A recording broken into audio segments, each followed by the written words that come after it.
What if you learned that the line between the living and the dead isn't a line at all, but a gaping chasm filled with the unspeakable? In the flickering candlelight of a forgotten village, whispers of the departed dance like shadows, taunting the very fabric of reality. Every soul crossing to the spirit world drags with it a story, a secret, a truth so explosive it could ignite the heavens. Why do the dead linger? Do they yearn for vengeance? Closure? Or perhaps, they're plotting a cosmic game of chess with the living, each pawn a hapless soul trapped in the perverse theater of existence. Imagine this, your late grandmother, seated in the corner of your living room, knitting a sweater that never gets finished. Is it a gift, or a tether binding her to you, a not-so-gentle reminder that she hasn't quite left? Filipino folklore doesn't just tickle the imagination, it sets it ablaze. Every tale of wandering spirits and malevolent entities begs the question, who's really pulling the strings? Ghosts don't just haunt, they harbor grudges, they play tricks, and they laugh hysterically as the living scramble in circles, grasping at the air. Meet the aswang asterisk, a creature so cunning it could outwit a politician. Rumor has it, these shapeshifters guzzle the blood of the innocent, leaving behind nothing but fear and a gnawing hunger for answers. Ever feel like something's watching you from the shadows? Might just be an aswang asterisk hungry for your secrets, your fears, your desires. They're not just monsters, they're mirrors reflecting our darkest thoughts. The Filipino myth isn't just folklore, it's a mirror of our own existence, a dark comedy written in the ink of human folly. Think you're safe? The manananggal asterisk lurks outside, her upper half soaring through the night sky while her lower body waits under your bed, just when you thought your nightmares couldn't get any worse. Dare to venture into the buaning ga kaluluwa asterisk, the month of souls? It's a carnival of horrors where the veil between life and death thins to a whisper. Candles flicker and laughter echoes, but it's the laughter of the lost, those whose stories twist and turn like a labyrinth designed to ensnare the living. But wait, what drives the souls to cross? Is it revenge? Regret? Or simply the insatiable urge to stir chaos among the living? Each night is a gamble, a high-stakes poker game with the dead. Lose the hand, and you might find your name on their list, your spirit entwined with theirs, the ultimate party foul. What if the dead are just waiting for you to slip up, to let down your guard? They can smell your secrets, your vulnerabilities.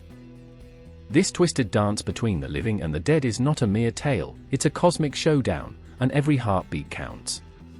So, are you brave enough to confront the specters of your own imagination? Or will you close your eyes, pretending the shadows don't whisper your name? In this world of myths and mayhem, the truth lies in the shadows, begging to be illuminated, or perhaps buried forever. The choice is yours. The rain fell heavy that night, a relentless drumbeat against the roof, the kind of downpour that made the world outside feel like a distant echo, muffled and dreamlike.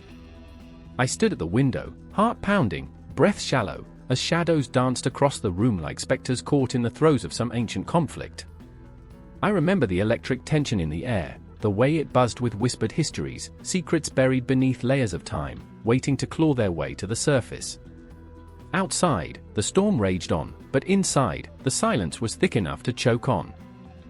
Maria knelt in the corner, her fingers tracing the intricate patterns on the worn wooden floor, eyes wide as if the very grains of wood were spilling forth tales of forgotten gods and haunted nights. The flickering candlelight cast an otherworldly glow over her face, illuminating the fear woven into her features. She was always the brave one, the one who wore her heart on her sleeve, yet in that moment, she trembled, and I felt my own pulse quicken in response. I remember her voice, soft and tremulous, "Do you think they're coming for us?" I wanted to tell her no, but the truth hung between us like a specter. I turned away from the window, the shadows swirling like memories, drawing me back into the depths of my own turmoil.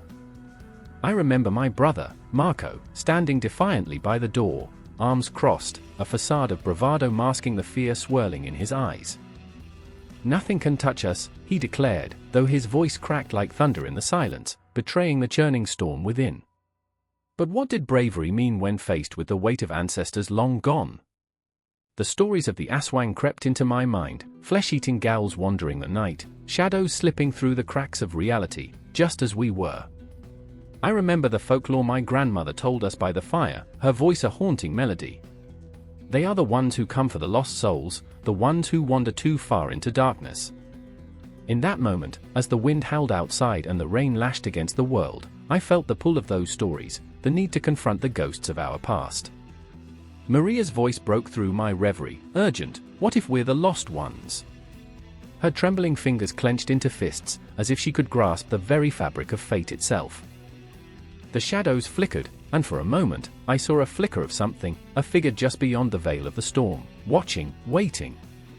"Stop it!" I snapped, the words bursting from me like a dam breaking. "We can't let fear consume us." But even as I spoke, the doubt lingered, a clawing sensation that gnawed at my insides. I remember the stories we were told, of lost loves, of heroes who fell from grace, of mythical creatures that thrived in the darkness. Each tale wove a tapestry of emotion, a history that demanded to be remembered, yet here I was, afraid to step into the light cast by those very myths. Marco stepped forward, the air crackling with his defiance. "We can't let them get inside our heads. They thrive on fear." His voice surged with passion, but I could see the cracks, the way he leaned against the door for support, the tremors in his fingers. We were all just children playing at courage, hiding from the shadows that whispered our names. The storm outside reached a crescendo, a symphony of chaos. I felt my heartbeat align with the rhythm of the rain, the thunder a reminder of our fragile existence. Time slipped away, an ungraspable entity, taunting us with its relentless march. Moments stretched, fragmented into shards that cut deep. I remember the fables of the moon, how it illuminated the path for the souls lost in the night, guiding them back home, or leading them to darkness. "Remember what Abuela told us," Maria whispered, her voice low, as if summoning the spirits of our ancestors. "The night is alive with stories." And suddenly, the weight of it crashed over me. Our lives were intertwined with the myths, the history that eclipsed our own. We were not merely witnesses to the tales, we were part of them, woven into the very fabric of our beings. I leaned closer, feeling the electricity between us, the unspoken bond that transcended fear. "We need to stand together," I urged, my voice trembling with urgency. "We need to confront the shadows, to face what lies beyond." The candle flickered once more, and for a fleeting moment, I thought I saw the silhouette of our ancestors, their faces twisted in a silent scream, warning us of the price of ignorance. Marco nodded, determination hardening his features. "No more hiding. We choose to embrace the stories, to wield them like a shield." His words rang with conviction, but I could hear the unsteady undercurrent, the hint of desperation lurking just beneath the surface. As the storm raged on, I felt a shift in the air, a palpable tension that thrummed with unvoiced dread. The rain was no longer just a backdrop, it became a character in our tale, a harbinger of what was to come. The wind howled outside, rattling the windows, as if the very universe sensed the collision of past and present, of myth and reality. And then I remembered. I remembered the way the moon had looked on that fateful night, the way it illuminated our childhood adventures, casting long shadows that danced like spirits come to life. I remembered the laughter, the warmth of family gathered around the fire, tales of bravery and loss mingling with the smell of burnt wood and roasted marshmallows. But in the present, the laughter faded into a chilling silence, punctuated only by the echo of thunder. The storm was no longer just a backdrop, it was a reckoning, a reminder that the stories we carried were not just whispers on the wind, they were waiting for us to embrace them, to confront the darkness that lurked in the corners of our lives. As I turned back to Maria and Marco, I saw it in their eyes, the flicker of understanding, the dawning realization that our destinies were entwined with the legends of old. The myths were not merely stories, they were warnings, truths that demanded to be faced. And as the rain continued to fall, I felt the weight of generations pressing down upon us, urging us to rise, to confront the shadows that threatened to consume us whole. In that moment, we stood on the precipice of something far greater than ourselves, the echoes of our ancestors urging us forward into the storm.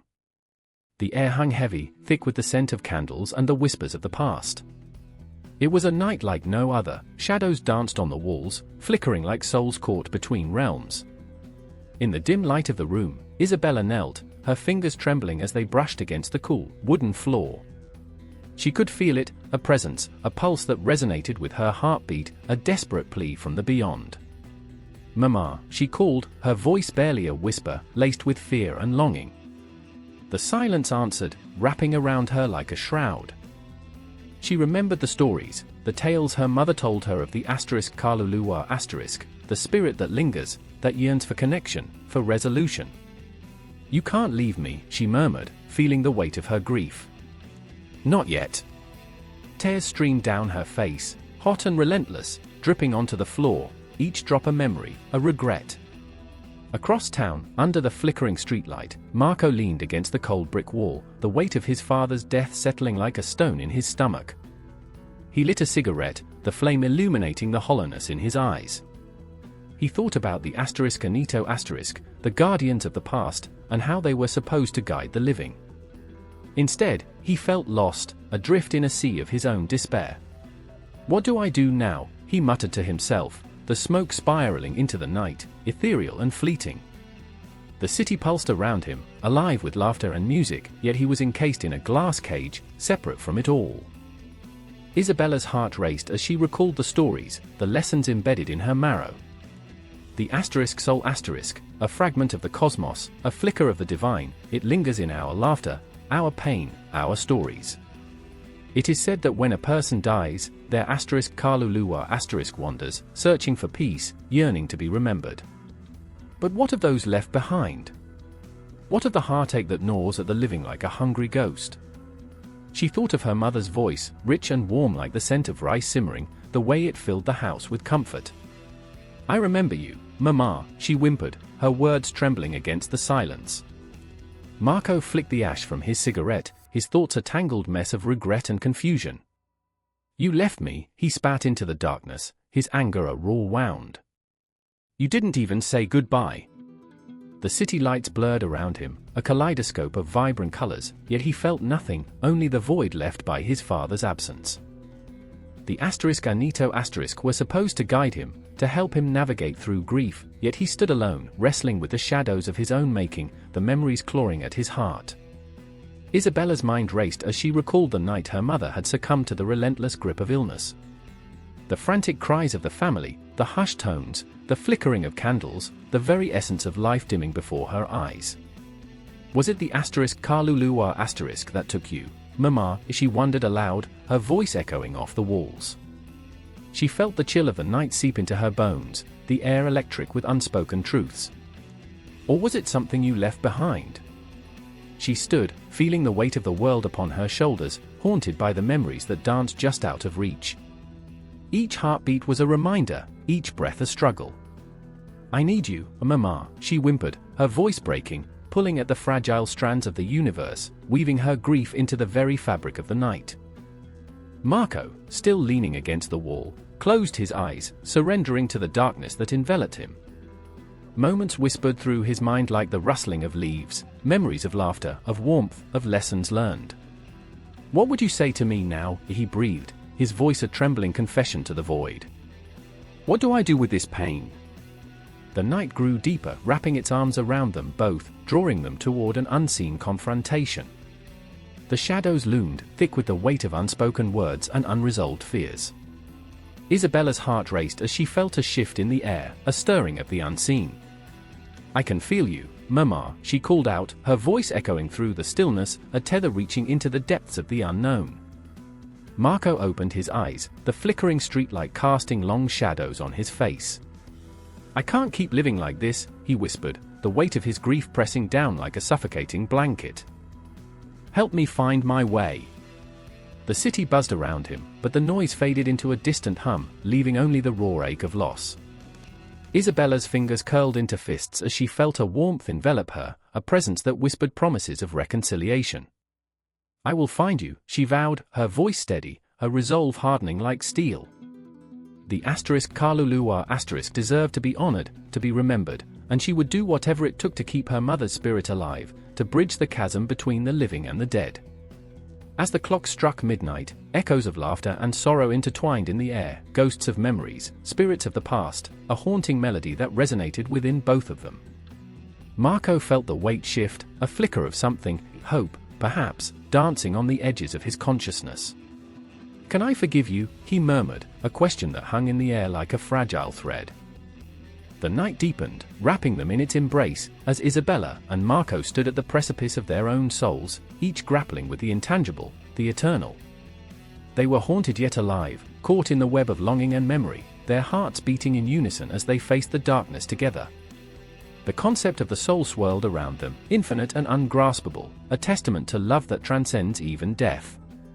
In the silence that followed, a bond formed, a connection forged in grief, a promise of remembrance, a whisper of hope.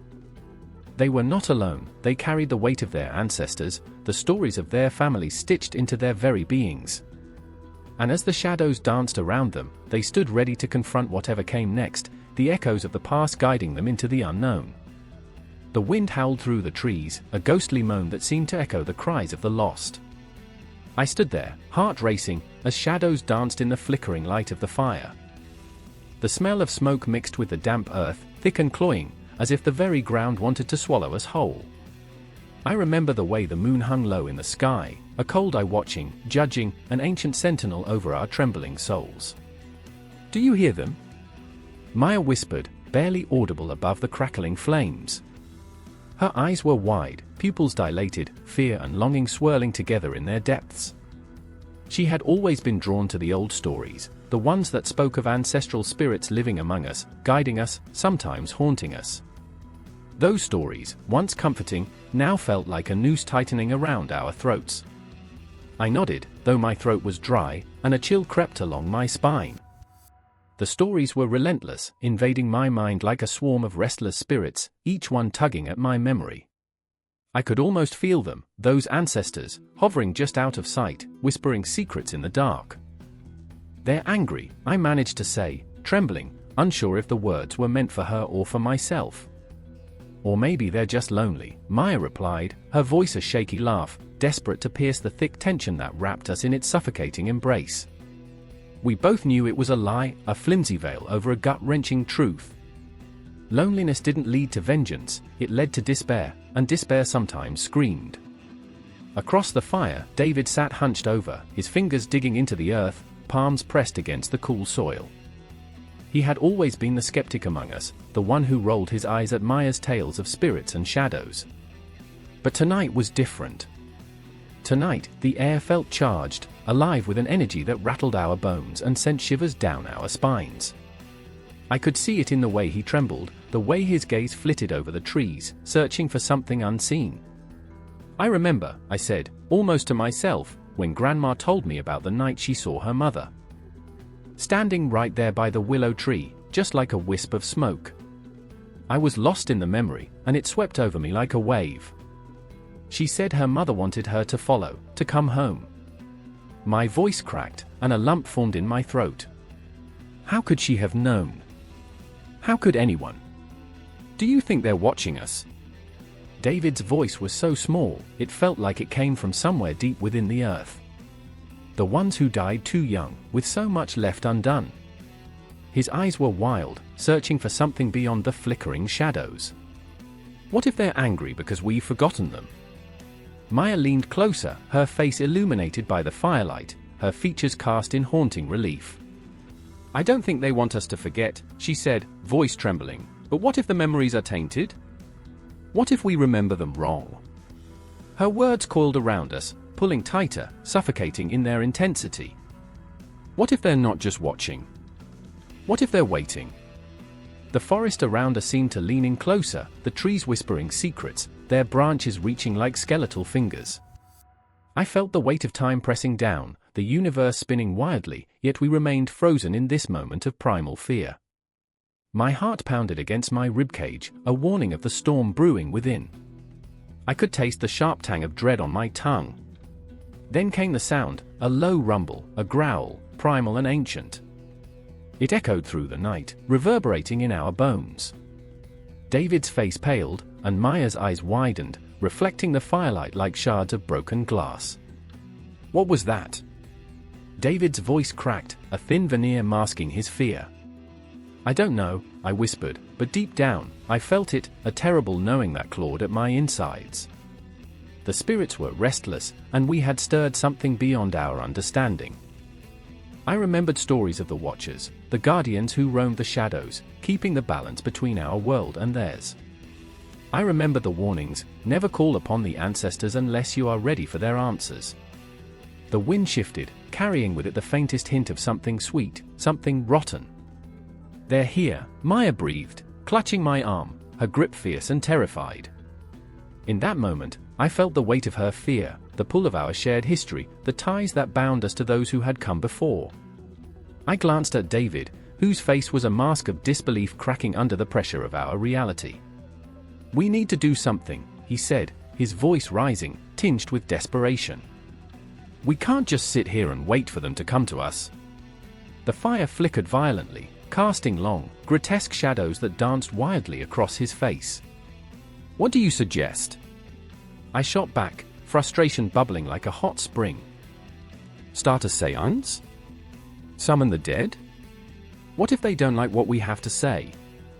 I could feel the walls closing in, the breath of the past whispering through the trees, reminding us of our insignificance.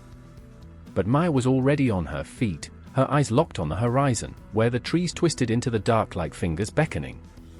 "Maybe we need to remind them of who they are," she said, her voice low, almost reverent. "Maybe we need to honor their memories before it's too late."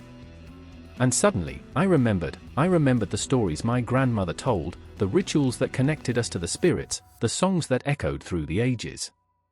The past was alive, breathing, waiting for acknowledgement. "We could light candles," I suggested, the words spilling out, tinged with a flicker of hope. "We could offer something, anything, to bridge the gap." David's skepticism wavered, replaced by a flicker of something else, a desperate need to reach across the chasm of time. "I have a few old trinkets," he murmured, glancing back at the bag resting against the tree. "Things I've kept, mementos." "Then let's do it," Maya urged, a fire igniting in her eyes. "Let's call to them." As we scrambled to gather what we could, the air grew thick with anticipation, a tension that promised something beautiful or hideous, a reckoning woven through the fabric of our lives. I could feel the spirits hovering on the edge of our reality, waiting for us to acknowledge them, to honor the ties that bound us to their memories. And from somewhere deep inside, a voice whispered back, echoing through the caverns of my heart, "You are not alone." The night wrapped around us, thick as velvet, as the shadows closed in, ready to reveal what had long been hidden, waiting for the light of our remembrance. The night was thick with silence, a silence so profound it felt as if the world held its breath, waiting for something, anything, to shatter the stillness. The full moon hung low, a ghostly orb casting a pale light over the crumbling gravestones in the old cemetery. Shadows stretched like fingers across the ground, reaching, grasping, yearning for an escape from the grip of earth. Amelia stood at the edge of the path, heart pounding, the chill of the night like icy fingers tracing her spine.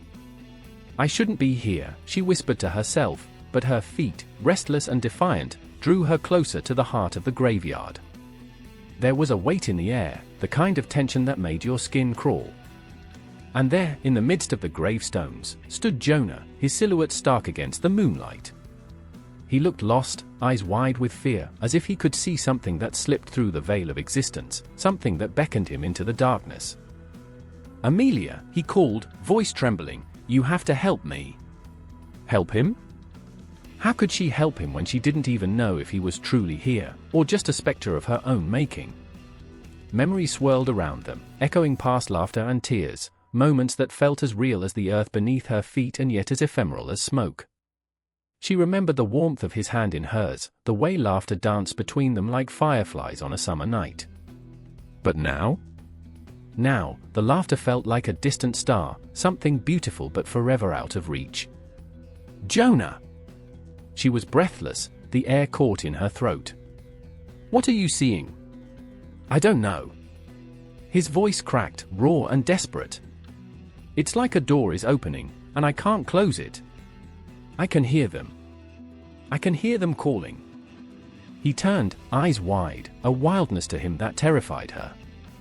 "They're reaching for me, Amelia. They want something." The ground felt unsteady beneath her, the shadows twisting and morphing like a living organism, alive with an ancient energy. She took a cautious step toward him, each movement slow, deliberate. It was as if the night itself conspired against them, urging them to remain apart, to let the spirits of the past drag Jonah into their cold embrace. What do they want? What are they saying? I remember, his voice wavered. I remember the faces, the pain. They're trapped, Amelia. Trapped like I am. A shiver raced through her, because he wasn't just speaking about himself. With every word, he became a conduit for the lost souls, the echoes of those who had wandered too far into the abyss. Her heart ached in her chest, the weight of his fear pressing against her ribcage. Jonah, please, I can't go back, he cried, fists clenched, fingers digging into his palms like he was trying to anchor himself to reality. I can't live like this, stuck between two worlds. The moonlight flickered, casting shadows like fingers across his face, twisting his features into something unrecognizable. And in that moment, she saw it, the truth behind his despair, the darkness that gnawed at his soul. It wrapped around him like chains, heavy and suffocating. You don't have to face this alone, she urged, voice trembling. I'm here. Just hold on. But the ground beneath them trembled as if the spirit world itself was waking. A low moan echoed through the cemetery, like a distant storm brewing on the horizon. The air thickened, the space between them electric, alive with a tension that crackled and sparked. Shadows danced, their movements echoing the torment within Jonah, taunting him to succumb to their call. Amelia, they're coming. His voice was a panicked whisper now, frantic and frayed at the edges. I can't, and then, at the edge of her vision, something flickered, a movement, a presence. She turned, squinting into the dark corners of the graveyard, and there it was, a figure cloaked in shadow, its face shrouded in darkness. An icy hand gripped her heart, fear pooling in her stomach. Jonah, stay back! But it was too late. The figure lunged, a rush of cold air sweeping past her, and she felt Jonah stumble, the connection between them fraying like a thread unraveling. Amelia, he screamed, panic slicing through the air like a knife. The ground shook again, a violent tremor that sent her sprawling, hands clawing at the earth to find purchase. The wind howled, carrying whispers of lost hopes and unfulfilled dreams. She could hear them now, the voices, pleading, angry, lost, all merging into a cacophony that threatened to drown her. I remember, Amelia screamed, the words spilling from her mouth like blood. I remember the joy, the love. Don't take him. But the shadows moved closer, wrapping around Jonah like a lover's embrace, pulling him into their depths. She could see the fear in his eyes, the flickering light fading as the darkness encroached. Fight! Jonah, fight! With a surge of desperation, she reached for him, fingers stretching through the thick veil of night, trying to bridge the chasm that threatened to swallow him whole. You're not alone. But as her hand brushed against the coldness of his skin, the energy shifted. An explosion of light and dark collided, a force so powerful it knocked her back, and for a moment, everything was still. The whispers faded into silence, leaving only the pounding of her heart echoing in her ears. And then, with the brightness of a supernova, the figure in the shadows dissipated, leaving Jonah gasping for breath, eyes wide and terrified. He looked at her, the remnants of fear still clinging to his face, but now there was something else, something like hope flickering in his gaze. Amelia, but before he could finish, the world trembled again, the shadows shifting, restless. The air thickened, and she knew with every fiber of her being, that this was only the beginning.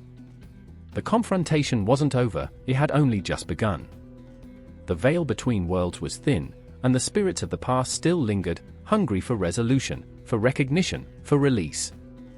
And as the moon hung high, casting its cold light over the cemetery, Amelia felt the weight of eternity pressing against her chest.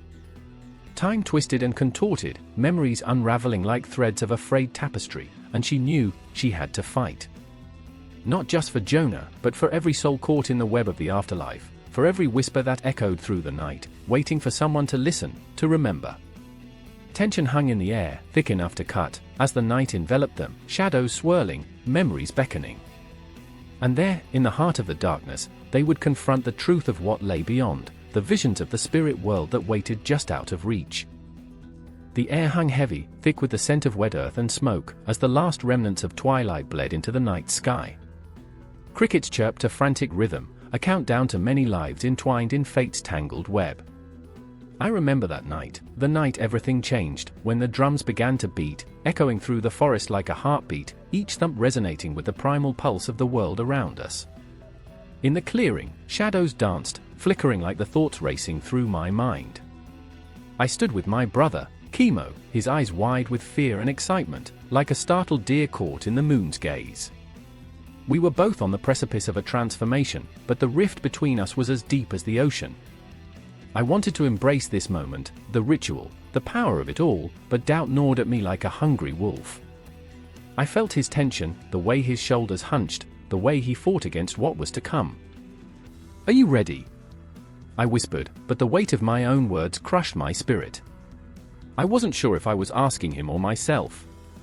The flickering firelight illuminated the faces of the elders gathered around, their features carved in shadows, every wrinkle a story, every scar a testament to survival.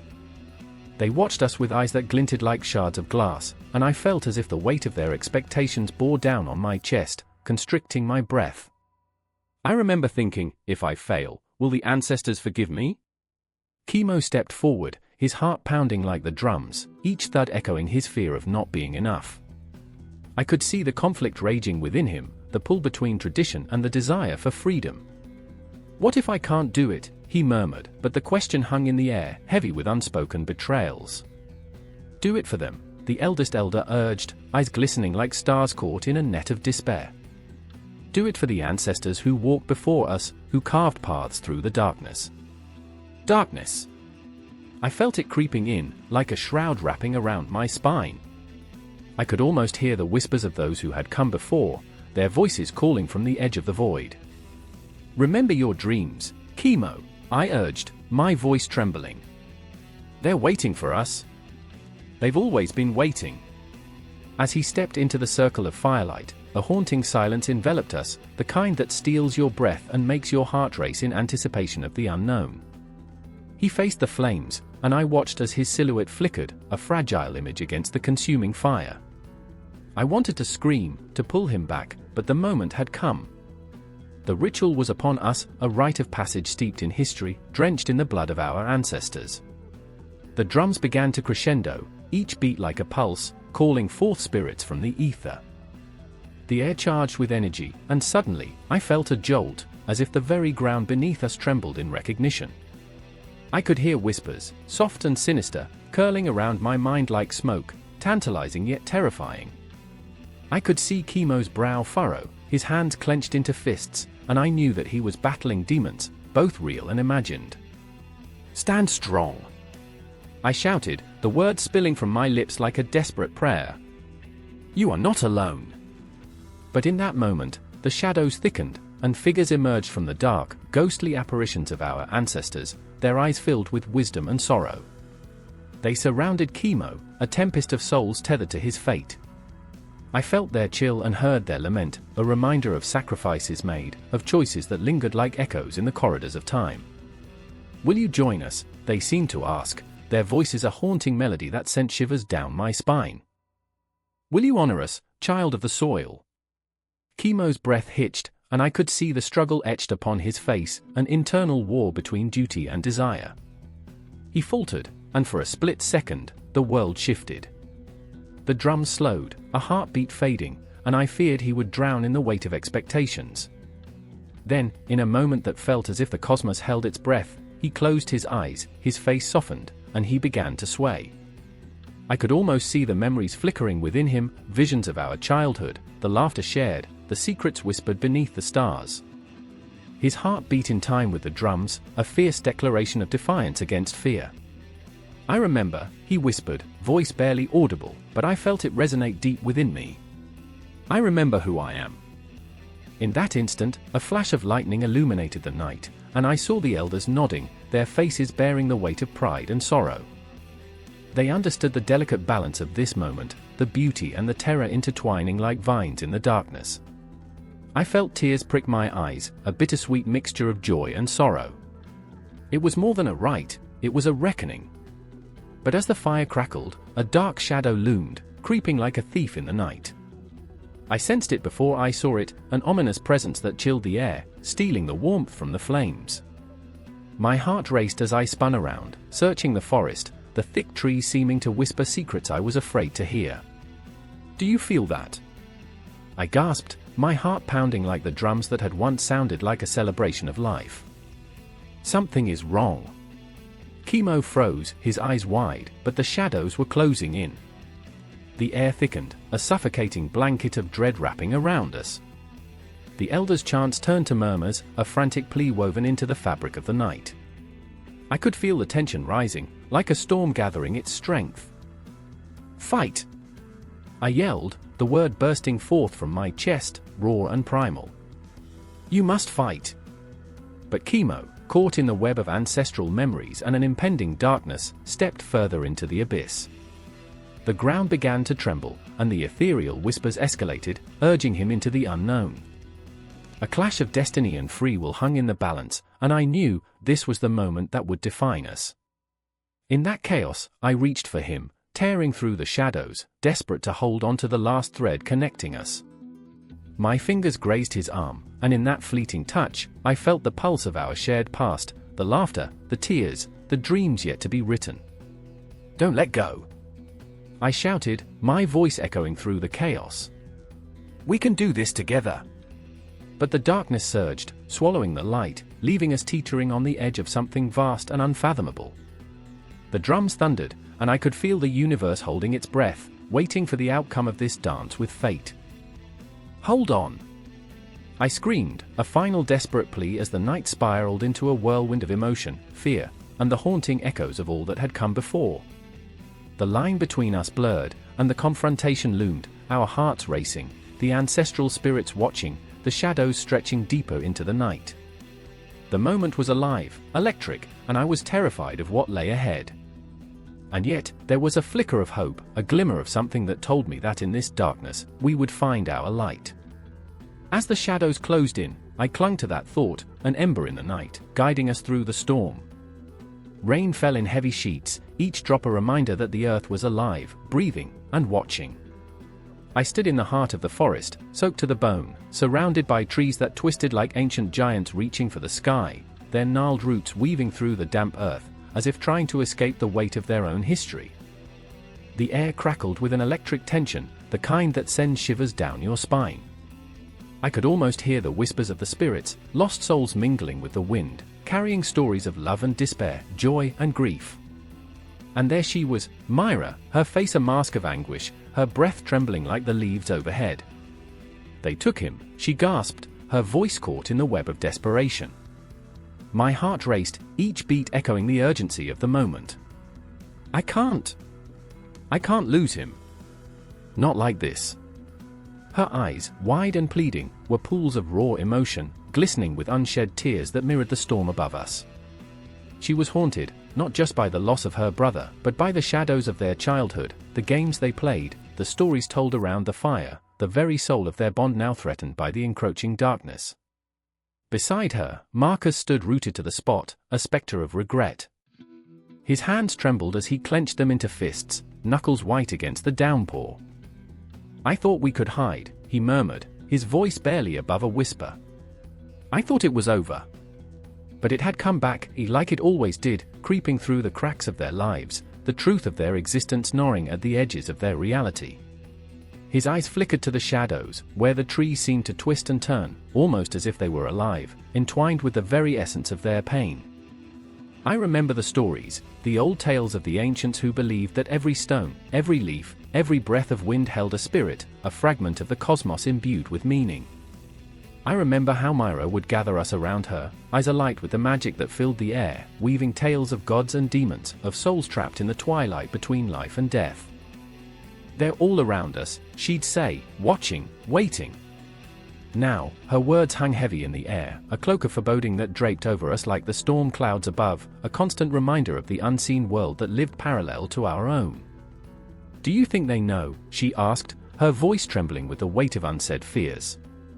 The tree swayed, almost as if they were leaning in to listen, sharing a secret that was not ours to hear. Marcus shook his head. "They don't care." They never cared. But I could see it in his eyes, the flicker of fear, the knowledge that they were never truly alone. The spirits of the forest were watching, and they were hungry. Fear dripped from the air like the rain, soaking into our skins, gnawing at our sanity. I could feel the weight of history pressing down on us, the legacy of those who had come before, those who had danced with the spirits and lost, who had embraced the wildness of life, only to be swallowed whole by the darkness. I remembered the old woman in town, her frail hands trembling as she whispered warnings. The forest remembers, child. It never forgets. And the grey finality of her words echoed in my mind now, reverberating like a haunting melody. Myra let out a strangled sob, and my heart cracked open, spilling a mixture of rage and sorrow. "We have to do something," she said, her voice breaking. "We can't let them take him." I nodded, though the weight of uncertainty clawed at my insides. We were just children playing at being heroes, but the stakes had never felt so real. The forest loomed around us, its shadows darker than any nightmares we'd ever conjured, and I could feel the pulse of the earth beneath our feet, a heartbeat that matched our own, a rhythm of desperation and hope. "Remember the stories?" I whispered, grasping at the frayed edges of our past. "The ones where the brave faced their fears." Myra's eye sparked with something, defiance, perhaps, or the flicker of a dying flame. "Yes," she breathed, a spark igniting within her. "But those heroes paid a price." I swallowed hard, the taste of fear bitter on my tongue. "We'll pay whatever it costs," I replied, the resolve solidifying in the pit of my stomach. We ventured deeper into the forest, shadows swallowing us whole, as if the trees conspired to keep our secrets. The air thickened, heavy with the scent of damp earth and decay, a reminder of the fragility of life. The spirits were restless tonight. I could feel their presence like a cool breath on my neck, their whispers weaving through the branches, haunting and beautiful. It was a symphony of the lost, a melody that resonated with our own fears and hopes. "Listen," Myra said suddenly, her voice urgent. "Do you hear that?" A distant rustling, a soft cry carried on the wind. It was a sound that tugged at the very core of us, a reminder that loss was not just a void, it was a scream that echoed through eternity. The forest held its breath, and in that moment, we were suspended between the worlds, the living and the spirits, the known and the unknown. Marcus stepped closer to Myra, his hand brushing against hers, a silent promise through shared pain. "We find him tonight," he vowed, a fire igniting in his eyes. "We won't let him be one of them." We stood together, three souls bound by love and fear, ready to face the shadows that awaited us. The storm raged, but within us, a quiet strength began to bloom. I remember the stories, tales of sacrifice and the price of love, of souls intertwining in the eternal dance of existence. It was in those stories that we found hope, a glimmer in the darkness. But as we closed the distance to the heart of the forest, I felt the weight of our choices looming, like a clock ticking down to the inevitable. And I knew, as surely as the stars flickered above, that the influence of animism on our beliefs would shape the very core of our souls, intertwining with the threads of fate as we braced ourselves for what lay ahead. The wind howled like a wounded animal, tearing through the branches of ancient trees, their gnarled roots clutching the earth as if to resist the very soil that gave them life. A storm loomed overhead, dark clouds swirling like a cauldron, brewing mischief and madness as the world held its breath. In the midst of this chaos stood MIA, drenched and trembling, the weight of despair pulling her down like the stones beneath her feet. Each droplet of rain felt like a tear from the sky, mingling with her own, blurring the line between nature's wrath and her own heartbreak. "I can't do this," she whispered, the words swallowed by the storm. Her heart raced, a wild drum echoing in the silence of the approaching thunder. She felt as though the universe had conspired against her, the roiling sky a reflection of her jumbled emotions. The air crackled with electricity, each flash of lightning illuminating her memories, each one a ghost that clawed at her soul. And then there was Eli, lost somewhere in the chaos of his own mind, grappling with shadows only he could see. He stood on the edge of a precipice, where earth met sky in a violent embrace. "Why don't you just jump?" the storm taunted, the wind echoing his thoughts. He was caught between the urge to leap and the fear of what lay beyond. The weight of his inaction pressed down on him, a boulder of regret that threatened to crush him into the abyss. I remember. I remember when the world felt alive, every leaf a promise, every breeze a reminder that I was free. But now, freedom felt like a cruel joke. Nature, once a sanctuary, had transformed into a battleground. And then came the rain, sudden, relentless, 1,000 tiny daggers piercing through the veil. Mia collapsed to her knees, mud seeping into her skin, mingling with the salt of her tears. "What do you want from me?" she cried out, her voice lost in the cacophony. But the forest remained silent, its ancient wisdom hidden behind layers of pain. It was as if the trees themselves were mourning, their bark weeping sap, a reflection of the anguish that coursed through her veins. "Everything I touch crumbles," Eli murmured to himself, clenching his fists until his nails bit into his palms, a fleeting moment of distraction from the emotional storm raging inside him. "The sun doesn't shine for someone like me." He watched the clouds swirl above, dark tendrils reaching down, reminding him of the countless times he had felt the weight of despair pressing down, the shadows creeping closer, whispering sweet nothings that seduced him into submission. Amidst this chaos, fate twisted its fingers, drawing them together. Mia's gaze flickered to the edge of the forest, where Eli stood, a silhouette against the storm. "Help me," she screamed, the words barely escaping her lips, lost amidst the fury of nature and the turmoil within her. Something inside Eli stirred, a flicker of connection, as if the raw energy between them could make the world right again, if only for a moment. But the storm was unrelenting, a force of nature that demanded surrender. "I remember," Eli's voice cracked, each syllable a plea, as he took a step forward, then hesitated. "I remember when the trees were my friends, when the wind was my guide." But friendship felt distant now, and the wind only howled in mockery. He struggled against the tide of his own fears, the horizon blurring, time stretching, unfolding like a worn-out map. Mia looked at him through the curtain of rain, her heart a wild bird trapped in a cage. "Why are you standing there?" she cried, desperation lacing her words. "Why won't you save us both?" In that moment, she felt a flicker of hope, a spark igniting between them, the universe aligning for an instant before chaos reclaimed its throne. Eli took a shaky breath, the air filled with the scent of wet earth and lost dreams. "What if I drown?" he muttered, gazing at the storm, the darkness that consumed him. "What if the shadows win?" But somewhere deep within, through the tempest of his thoughts, a whisper emerged: what if he fought back? What if the very nature that had once inspired him could be his ally in this battle against despair? The storm raged on, deafening, but the forest began to breathe with them, the rhythm of the rain a heartbeat they could both feel. With every drop that fell, they were reminded of their pain, but also of the life that surged just beneath it, waiting to break free. "I remember," Mia struggled to speak through the tears, "the last time I felt truly alive." The memories flooded her mind, laughter echoing through sunlit fields, wildflowers dancing beneath her fingertips. She could almost feel it now, the pulse of the earth beneath her, not just a body but a spirit, an entity that understood her sorrow, that cradled her in its embrace. With the storm raging, they were two souls trapped in a world where nature was both savior and destroyer, and Mia reached deep inside herself, grasping for the courage buried beneath layers of grief. "We are not alone," she urged, her voice trembling yet steady. "Let's face this together." Eli nodded, the connection between them solidifying, their shared pain melding into a fragile bond, a lifeline stretched across the tempest. In that moment, the storm lost a bit of its fury, revealing a flicker of light amidst the darkness.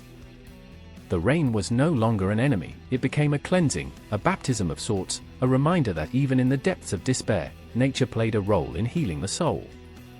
Thunder rumbled in the distance, but it was no longer a threat. It was a promise, a reminder that storms pass, that life continues. And as they stood together, nature wrapped around them, promising to guide them through the tumultuous journey ahead. The whispers of the trees seemed to breathe life into their fears, and in that unguarded moment, they knew that they would not just survive, they would rise, intertwined with the very fabric of the earth, their souls echoing the stories of all who came before them, all who bled and battled, and all who found solace in the arms of nature.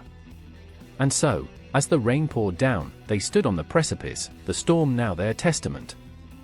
The journey was far from over, but together, they would face whatever awaited them, unbroken, unyielding, wrapped in the embrace of an unforgiving yet nurturing wilderness. And the forest continued to breathe around them, a living testament to the resilience of the human spirit, drawing them deeper into its embrace, into the vast unknown that stretched beyond the horizon, where light and darkness danced in eternal harmony. The clock struck 3, a hollow chime that echoed through the stillness, a ghostly sound that stirred the shadows in the corners of the room. I sat on the edge of the bed, heart pounding, the air thick with the weight of memories clawing for release.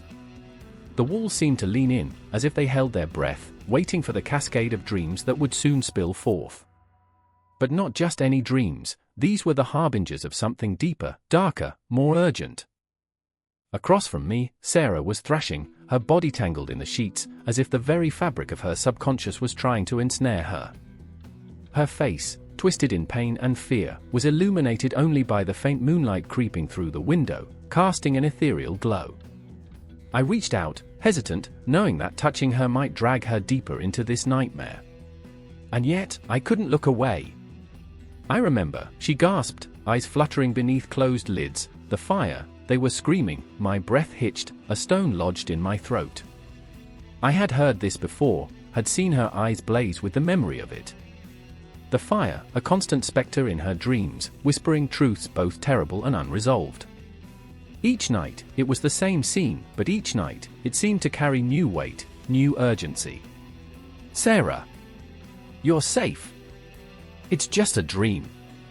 I pleaded, but the words felt flimsy, powerless against the tide of her terror. And that was the horrific irony of it all. Dreams were supposed to be the safe haven of sleep, the place where we could confront our fears and emerge transformed. But for Sarah, they were a prison of her own making, a relentless cycle that threatened to drown her. I felt like a ghost myself, haunting the edges of her reality, desperate to grasp her hand and pull her back into the light. Outside, the city lay shrouded in fog, the buildings looming like ancient sentinels. A chill crept in through the window, curling around me like a vengeful spirit. I remembered nights spent wandering those streets, lost in the labyrinth of my own thoughts. It was a different kind of haunting, the weight of history pressing down, the scars of the past whispering through the cracked pavement. The echoes of laughter, of sorrow, of dreams both fulfilled and shattered. Tell me, Sarah, I murmured, my voice barely above a whisper, what do you see? Her brow furrowed deeper, a crease of anguish that cut through the moonlight. I see shadows. They're watching me. I can't run. I swallowed hard, the taste of fear acrid in my mouth. She had been running for so long, from the fire, from the shadows, from the ghosts of her past. But what if the dreams were more than just fragments of her psyche?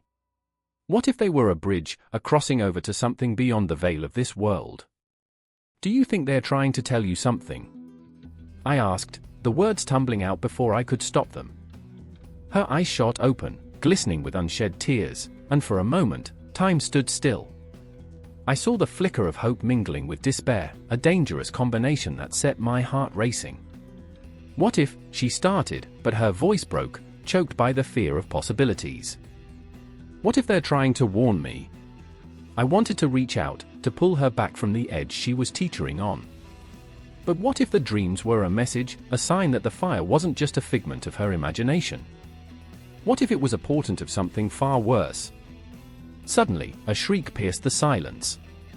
It sliced through the tension, a raw, anguished sound that reverberated through the walls, sending chills racing down my spine.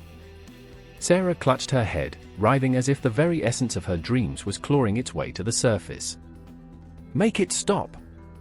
Please, make it stop. I grasped her shoulders, steadying her trembling frame, afraid of what would happen if I let go.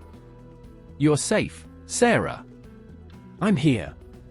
But her eyes, those once bright eyes, now flickered with shadows, distant and lost. In that moment, I saw fragments of my own fears reflected back at me.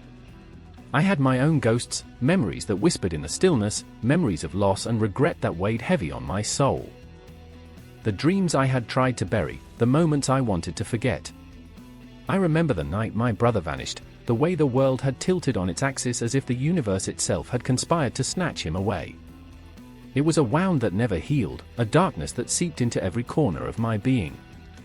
I often wondered if I would ever find peace, if I would ever stop searching for him in dreams, in fleeting thoughts, in the faces of strangers. Sarah, listen to me, I said, pulling her closer, feeling her pulse racing against my fingertips. You have to confront it. Whatever it is, you have to face it. Her eyes widened, a flicker of recognition breaking through the haze of fear. But what if I can't? What if you can? I countered, urgency pushing my words forward, a desperate plea to break through the veil of her torment. The shadows danced at the edges of our reality, the city outside a distant hum, but in this moment, it was just the two of us, caught in a tempest of dreams and fears. As she battled her demons, I felt my own rise to the surface, a powerful tide that threatened to drown us both. Sarah, and then she gasped, her body going tense. I see them. I see them. The air crackled with a raw intensity, a moment suspended in time. I felt my heart race, the pulse of the universe thrumming beneath my skin. What would emerge from this confrontation? What truths lay buried in the ashes of her dreams? In the depths of the night, we stood on the precipice, two souls caught in a cosmic dance, teetering between the known and the unknown, the past and the present. The significance of dreams was unfolding before us like a dark flower, petals curling open to reveal the haunting beauty of truth. And as the night stretched on, echoing with the weight of our fears and the shimmer of possibility, the fog thickened outside, swallowing the city whole, reminding us that sometimes, the darkest corners hold the brightest revelations. The sun hung low, a bloody ember sinking into the horizon, casting the village in a sepulchral glow. The air thickened with the scent of burning sage, mingling with the acrid smell of fear. I remember the screams, choked, desperate, piercing through the night like arrows, thudding against the walls of my chest.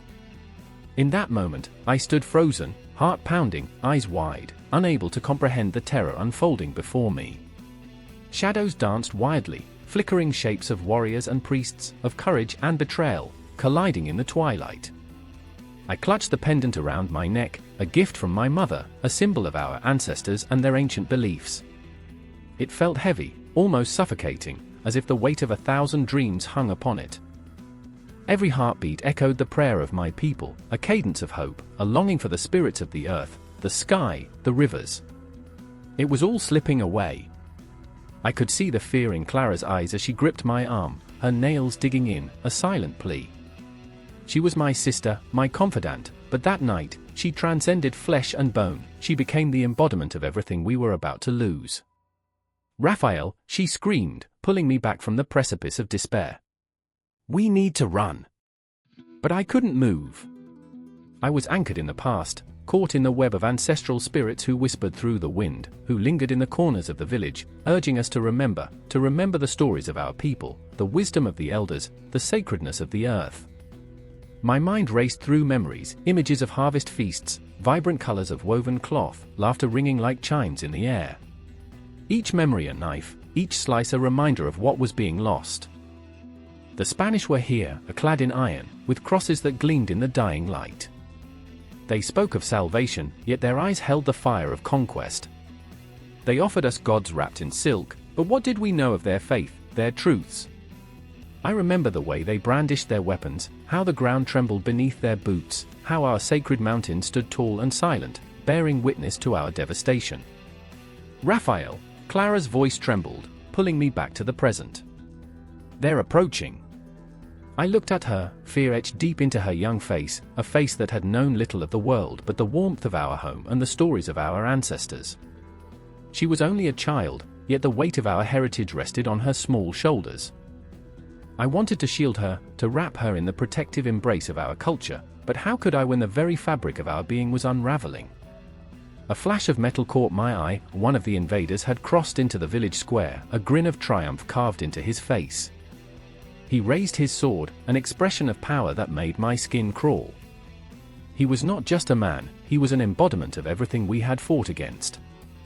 I felt my heart clench, a visceral reaction to the desecration of our home, our beliefs. It was in that moment of visceral rage that I understood, we were not just fighting for survival, we were fighting for the very essence of our souls. Clara, we must go! I cried, pulling her toward the dense thicket at the edge of the village. My voice was raw, a desperate plea that echoed in the silence, filled with the weight of our shared memories. The night air was a tapestry of sounds, the crackle of fire, the murmurs of the villagers, the clash of worlds colliding. We ran, our feet pounding against the earth, heartbeats synchronizing with the rhythm of fear. I remember the trees looming like sentinels, their branches reaching out as if to catch our escape, to pull us back to safety. But there was no safety left, it had fled with the last embrace of the sun. In the woods, I paused to catch my breath, the cool air stinging my lungs. Clara looked up at me, her eyes glistening with unshed tears, the innocence of childhood stripped away in a single night. "Will they take our beliefs?" she whispered, the question laced with a haunting desperation. I wanted to deny it, to promise her that our spirits would endure, that the songs of our ancestors would echo through time like a river flowing unbroken. But how could I? The truth pressed like a stone in my throat. "They cannot take what is in here," I said, placing my hand over my heart, yet I felt the tremor of uncertainty beneath the bravado. The wind howled through the trees, an echo of the voices lost to the flames of conquest, and I realized that our beliefs, the very essence of who we were under siege. It was not just our lives they sought to conquer but the spirits of our ancestors, the stories that anchored us to the earth. I thought of my father, how he taught me to honor the sun and the moon, to listen to the whispers of the wind. Would they extinguish that light, snuff out the very essence of our being? I caught Clara's gaze, and within it, I saw a flicker of defiance, a spark that mirrored my own. We were not just victims, we were the last guardians of a legacy, a force that could ripple through time, carrying the essence of our beliefs into the unknown. The crack of a twig punctured the silence, an omen that sent shivers down my spine. Footsteps approached, the rhythm of purpose thrumming in the air. I tightened my grip on Clara's hand, my pulse racing as the shadows loomed closer. The confrontation was inevitable. The trees whispered warnings, and I could feel the presence of our ancestors urging us onward, fueling the fire within. I remember the taste of the earth, the stench of smoke, the distant cries of our people. But most vividly, I remember the fierce determination that sparked between us, a bond forged by blood and belief, unbreakable in the face of annihilation. As the figures drew near, I felt Clara squeeze my hand, a lifeline in the gathering storm. In that moment, I knew it wasn't just our fight. It was a clash of worlds, a battle for the soul of existence itself, echoing through the annals of time. We stood, poised between the darkness and the light, and I felt the weight of our ancestors pressing down upon us, their whispers mingling with the wind, urging us to stand firm, to resist, to fight for our beliefs. And in that terrifying, heart-stopping instant, as the invaders entered our world, I understood that this was merely the beginning. The collision of cultures would not end here, but would spiral into eternity, a relentless cycle of conflict and resilience. The echoes of our struggle would resonate through the ages, unyielding, like the stars that adorned the night sky, our eternal witnesses to the fight for our very souls. A bell tolls in the distance, its sound echoing like a heartbeat through the dense fog wrapping around the cathedral. Each clang reverberates against the cobblestones, threading through the air heavy with the scent of damp earth and something acrid, perhaps the lingering smoke of burnt offerings or the whisper of sin itself. The night is thick, suffocating. This is where faith meets fear, a place where shadows collide with faith and myth, where the very essence of the soul is weighed, judged, and sometimes, irrevocably lost. I stand there, breathless, as Elena kneels before the altar, the flicker of candles illuminating her face in an ethereal glow, casting sharp lines of desperation across her features. Her hands tremble, clasped so tightly that her knuckles turn white, an offering of both reverence and rebellion. "Help me," she breathes, though who she seeks is unclear, God, the saints, or perhaps an ancient spirit entwined with her bloodline, a remnant of forgotten rituals that linger beneath the surface of her Catholic faith. The church is empty, but it hums with energy, the spirits of the past pressing against my skin, urging me to remember. I remember my father's voice, stern yet loving, reciting prayers as if they could ward off the darkness creeping into our lives.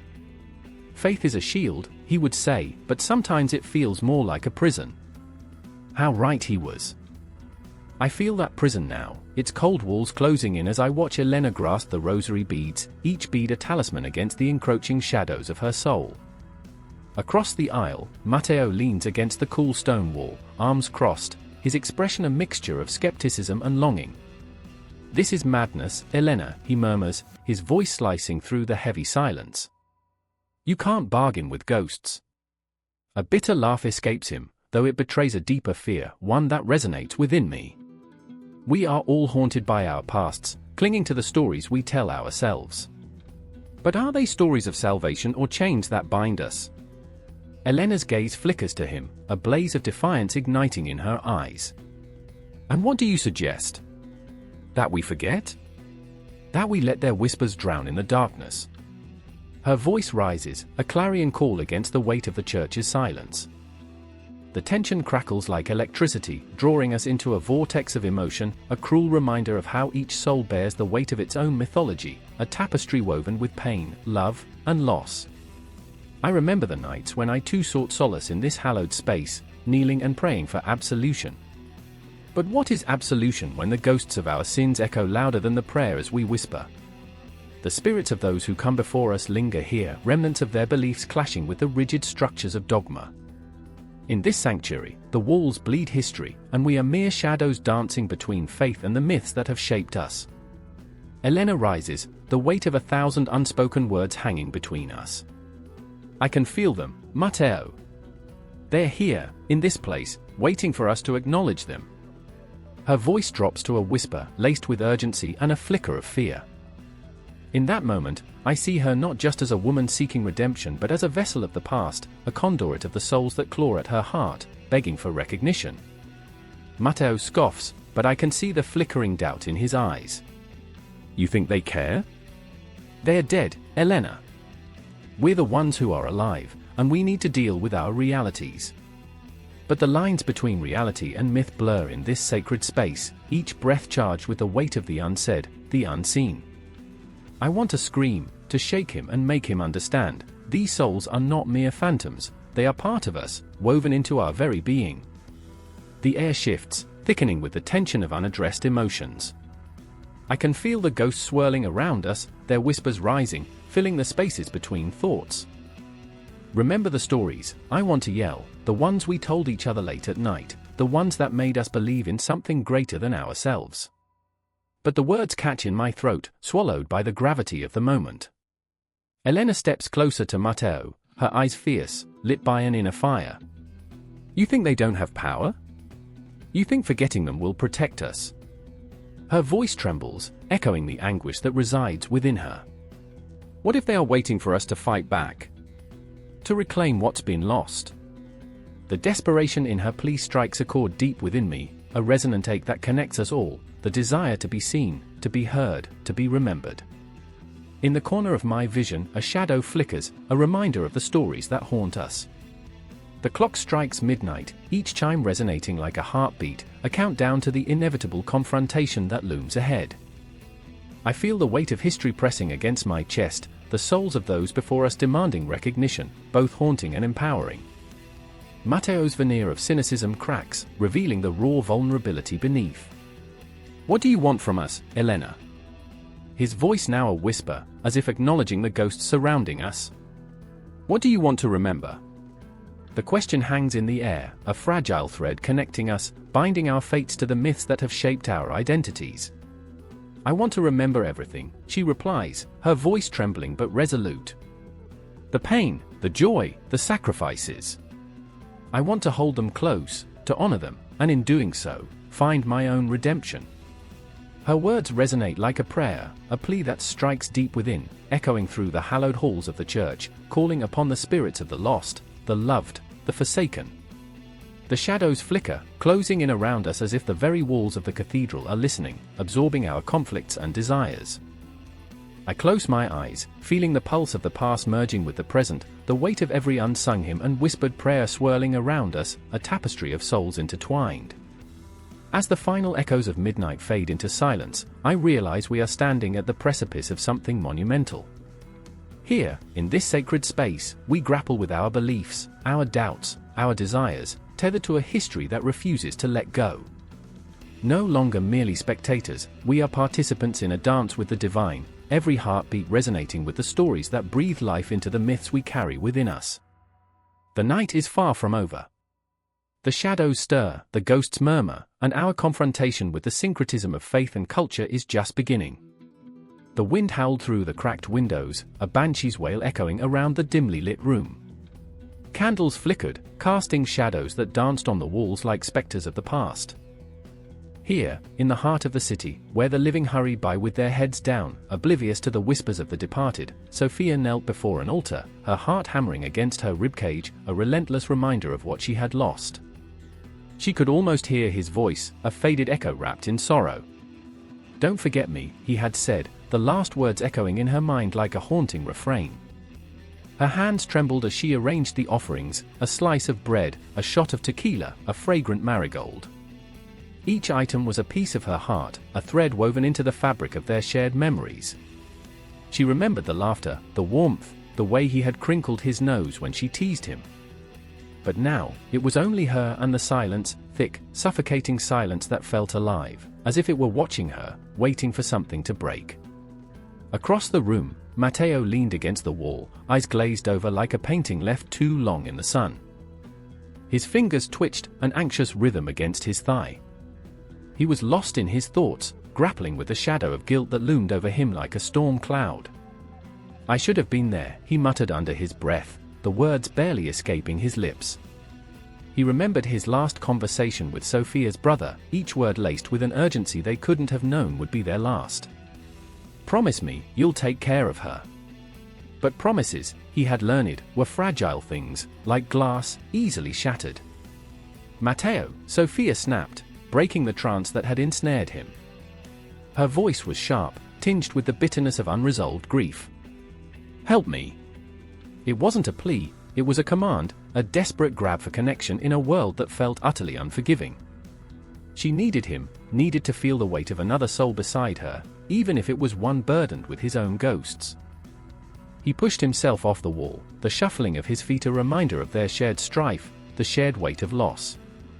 The marigolds reminded him of the Day of the Dead celebrations of his childhood, where laughter mingled with tears, where altars were adorned with offerings to the spirits, a blend of reverence and festivity. But tonight felt different, it felt like a mockery of what they once believed. What if they don't come? The question hung in the air, thick with dread. "They have to," Sophia whispered, her voice breaking like glass. "They have to know we remember." Her eyes glistened with unshed tears, a storm ready to break. She reached out, grasping Matteo's hand, fingers intertwined like roots seeking nourishment from the earth, an anchor in the chaos of their emotions. "What if they're angry? What if they blame us?" Matteo squeezed her hand, an unspoken promise passing between them. "They won't blame us," he said, though doubt flickered in his chest like the dying candle flames. The air thickened, charged with an electricity that made every breath feel like a battle. The walls of the room began to close in, shadows creeping closer, as if to snatch away their fragile hope. The altar loomed large, a silent sentinel observing their anguish. The photographs of the deceased stared back at them, eyes filled with memories that danced just out of reach. Sophia's breath hitched as she leaned closer, tracing a finger over her brother's smiling face. "I remember," she murmured, a mantra against the pain. I remember the nights we spent talking about the cosmos, the stars, the way they twinkled like promises in a dark sky." And then, the flicker of movement in the corner of her eye. She turned sharply, heart racing, but found only shadows. "Did you see that?" she asked, her voice a breathless whisper. Matteo shook his head, though his own pulse quickened. "It's just the candles," he said, but the tremor in his voice betrayed him. They had been told stories of the dead wandering, of spirits returning to claim what was theirs. The thought clawed at the back of his mind, a slithering fear that refused to die. What if they're waiting for us? A sudden gust of wind extinguished the candles, plunging them into darkness. Panic flared like fire in Sophia's chest. "No, no, no." She fumbled for a lighter, hands shaking, and finally ignited a new flame, illuminating the room in a flickering glow. Shadows danced with renewed vigor, leaping and twisting, mocking their fears. "Stay close," Matteo urged, his voice a low growl, a protective instinct rising within him. He could feel the tremors of her fear coursing through their joined hands, and it ignited something primal in him, a need to shield her from whatever darkness lurked beyond their fragile bubble of light. "I can't," Sophia gasped, choking on her emotions, the weight of grief suffocating her resolve. "I can't keep pretending they're okay. I can't pretend we're okay." The words hung in the air, heavy with truth and despair like the scent of marigolds clinging to the atmosphere. "It's okay to feel lost," Matteo murmured, but even he wasn't sure he believed it. They both stood on the precipice of an abyss, teetering on the edge, waiting for the other to take the first step into the void. "I just want to feel him one last time," Sophia admitted, tears spilling down her cheeks, illuminating the darkness around them with both sorrow and hope. "I want him to know I'm here." In the stillness that followed, the altar seemed to pulse with life, breathing in sync with their heartbeats. Each offering, each photograph, each flicker of flame ignited a spark of connection, a tether to the world beyond. Perhaps the dead were not so far away after all, perhaps they lingered just beyond the veil, yearning for the warmth of the living and the echoes of memories shared. And as the flickering candles cast their light, they felt it, a presence, both comforting and chilling, wrapping around them like a shroud. "I remember," Sophia whispered, her voice trembling with uncontainable grief and yearning. And in that moment, they understood, the altars they built were not just for the dead but for themselves, spaces to confront the shadows, to wrestle with their fears, to find solace in the chaos. The wind howled once more, and they stood together in the heart of the storm, cradling their offerings as the shadows continued to dance, blurring the lines between life and death. In the dark, they became entwined not just by loss, but by the unyielding hope that love, in all its forms, could never truly die. The air crackled in that dimly lit room, shadows dancing like lost souls across the walls. I could feel the weight of the silence pressing against my chest, a vessel ready to burst. Candles flickered, their flames trembling as if they too were afraid of the darkness creeping in. It was the night of the full moon, and as I stood there, heart pounding like war drums, I knew something profound was about to unfold. In the center of the room, the shaman, an ancient woman with eyes like storm clouds, sat cross-legged on the floor. Her skin was lined with stories, each wrinkle a testament to suffering, wisdom, and the burden of knowing too much. I could see it in her gaze, the flicker of past lives, the sharp memory of heartbreak woven into her very being. She raised her hands, palms upward, inviting the spirits to join us, to guide us through the churning waters of our fears. Across from her, my friend Daniel fidgeted, a ball of nerves wrapped in a thin layer of bravado. He had come for answers, desperately seeking solace from the demons that clawed at his sanity. His breath was shallow, a soft gasp with every pulse of the heavy air. I could sense his turmoil, a maelstrom of regret and longing swirling just beneath the surface. "You've got this," I whispered, though my own heart raced wildly, echoing his anxiety. But then there was me, standing on the precipice of my own despair, shackled by memories I couldn't escape. I remembered my mother's funeral, the way the earth felt too heavy, too real, as I stared at her casket. I had long abandoned the idea of faith, but here I was, clinging to the hope that the shaman could stave off the darkness that threatened to consume me. I wanted to scream, to beg for answers, yet the words lodged themselves deep in my throat, tangled with fear. The shaman began to chant, her voice a haunting melody that sent shivers racing down my spine. It pulled me from my thoughts, rooted me in the moment. "I remember," she intoned, words weaving a spell that curled around us, "the spirits of the past, the ancestors who walk beside us." Her eyes rolled back, revealing just the whites, and for a second, I doubted.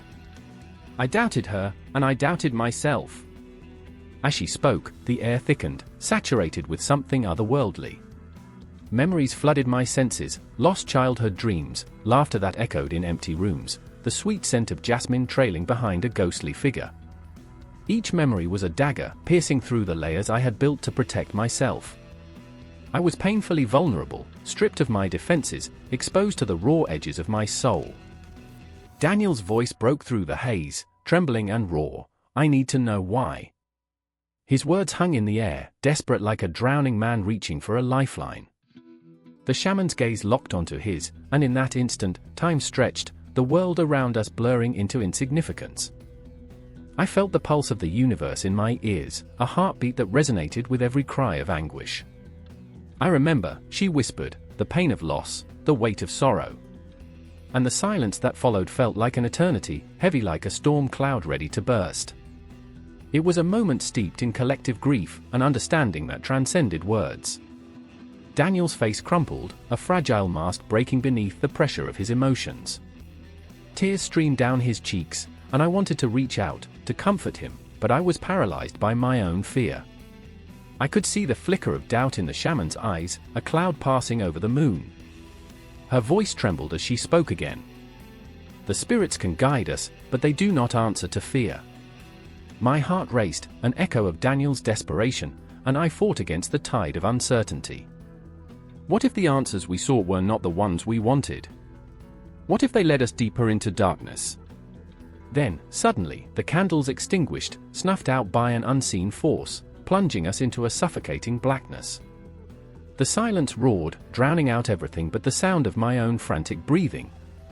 I felt Daniel's hand clutch mine, a vice grip of panic. What's happening? His voice cracked, and in that moment, we were no longer just two friends, we were lost souls, adrift in a world that had turned against us. The shaman's voice cut through the darkness like a knife, a fierce invocation that summoned the spirits with urgency. We are not alone. We stand at the threshold. Her words flowed like a river, carrying with them the weight of centuries, tribes, dreams, lives lost and found. Suddenly, a cold wind swept through the room, sending chills racing across my skin.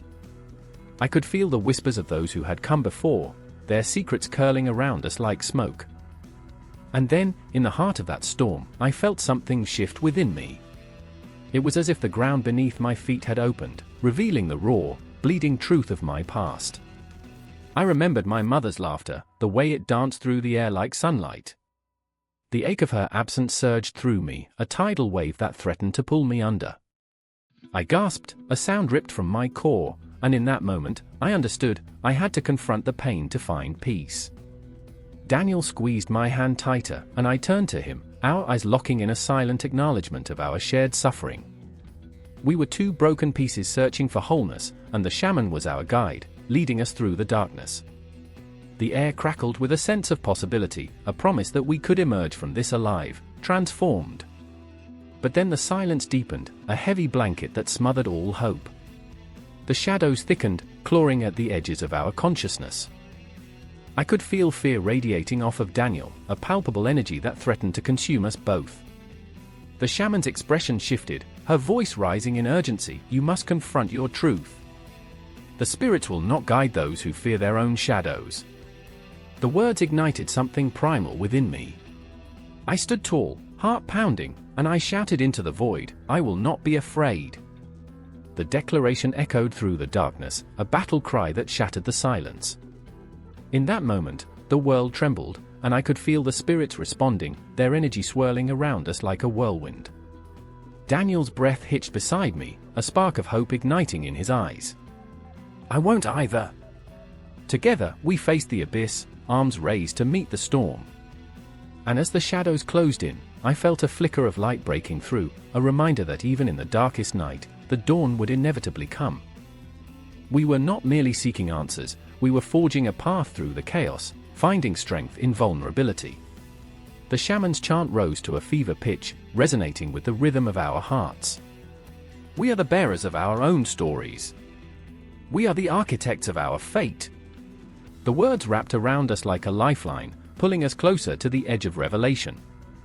The universe held its breath, waiting to see if we had the courage to leap, to embrace the transformation that lay just beyond our fears. And as the energy crackled, I felt the boundaries of my existence blur, my heartbeat, the drum of the universe, sang a primal tune that bound us all together. In that moment, we were no longer just individuals, we were a chorus of souls, united in our quest for understanding, our longing for connection. But the shadows still lingered, teasing the edges of our resolve, and I knew this was only the beginning. The confrontation awaited, hanging like the moon outside, silent yet powerful, a harbinger of what was to come. The air hung heavy, thick with the scent of lilies and something far more sinister, grief, raw and unfiltered. A wooden box lay at the center of the room, draped in black silk, its surface glistening under the flickering lights of the candles surrounding it.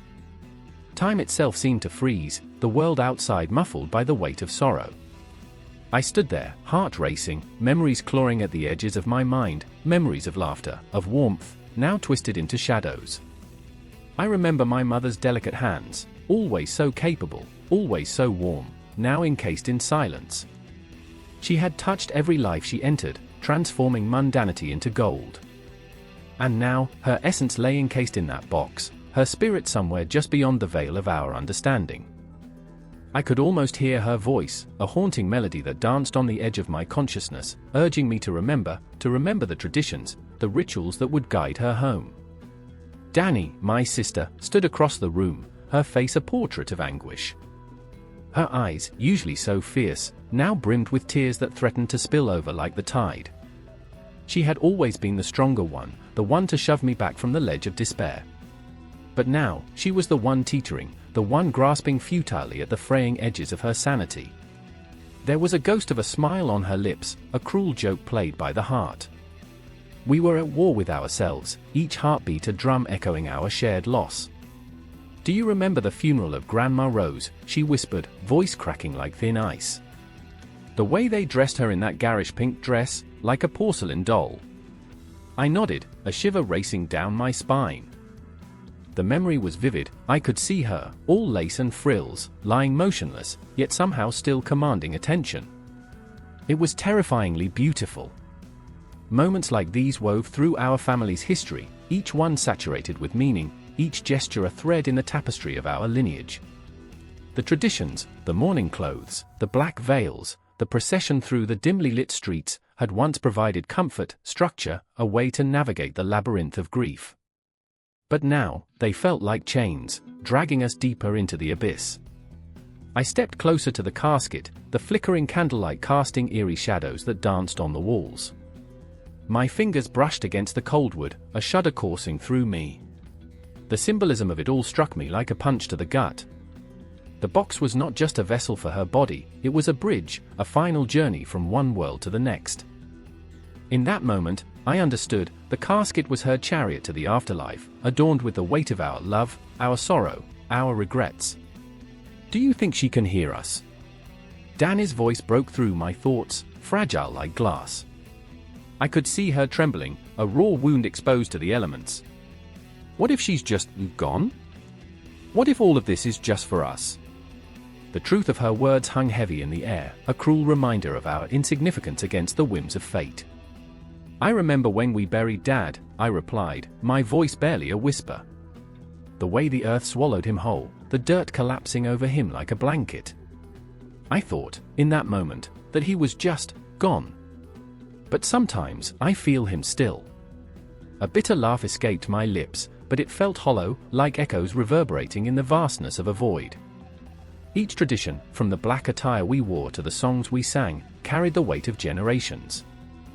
They were an attempt to tame the chaos of death, to find meaning in a world that suddenly felt overwhelmingly senseless.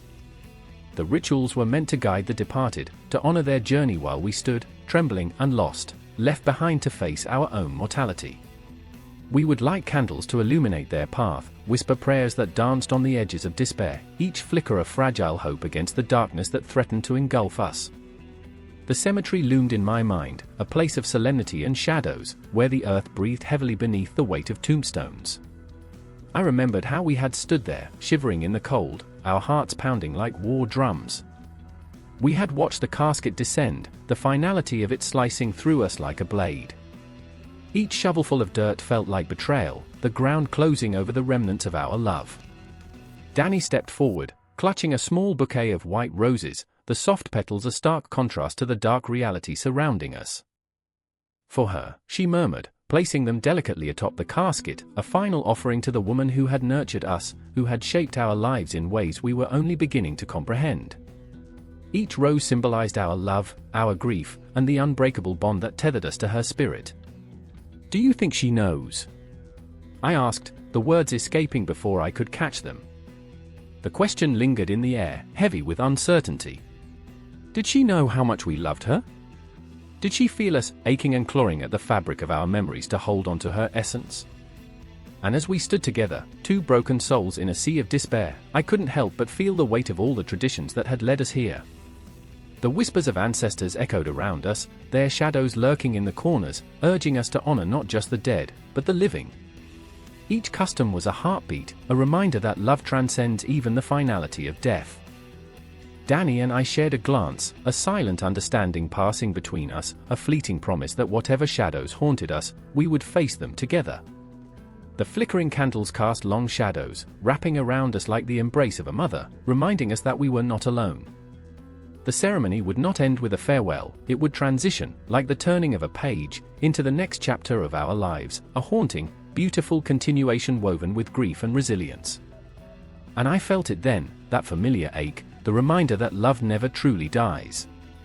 As I turned away from the casket, I saw Danny's face, stricken yet determined, like a warrior forged in the fires of sorrow.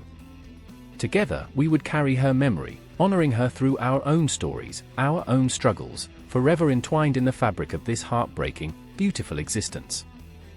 The rain fell hard, each drop a tiny hammer striking against the metal roof of the old chapel, a cacophony of chaos mingling with the desperate whispers swirling around an altar cluttered with scattered charms. I stood frozen, the air thick with the stench of incense and fear, as Maria clutched a talisman close to her heart, her fingers trembling. "It's just a piece of wood," I whispered, but my voice barely escaped the gaping jaws of the storm. Yet in her eyes, it was a lifeline, a talisman of hope, a fragile thread binding her to something greater than the swirling darkness that loomed outside.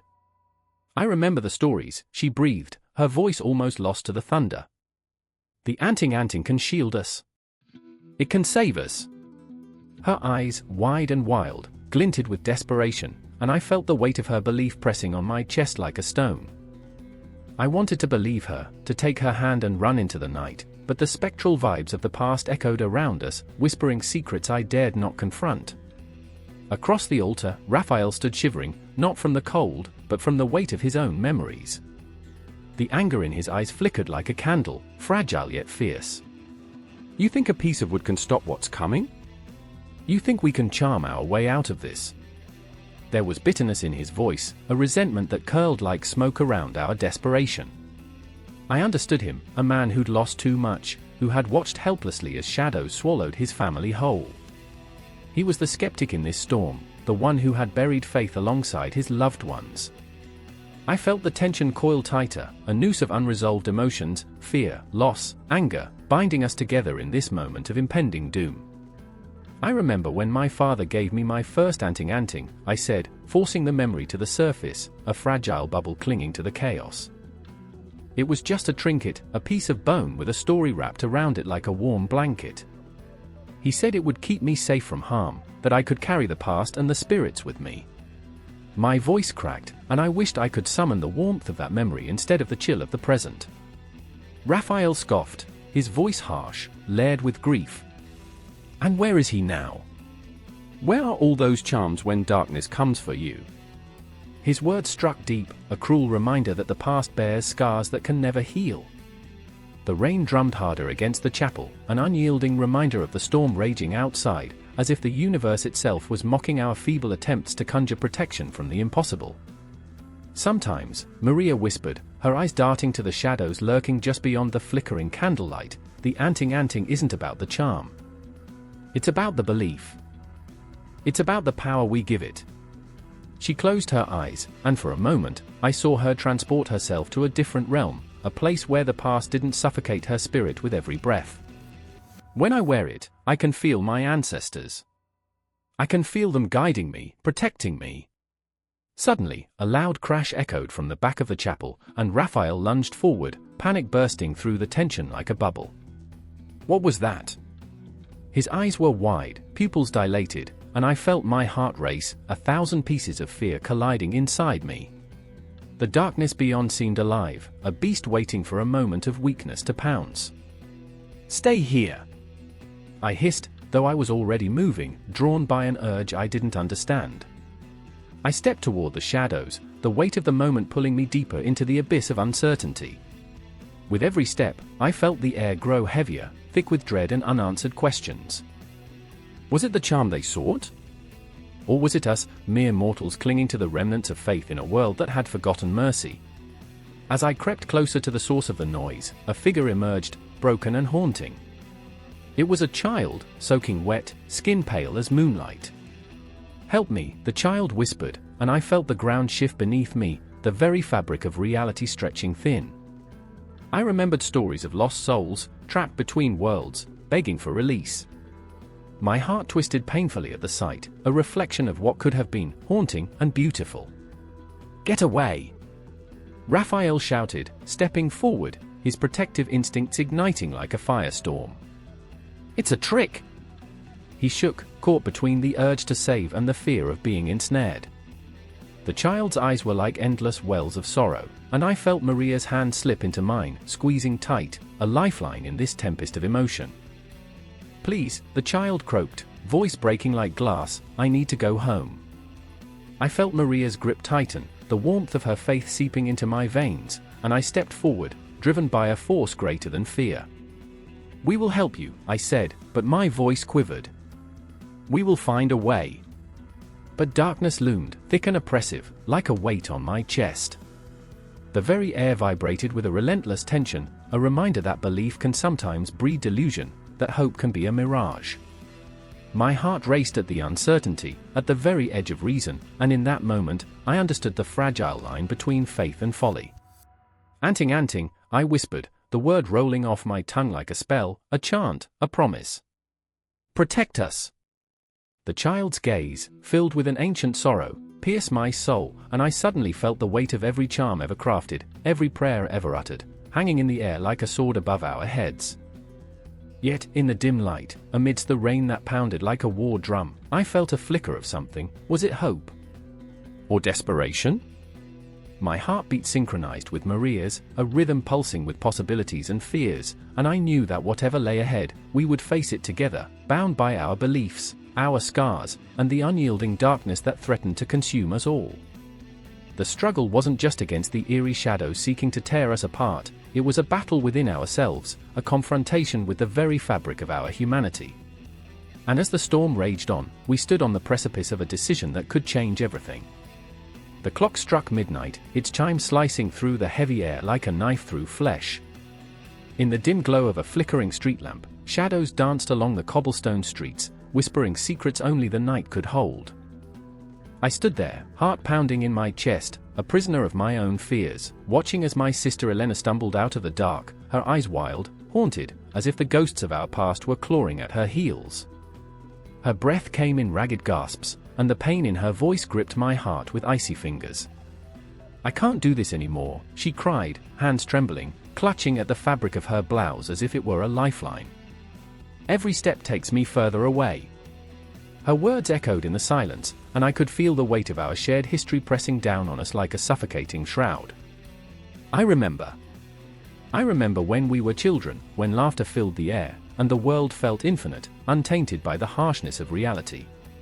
Now, our innocence lay in tatters, scattered like autumn leaves beneath the relentless march of time. I reached out, but the distance between us felt insurmountable, a chasm carved deeply by unspoken words and unshed tears. "Stay with me," I pleaded, but even as the words escaped my lips, I knew they were fragile, a spider's web in the face of a storm. Fear twisted inside me, a relentless creature gnawing at my insides, and I could see it reflected in her eyes. The darkness had seeped into her soul, wrapping around her like a suffocating vine, pulling her deeper into despair. "Do you feel it?" she whispered, despair threading through her voice. "The weight of everything we've lost." I nodded, understanding washing over me like a cold wave. We had lost so much, our parents, our dreams, a sense of safety. Each loss had carved a wound, and now those wounds were festering, threatening to consume us whole. My mind raced, recalling the moments that had led us here, our father's hollow laughter echoing in the empty house, the night spent clutching our stuffed animals as if they could protect us from the shadows creeping closer. But it was in our very hearts that the true shadows lay, the choices that had pulled us apart. I had made decisions, and Elena had retreated. We had failed each other, and now the silence between us felt like a chasm that no words could bridge. "Do you ever wonder if we're just ghosts?" I asked, the question hanging heavy in the air. Wandering through this life, searching for something we can never have. Her gaze fell to the ground, her shoulders trembling with unshed sorrow. "I don't want to be a ghost," she murmured, and the sincerity in her voice shattered something inside me. I reached for her, fingertips almost grazing her skin, but she recoiled, as if my touch would burn. "It's too late for me," she said, and that phrase tore through me, a jagged blade carving deeper into my chest. "No. It's not too late," I shouted, desperation lacing my voice. I could feel the tears welling up, threatening to spill over. "We can find a way back, together. We can face this darkness." But the night laughed at me, a cruel, mocking laugh that echoed through the empty streets. I could barely breathe, the weight of her despair settling around my throat, cutting off the air. This wasn't just about us anymore, it was about the souls we had lost, the dreams we had abandoned. Behind us, the shadows of the city loomed, tall and menacing, each building a silent witness to our struggles. I could feel their eyes on us, an audience to our tragedy. I glanced over my shoulder, half expecting to see our mother standing there, arms outstretched, ready to pull us back into the warmth of her embrace. But the only thing that met my gaze was the darkened alley, a yawning mouth ready to swallow us whole. "I remember," I whispered, the weight of memories crashing over me. "I remember when we used to dream under the stars, when the universe felt alive with possibility." Elena's expression flickered, a spark igniting in her eyes. "I remember," she echoed, her voice a ghost of its former strength. "I remember the way the night smelled, rich with promise." Time stretched and warped around us, every heartbeat echoing the urgency of our plight. I could feel the cosmos swirling above us, an infinite tapestry of stars shimmering with unfulfilled potential.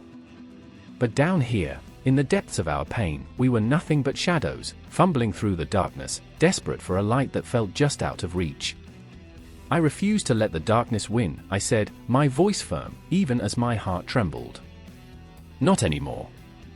In that moment, the air crackled with tension, electric and alive. We stood at the precipice, teetering on the edge of something monumental, a choice that would either shatter us or bring us back together. I could feel the weight of the world pressing against us, and it was in that surreal, pulsating moment that I heard it, a soft, almost imperceptible sound, like the whispers of long-lost souls calling out from the depths. "Elena," I breathed, stepping closer, the distance between us shrinking, the shadows gathering at our feet. "Let's take that step together." Her eyes met mine, and for the first time, I saw a glimmer of hope flicker there, fragile but defiant. We could face the darkness, armed with the ghosts of our pasts, ready to confront the shadows that had held us captive for so long. The city throbbed around us, alive with the promise of what could be, and my heart surged with a fierce determination. As the clock struck again, marking the passage of time, I took a deep breath, feeling the weight of the universe pressing down on me. This was not just a moment, this was our lifeline, pulling us back from the brink. I reached for her hand once more, and this time, she didn't pull away. Together, we stepped into the night, ready to face whatever awaited us, our hearts still pounding with the rhythm of the unknown, the journey of the soul stretching out before us, an infinite path, fraught with both challenge and promise. The moon hung heavy in the sky, a pale eye watching over the village, casting shadows that twisted like tortured souls. I felt it, that weight, as I stood in the heart of the night, the air thick with an eerie silence that spoke louder than screams. I was too late. The banquet lay sprawled on the ground, lifeless, yet the world around pulsated with an unsettling vibrancy, as if it thrived on the chaos that surrounded death. The smell of decay was almost sweet, grotesque in its familiarity. This was not just a body, it was a vessel caught between two realms, a canvas for the whispers of those left behind. I could hear my own heartbeat, hammering against my ribs, as if trying to escape the horror unfurling before me. I glanced at Amina, her face a mask of disbelief, eyes wide and glassy, filled with an unfathomable void. She had always carried a light within her, a spark of hope that ignited laughter and warmth in the coldest nights. Now, that light flickered like a candle in a storm, and my heart twisted painfully in my chest. She was broken, and I was powerless to mend her. "Amina," I whispered, but my voice cracked, a fragile thing, barely surviving the weight of the moment. She didn't respond, her gaze fixated on the banquet, as if willing it to rise, to tell her secrets, to break the silence that clung to us like a shroud. I felt the pull of the darkness, the magnetic allure of despair, urging me to join her in that infinite abyss. Why? Her voice was a ghost, floating through the night, carrying the weight of a million unanswered questions. The chill of the air wrapped around us, a reminder of the fragility of life, and I couldn't help but think of the last time we laughed together, the way her laughter danced like fireflies in the dusky twilight. Would we ever laugh again?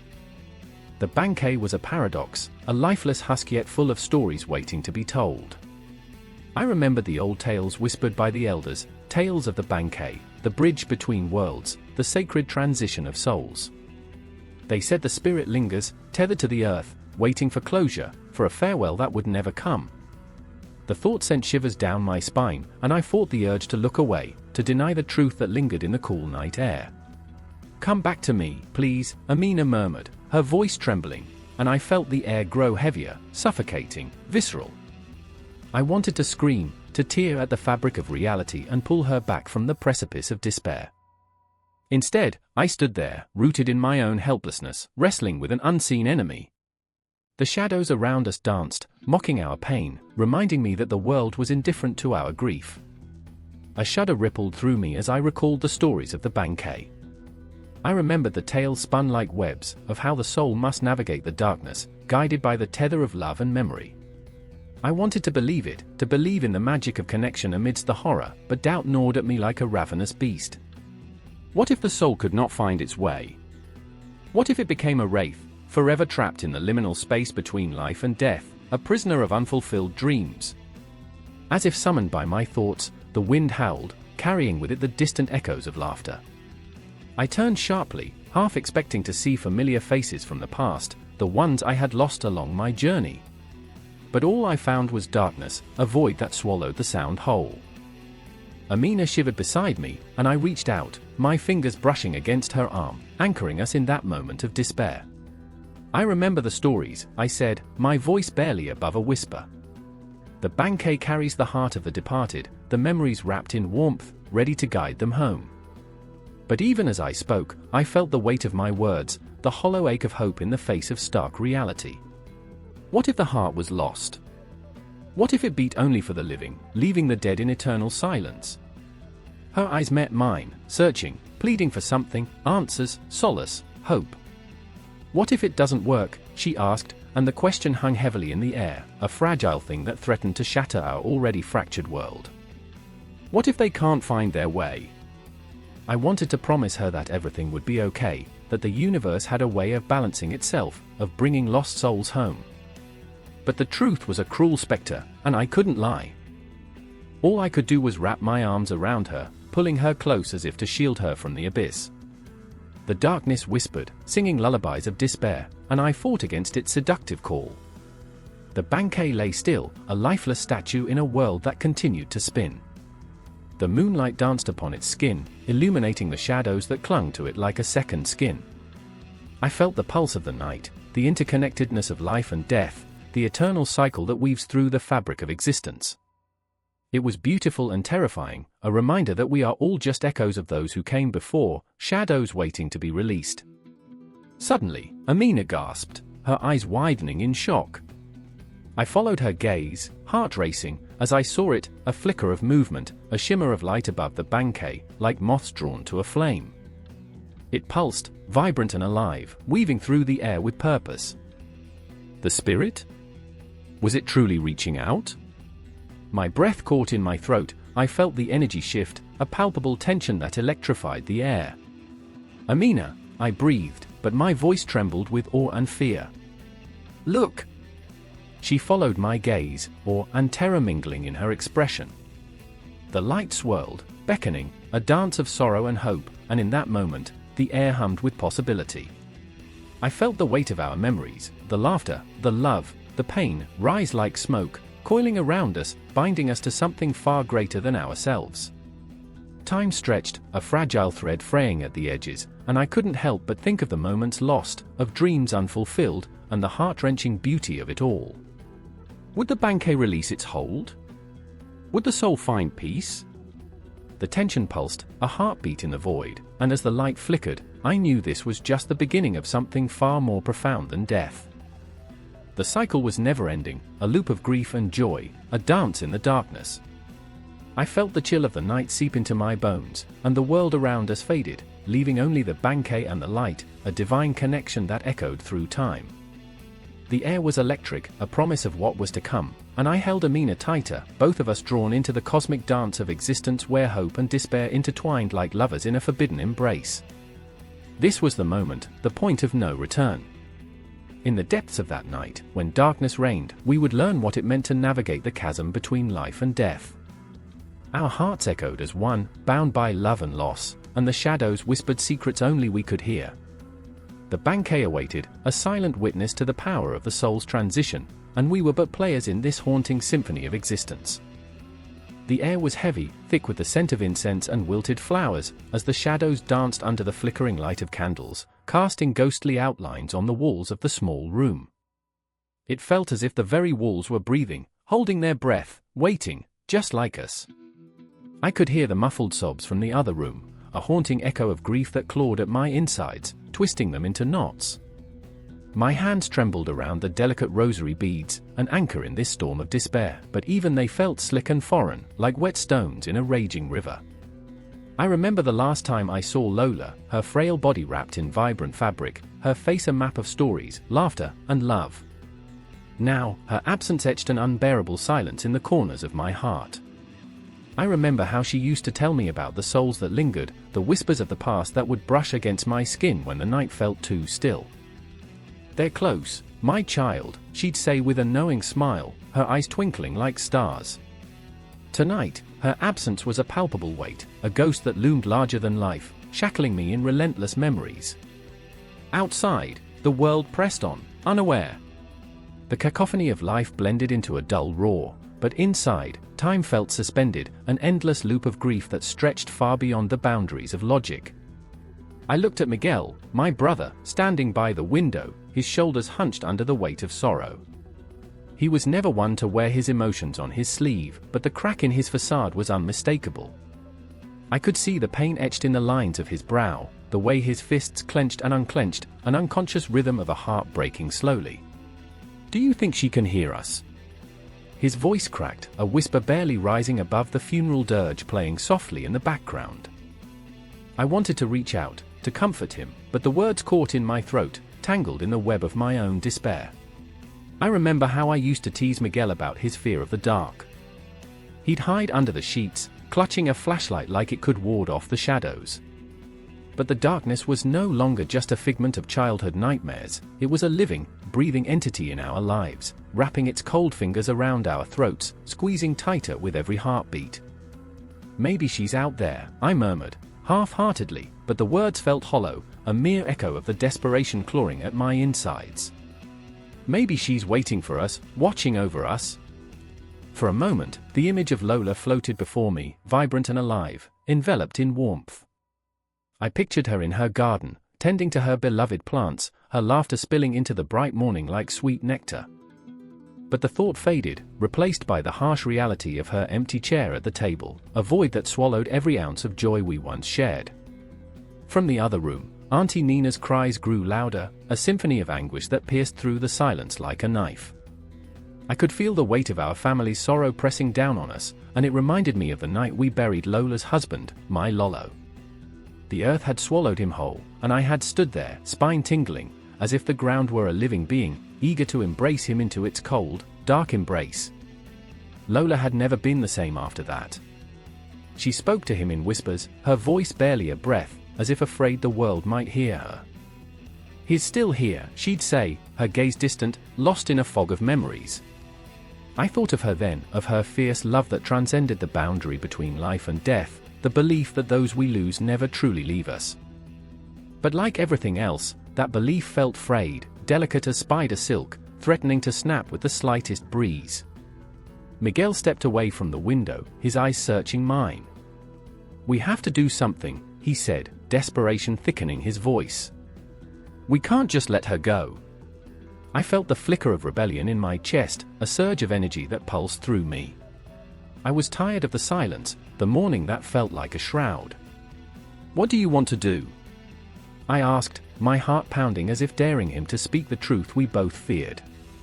He took a deep breath, a shaky inhale that echoed in the hollow space between us. "We should honor her. Remember her the way she was, not just this." He gestured vaguely to the darkness, the gloom that had settled like dust over our lives.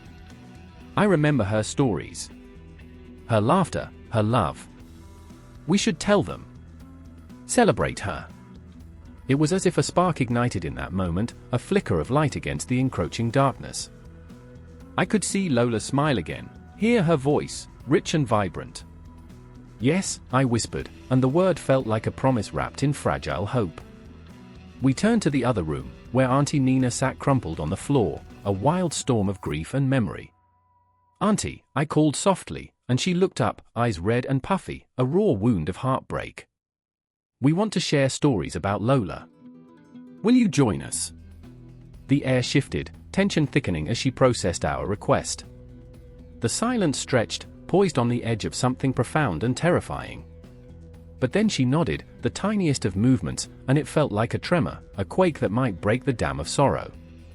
As we gathered around, the candles flickered, shadows dancing, and I felt the weight of the past pressing in, mingling with the flickers of laughter and warmth, memories flaring to life. Each story told was a thread, weaving us together again, binding our hearts to the tapestry of love that Lola had so intricately crafted. And in that moment, I realized we were not just mourning her passing, we were resurrecting her spirit, our hearts echoing her legacy, a legacy that refused to be silenced, even in death. The night grew long, but the shadows felt less oppressive, the air crackling with the warmth of shared memories, alive and breathing. There was no resolution, no neat ending. Just the raw, pulsing vein of emotion, an infinite loop of love, loss, and remembrance. In the silence that followed, I knew we were not alone. We were surrounded by ghosts and echoes, breathing life into the memories that would forever tie us to her. The wind howled like a banshee that night, its icy fingers clawing at the remnants of warmth left in the air. I stood at the edge of the cemetery, breath held tight in my chest, every heartbeat like a drum warning of the specters that lingered just beyond the veil. Shadows danced between the gravestones, flickering in the moonlight like restless souls, yearning to break free. I could feel it, even unsettling energy, thick and electric, coiling around my throat, whispering secrets of those who walked the earth and then vanished. I remember the weight of unspoken words clinging between us, a tightrope stretched thin between Hannah and me. Her eyes, wide and glistening, reflected both terror and an aching hope. She clutched the locket around her neck, fingers trembling. It had once belonged to her mother, a talisman that promised connection beyond the grave, and now, she believed it was a beacon, summoning the lost. "They said the spirits come back when the veil is thin," she murmured, the tremor in her voice cutting through the cold night air like a knife. "What if my mother, what if she's here?" I wanted to scream, to pull her back from the precipice of that dangerous hope. But I was haunted too, by memories of my own, my brother, gone too soon, his laughter an echo that replayed in my mind like a broken record. "What if she is?" I whispered, half-heartedly trying to tether her to the living world. "But what if she's not the same? What if she's different?" Hannah turned away, her chin up, defiance etched on her face. "I don't care. I need to know." A flicker of movement caught my eye, and I froze, heart pounding, watching the shadows shift under the weight of something unseen. A chill crept down my spine. The air felt alive, as if it held its breath, anticipating the return of those who lingered in the liminal spaces, caught between here and the great beyond. Time slipped, distorted and fractured, moments bled into one another. I felt the universe compress, like a clock ticking too fast, cruelly reminding me that life was fleeting. I could almost hear the whispers of forgotten dreams swirling around us, murmuring in a language I couldn't quite grasp. I remember Hannah's laughter, bright and full of life, now haunted by doubt. "You don't believe me," she had said earlier, her voice barely above a whisper, the word believe hanging in the air like a spectral omen. "No," I had replied, the word catching in my throat, "I just don't want you to get hurt." Her face fell, and for a moment, all I could see were the ravages of loss, crumpling her spirit. Here we stood, two broken souls, fumbling through the darkness, seeking the warmth of the light that could no longer touch us. Then, as if summoned by the energy we generated, the shadows thickened. From the corner of my eye, I saw what looked like a figure, an outline hovering just beyond the crumbling tombstones, draped in a tattered veil of darkness. I blinked, heart racing. It solidified, morphing into something undeniably human yet otherworldly. "Hannah," I gasped, my voice shaking, "we need to leave." But she was rooted, entranced by the figure that glimmered like stardust against the backdrop of the night. "Mom," she whispered, hope spilling from her lips like an unspoken prayer. The figure drifted closer, a face emerging from the shadows, fragile, worn, yet undeniably familiar. Hannah's breath hitched, and in that moment, a chasm opened wide between us, reverberating with unaddressed grief. I wanted to scream, to shake her back to reality, but I was paralyzed by the beauty and horror of what unfolded. Her mother, ethereal and shimmering, was both a beacon of hope and a harbinger of despair. "Hannah!" I yelled, desperation clawing at my throat, but she stepped forward, lost in the allure of the apparition. "Mom, is that really you?" The air crackled with energy, an electric charge that tugged at the fabric of time. I felt it in my marrow, the bittersweet ache of reuniting with what is lost, a soul that was once whole now fragmented into countless pieces of memory. The veil thinned further, and I saw flickers of other souls, lost and wandering, drawn to the warmth of their loved ones. "Do you see them, too?" I whispered hoarsely, my gaze darting around, the shadows morphing into whispers of the past. "They're all here, Hannah. But they're not truly alive. They're echoes." Her brows knitted together, confusion shadowing her elation. "What do you mean?" Before I could answer, the figure of her mother reached out, her hand ghost-like, fingers trailing through the air, beckoning. The sight twisted my insides, a visceral reminder of love so profound it could transcend the boundaries of life and death. But I also felt the dread, the heavy realization that love could lead to darkness. "Mom, please!" Hannah cried, voice breaking under the weight of longing. "I want to come with you." "No!" I shouted, a flood of panic surging. "Hannah, she's not what you think. She's not really here." But the words tumbled around us, lost in the gravity of the moment. The shadows danced, drawing closer, whispering secrets of despair, weaving tales of souls returning not as saviors but as reminders of pain, and I watched helplessly as Hannah reached out, her fingers brushing against the cool air where her mother's hand hovered. A pulse of energy rippled through me, igniting a fierce determination. I stepped forward, ready to snatch Hannah back from the edge of her delusion. "You're alive! You're here!"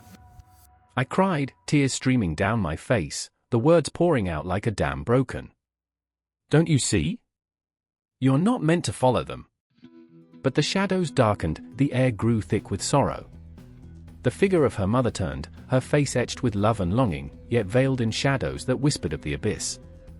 Hannah teetered on the brink, her soul wrestling with the promise of reunion and the sharp sting of reality. "Let go," I pleaded, my voice cracking. "You have so much left to do here. You have to stay." And amidst the chaos, I saw it, the flicker of doubt in Hannah's eyes, an ember of understanding. The shadows pulsed with life, every heartbeat echoing our collective fear, joy, and longing. There in that moment, we were all intertwined in the fabric of existence, souls dancing on the tightrope of memory and desire. "Mom!" Hannah's voice trembled, torn between two worlds, and I felt the weight of her choice heavy in the air. The night held its breath, and in that stillness, it felt like the universe was watching, waiting for her to decide, to cling to life or to give in to the seductive call of the forgotten. Time melted away, seconds stretching into infinity, and with one last breath, she took a step back, the realization washing over her like a tide. "I'm here. I'm still here." The figure faded, the shadows retreating, leaving only echoes of what could have been. It was a momentary victory, yet the chill lingered, whispering of the souls forever caught between worlds, forever longing. And as we stood there, trembling in the aftermath, I knew, this was just the beginning. The cycle of souls returning was far from over. Out there, in the shadows, others awaited, desperate for the light of connection, and we could only brace ourselves for what was to come next. The moon hung low, a glaring eye in the midnight sky, illuminating the graveyard where shadows danced in the chill of the night. I stood among the stones, their inscriptions worn and faded, but the stories they held whispered to me, beckoning me closer. My heart raced, each thud echoing through the hollow silence, a rhythm of desperation. The air was thick, heavy with the scent of damp earth and something sweeter, more sinister, forgotten memories of those who once walked this path, their essence lingering, a constant reminder. "Sarah! Where are you?" It was Mia's voice, tight with panic, slicing through the stillness like a knife. I turned, my breath hitching. She was frantic, shadows clinging to her like desperate ghosts, her eyes wide with unshed tears, reflecting the moonlight like shards of glass. Our family had always revered our ancestors, but tonight they felt more alive than ever, their presence pressing against us, demanding attention, and we were caught, ensnared in their web of expectation. "I'm here," I called, but it felt like a whisper against the cacophony of the night. "We mustn't forget them," I had always said. "They're our roots." But as Mia stumbled toward me, her face twisted in anguish, I wondered if the weight of our rituals, the prayers, the offerings, had become chains instead of anchors. "Look," she gasped, pointing to a stone at the far edge of the graveyard, partially obscured by wild grass. "It's Grandma's." The name hung in the air between us, a fragile thread connecting the past and the present. But beneath that connection lay something darker. I remembered the stories, the ones told under the flicker of candlelight, tales of betrayal and heartache wrapped in the warmth of love and duty. They swirled around me now, heavy like fog, suffocating yet intoxicating, a bittersweet blend that left a bitter taste in my mouth. Why would she want to hurt us? I asked, but the question lingered unanswered, a scream caught in my throat. Ancestor worship had been our guiding light, but the shadows whispered louder than the light ever could. Suddenly, a gust of wind swept through the graveyard, carrying with it the faint sound of laughter, childlike, innocent, yet soaked in an uncanny chill. It sent shivers racing down my spine. I turned to Mia, her brow furrowed, confusion and fear warring in her expression. "Did you hear that?" I breathed, my voice trembling. "It's them, isn't it?" Silence answered, deafening and oppressive. I could almost feel their eyes on us, the ancestors we revered watching with unyielding intensity, scrutinizing our every move. Their expectations bore down on us like a weight too heavy to lift. We were spiraling, caught in a cycle of honor and unrest, the importance of lineage twisting into something grotesque. Our devotion felt less like love and more like a curse. "I remember Grandma's stories," Mia whispered. "The rituals, the way she'd sit us down, her voice low and soothing like the hum of old music. They're always with us," she'd say, "never forget they are our guides." But what if, her voice trailed off, fear smoldering in her eyes. What if they're not just guides? What if they're trapped? I shuddered, the notion clawing at my insides. Trapped. The very thought ignited a spark of rebellion in my heart. We had been honoring them, but at what cost? What if our rituals were not a bridge but a prison? "Sarah, we have to do something." Mia's voice broke through my spiraling thoughts, her gaze fixed on that grave marker, as if it held the key to our unspoken questions. "We need to confront them." Confront. The word tasted foreign on my tongue. To confront the past? The memories wrapped in the folds of time were both haunting and sacred. I could hear the echoes of our ancestors, their whispers a haunting melody that called us to the edge of reckoning, beckoning us to acknowledge not just their legacy but the shadows that lingered in their wake. As we approached the stone, a chill enveloped us. It was alive, vibrating with history, the weight of our lineage palpable. I placed my trembling hand on the cool surface, a jolt of energy coursing through me. "Grandma, are you here? We need your guidance."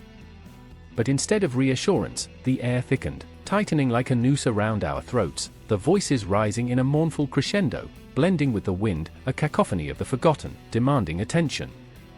"Speak to us!" Mia cried, her voice raw, breaking against the night's darkness. "We honor you, but we need to know, what do you want from us?" The silence that followed was deafening, a space filled with the weight of centuries. I felt it, an energy thrumming beneath the surface, twisting and turning like a restless spirit. What was it that bound them to us? What was this desperate need for remembrance that clawed at our souls? It felt like a cycle, a loop of longing and fear that pulled tighter, suffocating yet necessary, like an unending spiral of time. "Are we forgetting you?" I murmured, the words nearly lost to the wind. "Are we failing in our duty?" My chest ached with the weight of my question, a raw wound spilling forth the truth we had evaded. It was more than ancestor worship, it was a reckoning with our own fragility, our own imperfections. A distant echo of laughter danced on the edge of the night, and suddenly, I wanted to break free from the expectations, to shatter the glassy veneer of reverence that had become a prison. In this moment, I knew that honoring our ancestors meant embracing their flaws, acknowledging the pain and heartache that came with their stories. And as the shadows lengthened, I felt it, the air shifted, charged with a palpable energy. The night stretched, a canvas painted with our fears, our hopes, and the raw, unfiltered truth of our existence. We were alive, and in that aliveness, we faced the echoes of our past, not as chains, but as a tether, binding us to something greater, something eternal. But this was only the beginning, the cusp of a revelation that would tear through the fabric of our understanding. The winds howled, carrying with them the weight of our ancestors' stories, a haunting melody that would follow us long after we left this hollow place. They were here, and we were nowhere near done. In the thick, oppressive darkness, the cicadas sang their haunting lullaby, a melody that clawed at the edges of sanity. I stood at the edge of the village, heart pounding like a war drum, the air thick with the scent of damp earth and foreboding. The moon was a ghost, half hidden behind ominous clouds, casting elongated shadows that danced like phantoms around me. I felt her presence, like a whisper against my neck, cold, breathy, and beckoning. They said the Manananggal came when the moon was swollen with her secrets. She crept through the night, searching for souls to devour, leaving the lingering stench of dried blood and forgotten dreams in her wake. I had heard the stories all my life, woven into the fabric of my existence by my grandmother's trembling voice. But standing here now, I wasn't just a witness to folklore, I was part of it, entwined in a fate I never chose. Beside me, Lila clutched her son, Jojo, to her chest, his small body trembling like a leaf in the wind. Her eyes were wide with terror, reflecting the flickering lamplight as if they were windows into a storm-tossed sea. "We have to leave," she gasped, each word punctuated by a desperate urgency. The fear in her voice pulled me under, dragging me into the depths of that primal instinct to survive. I remembered the stories she once told me, tales of brave men and desperate mothers, of heart-wrenching choices made on nights like this. Yet, here we were, paralyzed by the weight of our own fear, hoping against hope that the night would swallow its own darkness. "Lila, don't," I whispered, a hand brushing her shoulder in a futile attempt to offer comfort. My own heart ached, a heavy stone lodged in my throat. I remembered what the elders said, the Manananggal feasted on fear, it was her sustenance. The thought wrapped around my mind, squeezing tighter, suffocating. We need to find shelter. We can't let her sense us. But in that moment of stillness, the air thickened, and I could almost hear her wings. The Manananggal was a creature of the night, splitting in two to fly, leaving her lower half behind like a discarded shell. I felt the cold sweat trickling down my spine, a reminder that she was not just a nightmare but a reality that could tear apart flesh from bone, love from loss. Jojo whimpered, and Lila's grip tightened around him, her fingers digging into his skin. I remembered the first time she held him, a joy so radiant it could burn the night. But now, that joy felt smothered beneath layers of dread. The shadows closed in, and I could see them, flickering edges, teasing glimpses of wretched futures. What mother could hold on to light when darkness loomed so close? What choice would she make when it came to the survival of her child? A sudden rustle broke the stillness, snapping me back to the moment.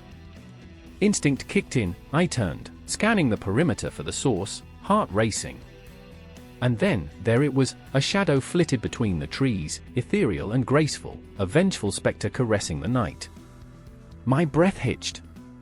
I could see the outline of wings, stretching wide, dark against the moonlight, and the realization crashed over me like a wave: she was here.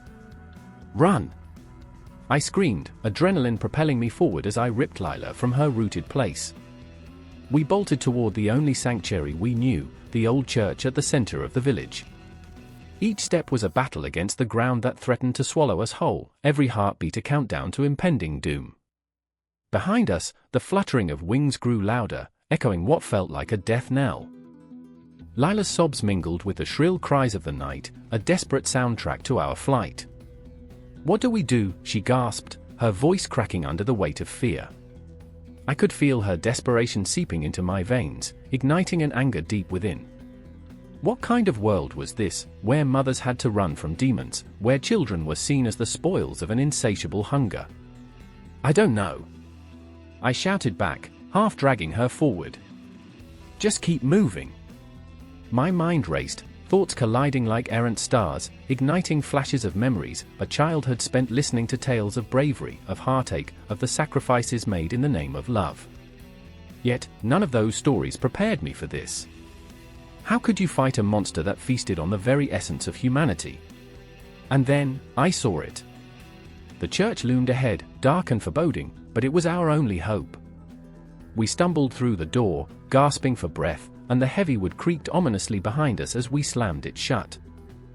The air was thick with incense and old wood, a sanctuary steeped in centuries of whispered prayers. But even here, the shadows felt alive, shifting and curling like the smoke that filled the air. "Bar the door," I urged, and Lila rushed to the heavy wooden beam, her small frame silhouetted against the flickering candlelight. But even as we secured ourselves, I could feel the dread creeping back, a sense of inevitability threaded through the very walls of this sacred space. With every passing second, the silence grew heavier, more oppressive, until it was an entity all its own.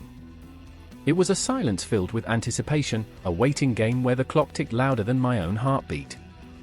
My thoughts drifted to what the elders spoke of, the Manananggal, a creature born of betrayal and wrath, forever seeking what had been stolen from her. What do you do when the darkness comes for you? Do you fight, or do you hide? Would Lila sacrifice herself to save Jojo? Would I do the same? The question swirled in my mind like a tempest, and just as I thought I found clarity, the shadows began to take form before my eyes. Then, a piercing wail shattered the stillness, echoing from outside. The sound was primal, guttural, a shriek that could freeze blood and shatter hearts. I gripped Lila's arm, and for a moment, our eyes locked, two souls entrapped in a nightmarish dance, unmoored from hope yet tethered by the love we had to protect. In that moment, I understood. The Manananggal was not just a monster, she was a reflection of every fear we carried, every sacrifice we feared we might have to make. She was a warning etched into the fabric of our existence, a reminder that vulnerability could be our greatest strength or our ultimate downfall. And as I looked into Lila's eyes, I knew we were more than just prey, we were the guardians of each other's light, encased in the fragile armor of love, fear, and defiance. This was not the end, it was the moment we would confront our darkest truths. The shadows were gathering, but with them, we would rise. I remembered that love could be a weapon, a shield against the night, and together we would face whatever came, even if it meant confronting our own demons. Outside, the wailing grew louder, and deep within me, a flicker ignited, a spark of courage woven from fear, love, and the unbreakable bond of motherhood. I held on to that hope, however small, knowing we stood on the precipice of something far larger than ourselves. And the night whispered secrets we were yet to understand, pulling us toward our fate, but this time, we would not run in despair. The air was thick with the scent of smoke and despair as the sun dipped below the jagged horizon, a blood-red orb swallowed by darkened clouds. I could hear her gasping, each breath a plea for clarity, yet the shadows loomed larger, whispering secrets in languages long dead. It was nearly midnight, the hour when the veil between this world and the next thinned like the fabric of a forgotten dream. Rena, her spirit woven tightly with the earth, stood at the edge of the village, where whispers of the past hovered like fireflies around her. "I can't let them go," she murmured, her voice cracking like old timber. The souls of her ancestors, lost in the crevices of time, danced just out of reach. Her heart, laden with grief, beat a wild rhythm against her chest. Every pulse was a reminder of the burden she carried, a burden complicated by the looming specter of her brother, Marco, who had been twisted by grief and anger after the sudden loss of their mother. From a distance, I watched Marco, his fists clenched, the knuckles white against the backdrop of an ominous night. He was a storm, churning with rage and sorrow, chasing nothing but shadows. "They took her from us," he shouted into the void, as if daring the spirits to answer him. The villagers, hearing his cries, hid behind closed doors, their faces pale, haunted by their own fears, the fears of what lay beyond the grave. The night thickened around us, a tangible entity that clung to our skin. The moon, a distant guardian, provided scant illumination, casting an eerie glow on Marco's face. I felt the weight of his pain, the rawness of his loss. It stung like salt on an open wound. Rena, fragile yet fierce, turned to him, her eyes glistening like twin stars caught in a tempest. "We need to let her go," she pleaded, desperation lacing her words. But Marco was a stone monument, immovable in his grief. "I remember the stories," I whispered, as if sharing a sacred secret. "The myths of the soul, the ones that roam these lands." I could feel the history wrapping around us like a cloak, heavy with the echoes of those long forgotten. In the Ilocos region, they believe the soul wanders until it finds peace. In Mindanao, it said the souls of the dead can be called back, but only for a time. The words hung in the air, heavy with implication. Rena's gaze locked onto mine, and for a fleeting moment, I saw a flicker of understanding. "You think that's what we need?" she asked, almost breathlessly. It was a question wrapped in 1,000 layers of hope and despair. Marco scoffed, his anger flaring like a wildfire. "You want to summon her? To what end?" His voice was gravel, sharp and unyielding. The tension crackled around us, thickening the air, charging it with an electricity that felt both terrifying and exhilarating. "What if she doesn't want to come back?" It was a question that hung in the night, a ghost of its own, and I shivered at its chilling implications. The legend spoke of souls caught in the liminal space, trapped between realms, unable to find peace. "What if she is in pain?" Rena's voice trembled, the cracks in her armor betraying her fear. "What if she needs us?" The shadows began to dance, and in their flickering movement, I saw faces, familiar ones, loved ones long gone. The world around us faded, as if we stood on the precipice between life and the beyond. I felt the pull of the legends, the weight of the unspoken truths that lay heavy within our hearts. "I remember," I said softly, "the story of the Mangkukulam, the witch who could mend broken spirits." The air grew colder, and Marco's face paled. "You're not suggesting—" "No," Rena interrupted, her voice rising, fierce as a tempest. "I'm suggesting we try. For her." The night became a battleground of emotions, lost love sparring with the fierce desire for closure. It was raw and primal, a clash that reverberated through the very bones of the earth. Rena stepped closer to Marco, her hands trembling, reaching out not just for him but for the mother they had lost. "We owe it to her. We owe it to ourselves," she implored, her words cutting through the darkness like a flash of lightning. For a moment, there was silence, an eerie pause pregnant with the weight of their shared grief. Marco's shoulders slumped, and the anger ebbed, replaced by something softer, a flicker of doubt. "What if we fail?" "Then we'll face it together," Rena replied, her voice steady, her eyes fierce. "But we must try. We can't just let her fade into nothing." The very ground beneath us trembled as if the earth itself held its breath. The air shimmered with something unnameable, a presence, perhaps. The stories whispered through the trees, the rustling leaves echoing the cries of the past. I felt the pull of the cosmos, a connection that transcended time, drawing us deeper into the night. As we stood there, the weight of our ancestors pressing against us, we began to chant. Words flowed like water, ancient and powerful, weaving a tapestry of longing and remembrance. I could feel the tension unraveling, tendrils of hope piercing through the darkness. This was no mere summoning, it was a reckoning. And in that moment, as the veil thinned, I could almost see her, our mother, her face illuminated by the moonlight, a tender smile breaking through the shadows. The air crackled, hearts quickened, breaths hung heavy. Would she come? Would she forgive us our failures, our fears? Together we stood on the brink of the unknown, our hearts entwined in the fabric of age-old myths, as the spirits danced around us, whispering secrets, urging us forward. In our desperation, we found clarity, a path illuminated by love, loss, and the relentless pulse of life itself. The night was vast, the myths as haunting as they were beautiful, and we were merely players in a story that stretched back beyond the stars, forever folding into the depths of our souls. Time unfurled, and the confrontation loomed, an unbreakable thread woven through the tapestry of existence, drawing us toward the inevitable moment when we would face not just the spirits of the past, but the specters within ourselves. The wind howled, a mournful wail that clawed at the edges of the night, echoing through the hollowed streets like the anguished cries of lost souls. A lantern flickered, casting shadows that twisted and danced as if in pain.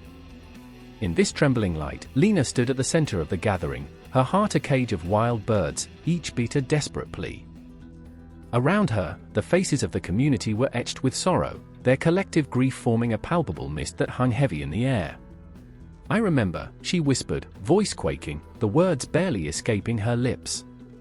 "I remember when we laughed. I remember when we were whole." Each word dripped like honey, bittersweet and thick with memory. Across the circle, nestled among the crowd, was Marcus. His hands dug deep into the pockets of his threadbare coat, his fingers tracing the outline of a crumpled photograph, his brother's smile frozen in time, a ghost haunting the edges of his vision. Tonight's ritual was not just a farewell, it was an exorcism of his own demons. He watched Lena, and in her shaky resolve, he saw a reflection of his own struggle. The weight of unspoken words sat like a stone in his throat. How could he tell her he'd been the one who failed to bring back her brother, that he'd stood idle as the darkness wrapped its cold hands around them? "Why are we here?" A voice broke the silence, sharp and jagged, slicing through the thickening fog of despair. An old woman, eyes like storm clouds, stood on the fringes of the circle, her cane tapping a rhythmic protest against the dirt. "What good can come from this?" Lena's breath hitched, the air heavy with tension. "We're here to guide them," she replied, her voice steely with resolve. "To ensure they don't wander lost in the dark." But doubt clawed at her, gnawing away at her conviction. What if they were the lost ones? What if the ritual was just a masquerade, a flimsy veil over a void they dared not confront? The clock tower struck midnight, its chime ringing through the air like a death knell. Each toll sent shivers down Marcus's spine, reminding him of the ticking clock that had stolen his brother's laughter, that had carved the brightness from their lives. He closed his eyes, and for a fleeting moment, the memories flooded him, bedtime stories whispered under starlit skies, the warmth of shared dreams, and the light that had once danced so vibrantly in his brother's eyes. "Gather close," Lena urged, her voice now a fragile thread binding them together. But could they truly be bound? Did their hearts not beat in isolation, each person wrapped in the suffocating silence of their own grief? The shadows seemed to stretch and twist, whispering secrets of despair, echoing the fears that clung to the edges of their minds. Together, they began the ritual, each word a fragile thread woven into the tapestry of their collective sorrow. Lena led the chants, her voice rising and falling like a wave, crashing against the rocks of despair, but Marcus felt the weight of his silence pressing against him like a mountain. Each chant was a plea, a beacon of hope cast into the abyss. "Guide us, spirits of the night. Show them the way," the words hung in the air, trembling like the flame of their flickering lanterns, but as they spoke, Lena felt an unease creep in. It was not merely the dead they sought to guide, it was the living, too, caught in the throes of their own grief. "What if they don't want to go?" Marcus's voice was a whisper, trembling with vulnerability. "What if they're afraid?" The truth of it thundered in the air, echoing in the hearts of the gathered. Fear, heavy and suffocating, wrapped its tendrils around them, and Lena could feel the chill of it creeping beneath her skin. "But we have to try," she insisted, voice rising in a fervent plea as desperation clawed at her throat. "We owe it to them." "Do we?" Marcus snapped, the pain in his voice raw and biting. "Do we owe it to them, or to ourselves? Are we helping them, or are we just trying to heal our own wounds?" Silence fell like a shroud, thick and suffocating. Lena met his gaze, and in that moment, an unspoken understanding passed between them, two souls grappling with their own ghosts, lost in a landscape of grief. The flames flickered, casting ominous shadows that wrapped around their hearts, tightening like a noose. "Let's give them our pain," Lena said suddenly, the intensity of her gaze igniting something fierce within Marcus. "Let's show them that they're not alone. Let's make this darkness a part of our story." The community held its breath, the air electric with tension, as Marcus stepped closer, his voice a soft murmur. "What if our pain isn't enough? What if they don't want it?" But in that moment, a flicker of hope ignited between them, a fragile yet fierce flame. "Then we'll keep it alive," Lena said, determination threading through her voice. "We'll carry it together." And so, they began to chant again, voices rising and intertwining like a tapestry, weaving their grief into something greater than themselves. Each word a thread, binding them together not just in sorrow, but in resilience, in the recognition of their shared pain. The shadows loomed, menacing and dark, but they stood united, an army of broken souls fighting against the inevitable tide of despair.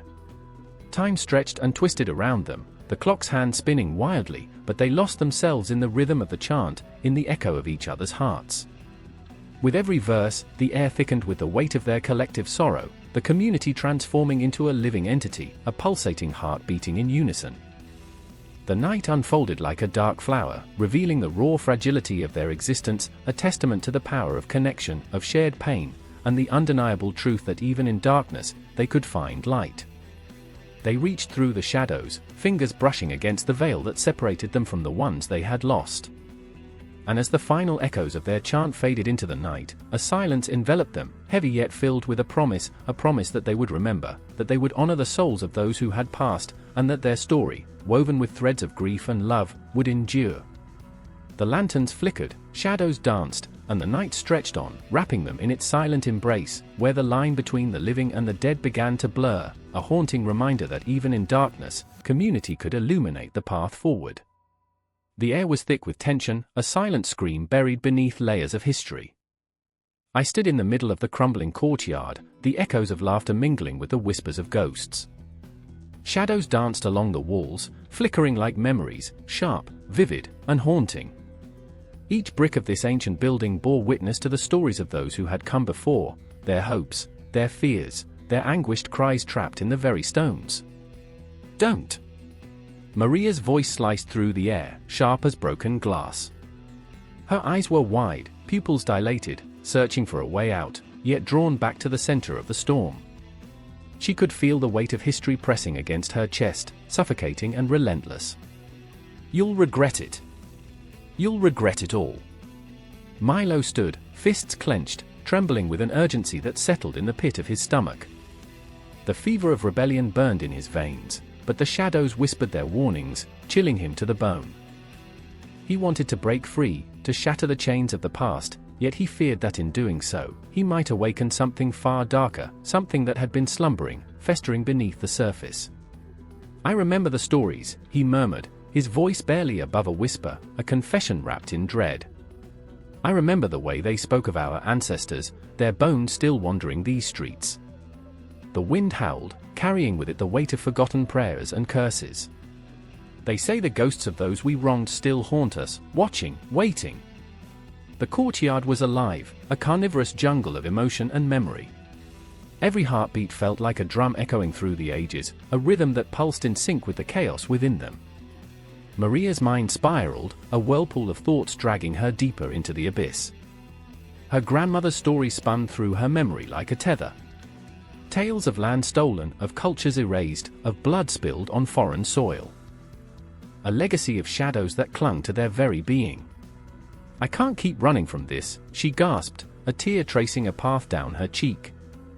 "We're the children of the conquerors and the conquered. How can we move forward when the past won't let us breathe?" The night wrapped around them, thick and suffocating, an invisible noose tightening with every word spoken. In the distance, a clock began to toll, its mournful chime resonating like the heartbeat of the earth itself. Each strike echoed in the marrow of their bones, marking the passage of time, time that held history in its grasp, refusing to release its grip. Milo felt the weight of it all pressing down, a heavy cloak of shame. He had always believed rebellion was the answer, that tearing down the old ways would usher in the new. Yet now, standing in the haunted glow of the courtyard, he questioned everything.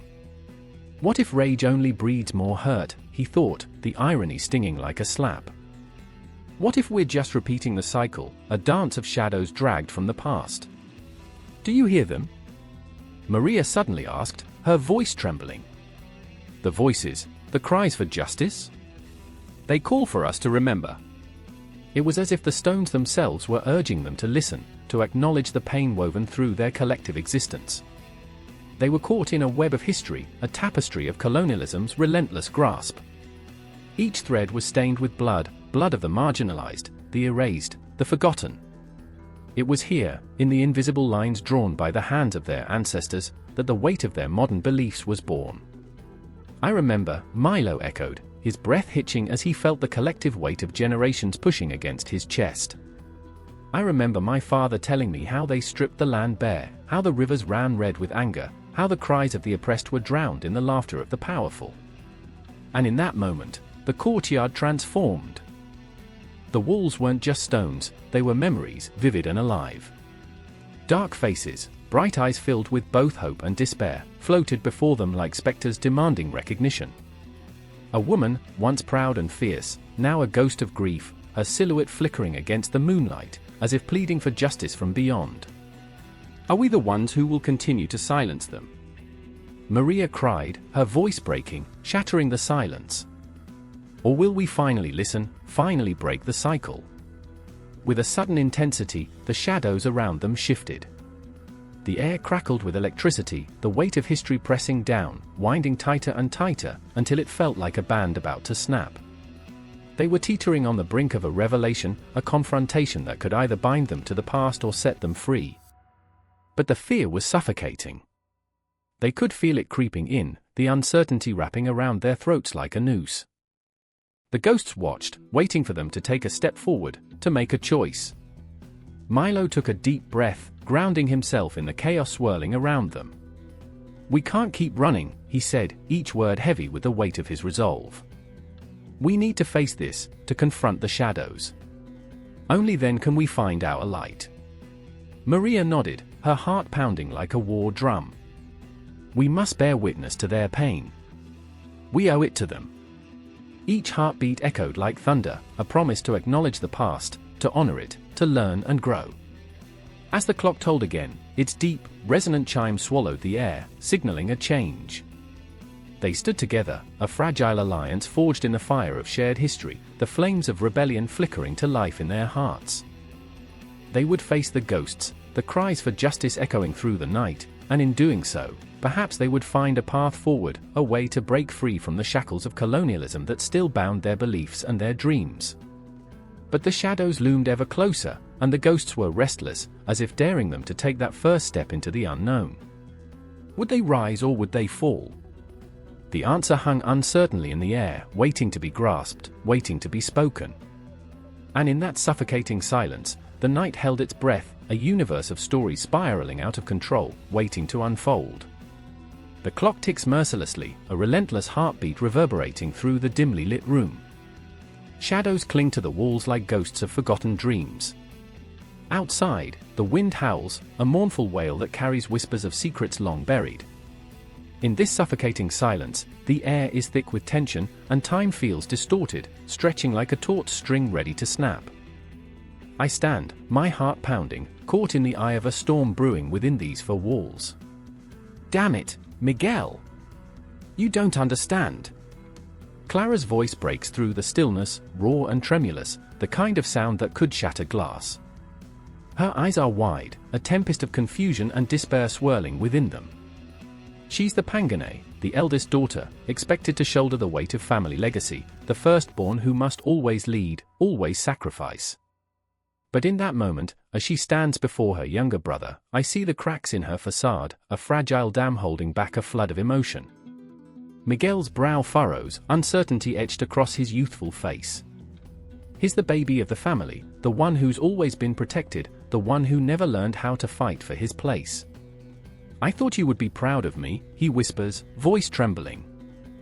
I thought you would support my decision. His words hang in the air, heavy with longing, a plea for understanding that seems to ricochet off Clara's stony exterior. "I'm not proud of you. Not when you're throwing everything away." Her voice rises, sharp as broken glass, cutting through the air. The room seems to shrink, walls closing in as if they too are suffocating under the weight of tradition and expectation. I want to reach out, to comfort her, but I know that the air is thick with unspoken resentments, with the tangled web of family hierarchies that bind them both. Suddenly, the floor creaks beneath us, a reminder of the house, their family's fortress and prison, its very foundations laden with history. I can almost hear the laughter of their parents echoing through the hallways, the warmth of family dinners that feel like a distant memory now. The walls seem to lean in, listening intently, eager to witness this collision of wills, this clash of destinies. "Do you even know what it means to be Pangane?" Clara's voice lowers, trembling on the edge of something profound, something raw. "It's not just a title, Miguel. It's a burden. It's a promise." The shadows shift, as if they too are drawn into her words, wrapping around us like a suffocating embrace. A promise to uphold the family, to keep our legacy alive. You can't just abandon that because you think you want something different. Miguel recoils, hurt flashing in his eyes like a spark igniting a forest fire. "What about my dreams, Clara? Am I supposed to live in your shadow forever? I want to be free. I want to be," his voice falters, the weight of his unfulfilled desires crashing down on him like a tidal wave. "I want to be me." In that moment, the air thickens with unuttered fears, with the ghosts of their childhood creeping in. I remember the nights they spent huddled together under the blanket fort, whispering promises of adventure, dreams that felt as vast as the cosmos. But here they are now, two siblings standing on opposite shores, the chasm of expectation yawning wide between them. "I remember when you used to dream of becoming an artist," Clara murmurs, her voice barely a whisper, the anger bleeding from her words, replaced by a sorrow that feels contagious. "What happened to that boy? The one who painted sunsets with reckless abandon, who saw the world in colors I couldn't even imagine?" Miguel's eyes dim, a storm cloud passing over the sun. "He grew up. He learned that the world doesn't care about dreams, Clara. It only cares about what it can take from you." His words slice through the air, heavy and laced with bitterness, fingers of doubt curling around his heart like thorny vines. Clara steps closer, the space between them shrinking with every heartbeat. "But you can't let it take you. You can't let it steal your fire." Her voice is soft, yet it resonates with an urgency that sends chills down my spine. "We have a chance to change our fate, Miguel. To break the cycle. But not if you run away." I can see the struggle in Miguel's eyes, the flicker of hope battling against the heavy chains of reality. The tension between them is palpable, electric, crackling with unspoken words and misplaced loyalties. I feel it too, a suffocating urge to scream, to shove them closer together, to make them understand that family isn't just a title, it's a commitment forged in the fires of shared experiences and heartbreak. And then, in a heartbeat, everything shifts. The door creaks open, and their mother steps in, her silhouette framed by the dim light from the hallway. The air grows dense with unspoken history, and I can almost see the memories flooding back to Clara, the echoes of a time when laughter filled this house, before the weight of expectation turned it into a battleground. "Enough," her mother's voice resonates, a mixture of authority and desperation. "I will not have my children tearing each other apart." Yet even as she speaks, I see the weariness etched into the lines of her face, the burden of a mother who has fought so long to uphold the facade of a perfect family. In the flickering light, I see Clara's resolve falter, the armor she wears slowly cracking. "But, Mama, no." The sharpness of her mother's voice cuts through the air, silencing them both. It's a command, but beneath it, there's a tremor of fear, fear of losing control, fear of unraveling the very fabric of their shared existence. "Family means sacrifice," she continues, her voice steadier now, as if she's reciting a mantra that has become a lifeline. "It means protection, loyalty. Miguel, you must understand what it means to be part of this family." I can feel Clara's heart breaking beside me, the weight of the world crushing down on her shoulders, the terror of losing her brother clawing at her insides. But Miguel stands tall, defiance sparking in his chest like a wildfire. Maybe I don't want to be part of it anymore. In that moment, I hold my breath, caught between the fragility of hope and the harsh reality of their lives. The air is thick with unresolved emotions, a storm poised to break. Clara's gaze flickers to her mother, then back to Miguel, and I can sense the storm inside her, a tempest of love and fear, of responsibility and rebellion. Pangane, she whispers, the word a soft prayer, laden with significance, echoing in the silence like a heartbeat. It means we fight for each other. But the shadows around them whisper of choices, of paths not taken, of futures untold. And in that moment, as the clock ticks on, I realize that the confrontation is just beginning, a cycle of legacy and rebellion spinning out of control, echoing into the night like the cries of lost souls under the watchful gaze of the cosmos. The night hung thick with anticipation, shadows swirling like the restless spirits they honored. A lone candle flickered at the edge of a forgotten grave, its flame a heartbeat against the encroaching darkness. I stood there, rooted in place, when suddenly, the air crackled with something electric, or a presence, perhaps. Or merely the distant echo of laughter that once filled this very space. The laughter of souls now found in the silence of unders, this celebration of life, death, and everything in between. I remember the first time I felt it, the pull of grief wrapped tightly around joy like a vice. My fingers brushed against the cool stone of my grandmother's grave, where Marigold stood bright like the sun's last gasp before surrendering to night. That was it, my tether between worlds. My heart ached with the weight of her absence, yet my spirit soared with each whispered prayer, each flickering candle illuminating memories long since etched into my soul. But this year was different. This year, as the shadows lengthened, my brother Miguel stood beside me, his face a mask of defiance, the storm in his eyes betraying the turmoil beneath. "I won't do it," he hissed, his voice sharp, cutting through the solemnity of the night.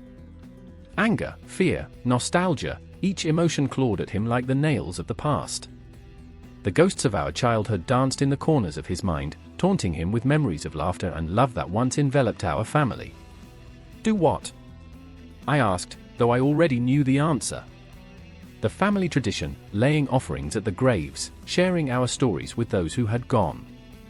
It was a ritual that bound us to our ancestors, a lifeline to a world we could no longer touch. But Miguel, stubborn as he was, had decided that this year, he would sever ties. "It's just a superstition," he spat, clenching his fists. I could feel the tension in his body, taut like a bowstring ready to snap. In that moment, the weight of our shared history pressed down on me, heavy and unyielding. I remembered the countless times we had knelt together, heads bowed, hands clasped, whispering prayers into the abyss. I remembered, oh, how vividly I remembered, the stories our mother told, her voice a soothing balm against the harsh realities of life. But now, Miguel's defiance felt like a betrayal, a fracture in the very foundation of our family. As the night deepened, the air grew thick with the scent of incense and the bittersweet tang of remembrance. I could hear the distant murmurs of other families gathering, laughter mingled with tears, a cacophony of grief and joy swirling into the night sky. The flickering candlelight began to merge with the stars above, a celestial dance of the departed and the living. But here, in this moment, my brother was lost. "Miguel," I pleaded, my voice barely a whisper against the overwhelming tide of emotion. "They are still with us. Don't you feel it? The love? The connection?" I gestured to the flowers, vibrant against the cold stone, a riot of color that screamed life in the face of death. "We honor them by remembering. By sharing." He shook his head, eyes burning with a fire I couldn't extinguish. "Honoring them? Or shackling ourselves to the past?" The anger in his voice cracked like thunder, and I flinched, the sound reverberating in my chest. "They're gone, Anna. No amount of marigolds or whispers will bring them back." The sharpness of his words cut through the night like a dagger. I felt the chill of his refusal seep into my bones, and for a moment, I stood on the precipice of despair. Memories flooded back, our grandmother's gentle laughter, the warmth of her embrace, the stories wrapped around us like a safety net. I would not let him take that away. Suddenly, a child's laughter pierced the air, bright and innocent, drawing our eyes to a nearby family setting up their altar. Little feet dancing in the shadows, a girl adorned in a white dress, twirling like a ghost come to life. I could feel my heart swell, a bittersweet reminder of what we had lost. As her mother knelt beside her, placing a plate of sweet rice on the altar, the girl turned to her and asked, "Will Grandma come back tonight?" The question hung in the air, heavy with longing. It was a question I had asked myself countless times, the hope of rekindled connection sparking like embers in my chest. The mother smiled, though her eyes glistened with unshed tears. "Tonight, we remember, my love. Tonight, we invite them to dance with us." The words pierced through my brother's defenses, and for a fleeting moment, I saw the flicker of understanding in his eyes. The celebration of Unders wasn't just about death, it was about life, the lives intertwined with ours, the memories woven into the fabric of our being. "Miguel," I took a breath, my voice steady. "Our ancestors live on in us. Their stories shape who we are. This is how we keep them alive. This is our bridge." He hesitated, the walls he had built beginning to crumble. I could see it, the fissure in his resolve, the yearning to reconnect. But it was just a glimmer, a fragile thread straining against the weight of his grief. As the night deepened, the moon emerged, a silver sentinel watching over us. The shadows lengthened, and in that moment of silence, I felt the presence of our family surround us, a warm embrace that transcended time. I reached for the marigolds, my fingers trembling as I placed them at the foot of our grandmother's grave. "Let's honor them together," I whispered, skin prickling with the energy of the night. "Let's invite them back to dance. Just for tonight." The flickering candlelight flickered again, as if responding to my plea. I glanced at Miguel, the tension lingering in the air, thick as fog. But I saw his shoulders relax, just slightly, as if he was letting down his guard, allowing the warmth of our shared memories to seep in. Another heartbeat passed, and I could feel the unseen forces whispering around us. The night was alive with possibility, the ghosts of our past beckoning us to step forward, together. And so we stood, side by side, the weight of our ancestors settling gently upon our shoulders, as the world around us transformed. The darkness became our canvas, painted with stories longing to be told, rituals waiting to be revived. And as the flickering candles cast their glow, time slipped away, leaving only the promise of connection, the binding threads of love that refused to unravel. In that sacred moment, everything felt possible, and I yearned for the dawn to come. For the echoes of our loved ones to fill the silence, to illuminate the shadows. The ritual of Unders wasn't just a remembrance, it was a celebration of life, love, and the unbreakable bond that continued to weave through the fabric of our existence. As the wind whispered secrets of the night, I knew this was only the beginning. Our story had yet to unfold, and together, Miguel and I would carve out our place among those who dance between worlds, forever intertwined in a celebration that transcended time itself, each heartbeat echoing in the hollow spaces of our souls. The clock struck midnight, each chime echoing like a funeral toll in the suffocating silence of the abandoned church. Dust motes danced through the feeble light of a flickering candle, casting shadows that curled around the crumbling stone walls like lost souls seeking solace. I stood at the altar, heart pounding, breath hitching in my throat, every instinct screaming at me to flee, yet some unseen thread tethered me to this hallowed ground. Lila was there, her eyes wide and haunted, searching the dimness for something, anything, to anchor her in a reality that felt like sand slipping through her fingers. She was a tempest, a whirlwind of emotion, spiraling between hope and despair. I remember when she first told me about her brother, lost to the dark embrace of addiction, and how she believed, truly believed, that his soul had not vanished but lingered in the ether, hovering around her like a stubborn ghost. The way her voice cracked when she spoke of his laughter, now a distant echo, still haunts my dreams. "I can feel him," she would whisper, her fingers trembling as if grasping at invisible threads. "He's still with me." And there was Simon, his anxiety a palpable presence, an uninvited guest at this midnight gathering. I remember the way his brow furrowed, the way his lips quivered as he spoke of the weight of existence, the crushing reality of being alive yet feeling so utterly disconnected. "What if we're just shadows?" he'd asked once, the question lingering like a thick fog. "What if our souls are just whispers in the wind, forgotten the moment we breathe our last?" The church groaned, settling into its ancient bones as if it too were listening. The air turned electric, crackling with a tension so thick it felt like a physical entity pressing against our skin. I could sense the unspoken words hanging between us, threads of our shared loss knitting us together in this surreal moment. I remember so vividly, the way we looked at each other, the vulnerability spilling from our eyes, exposing raw truths that felt almost sacrilegious to utter aloud. "Do we even have souls?" Simon blurted out, his voice echoing in the hollow chamber, a challenge tossed into the void. The question hung there, suspended, heavy like a stone. Lila's breath caught, and I could feel her heart racing through the tension, the weight of grief pulling her deeper into an abyss she feared she might never escape. "It's all we have," I replied, the words spilling from my lips, a desperate plea to hold onto something, anything, in this swirling chaos. "If we don't believe in our souls, then what's left?" The candle flickered ominously, casting erratic shadows that danced like phantoms around us.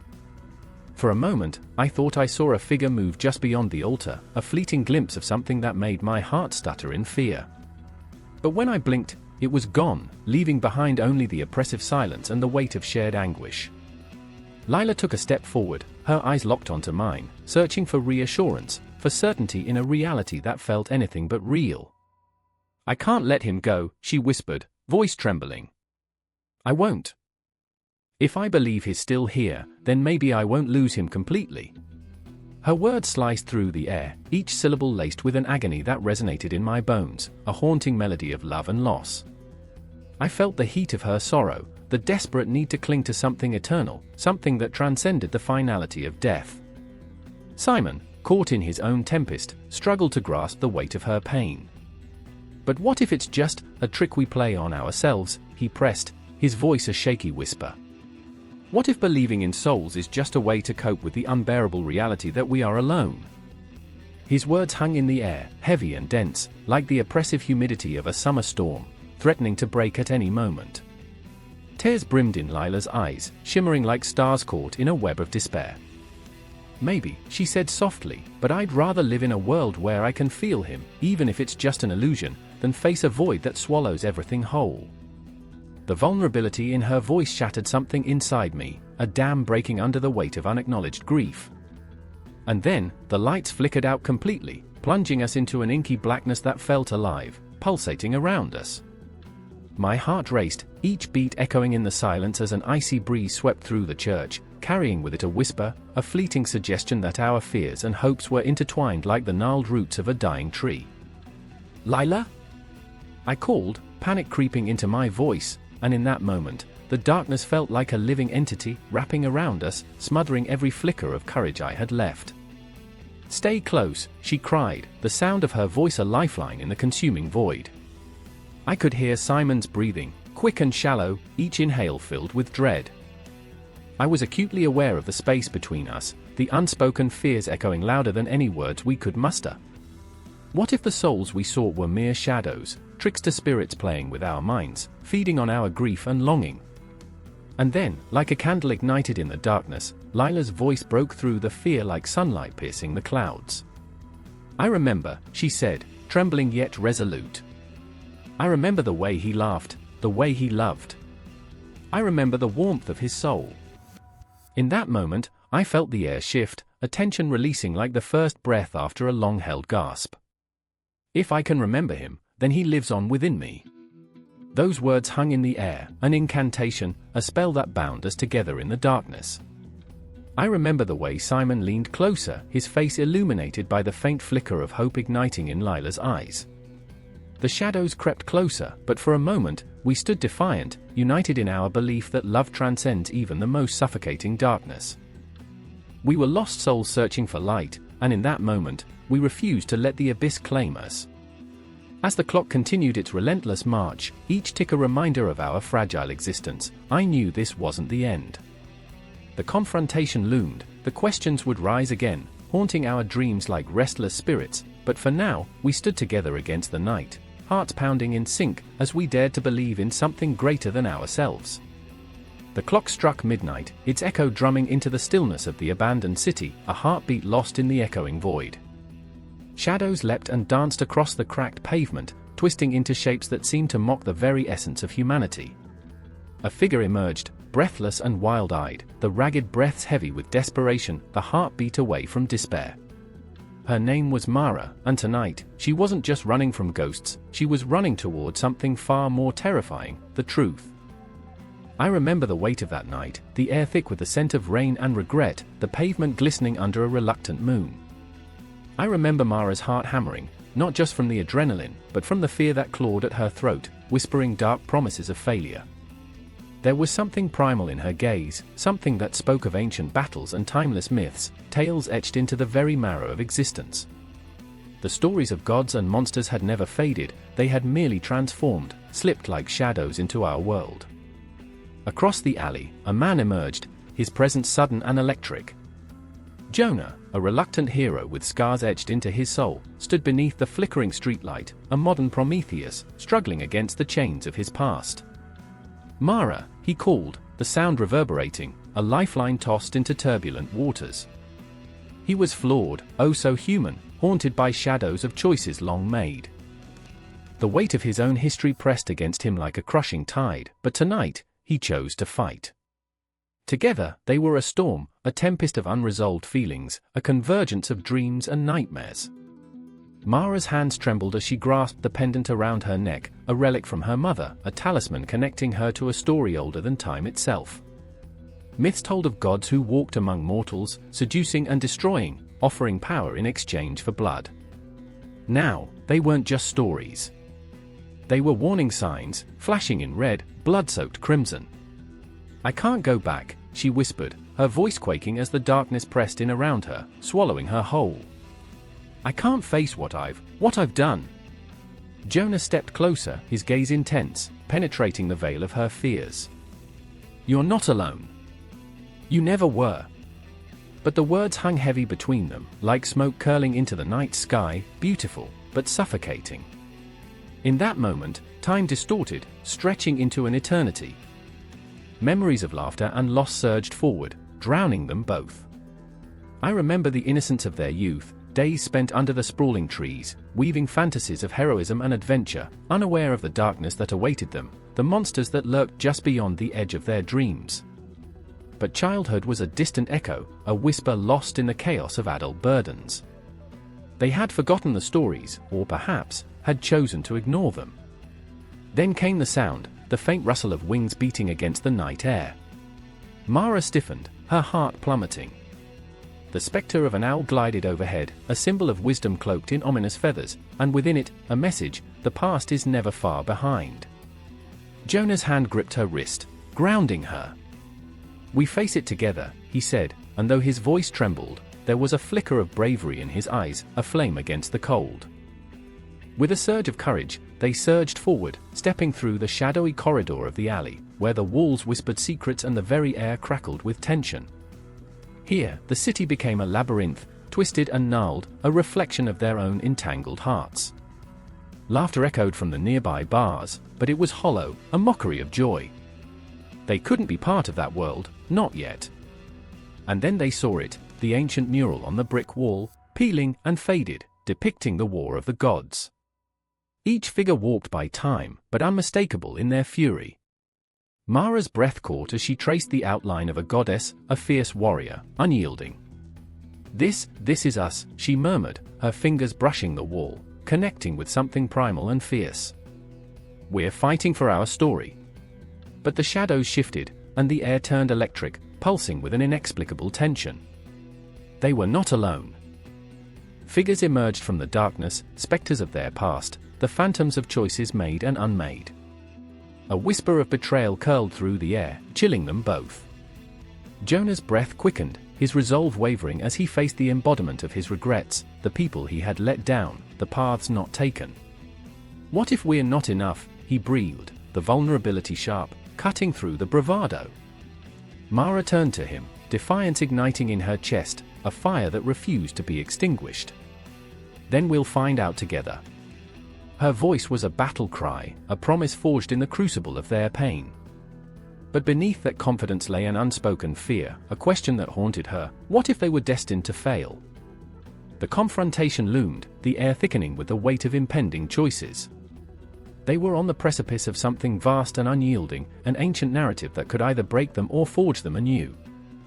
The city, once so vibrant, now felt like a tomb, haunted by echoes of the past. Each corner turned, each step taken, another layer peeled back, revealing the raw pulse of existence. As shadows merged, the battle began, not just against the ghosts that haunted them, but against the very myths that shaped their realities. A cacophony of emotions erupted, as they fought not just for survival, but for truth, their truth that had been buried beneath layers of expectation and fear. The ground trembled beneath them, the city itself awakening to their struggle, and for a moment, it felt like the universe held its breath.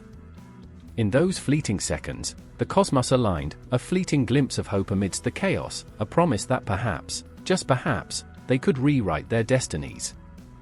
And in the swirling chaos of emotions, dreams, and fears, Mara and Jonah stood, intertwined in their struggles, ready to confront the shadows of their narratives.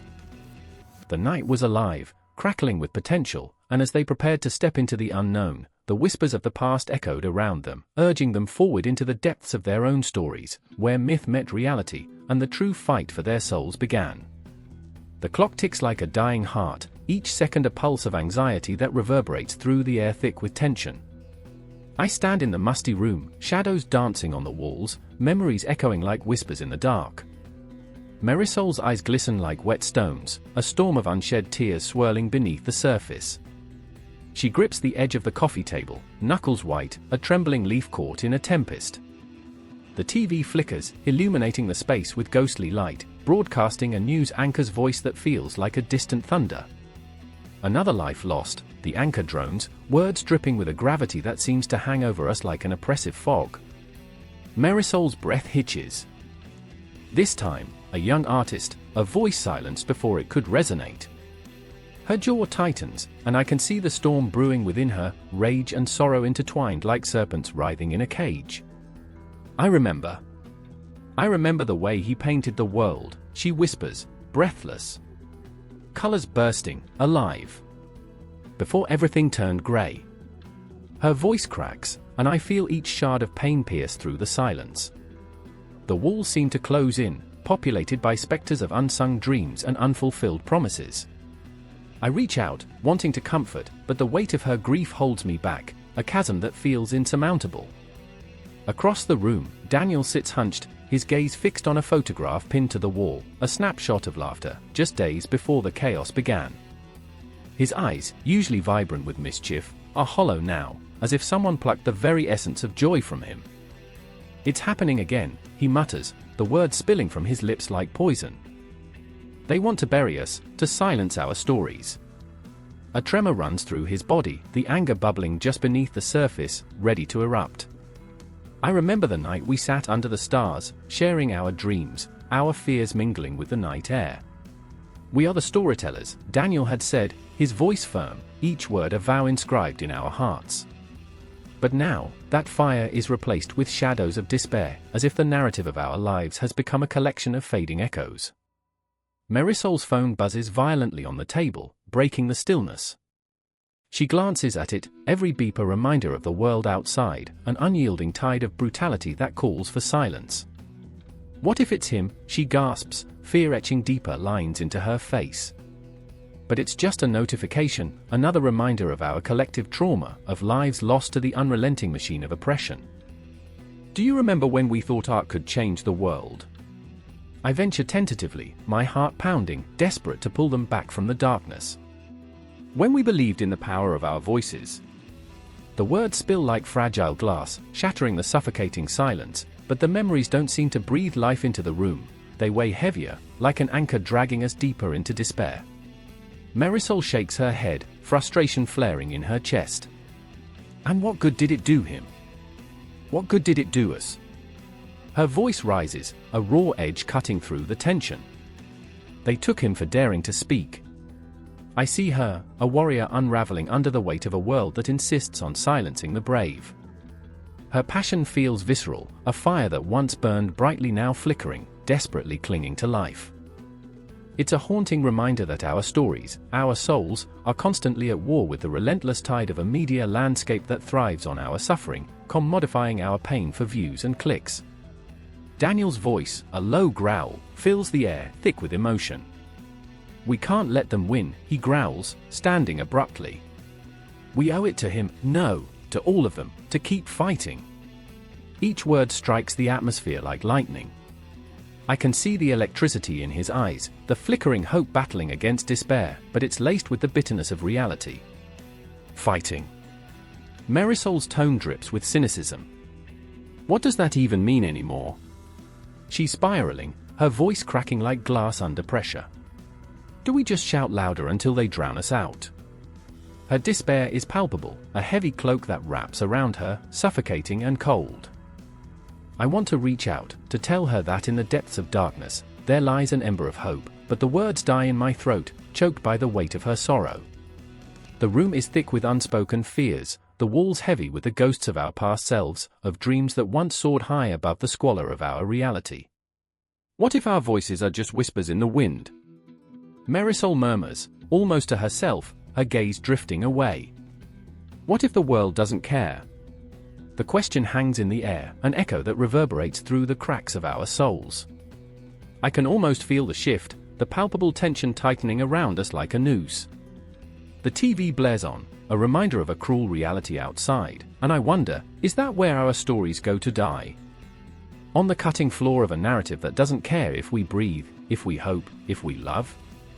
I remember, I begin, my voice barely a whisper, but it's drowned in the cacophony of despair.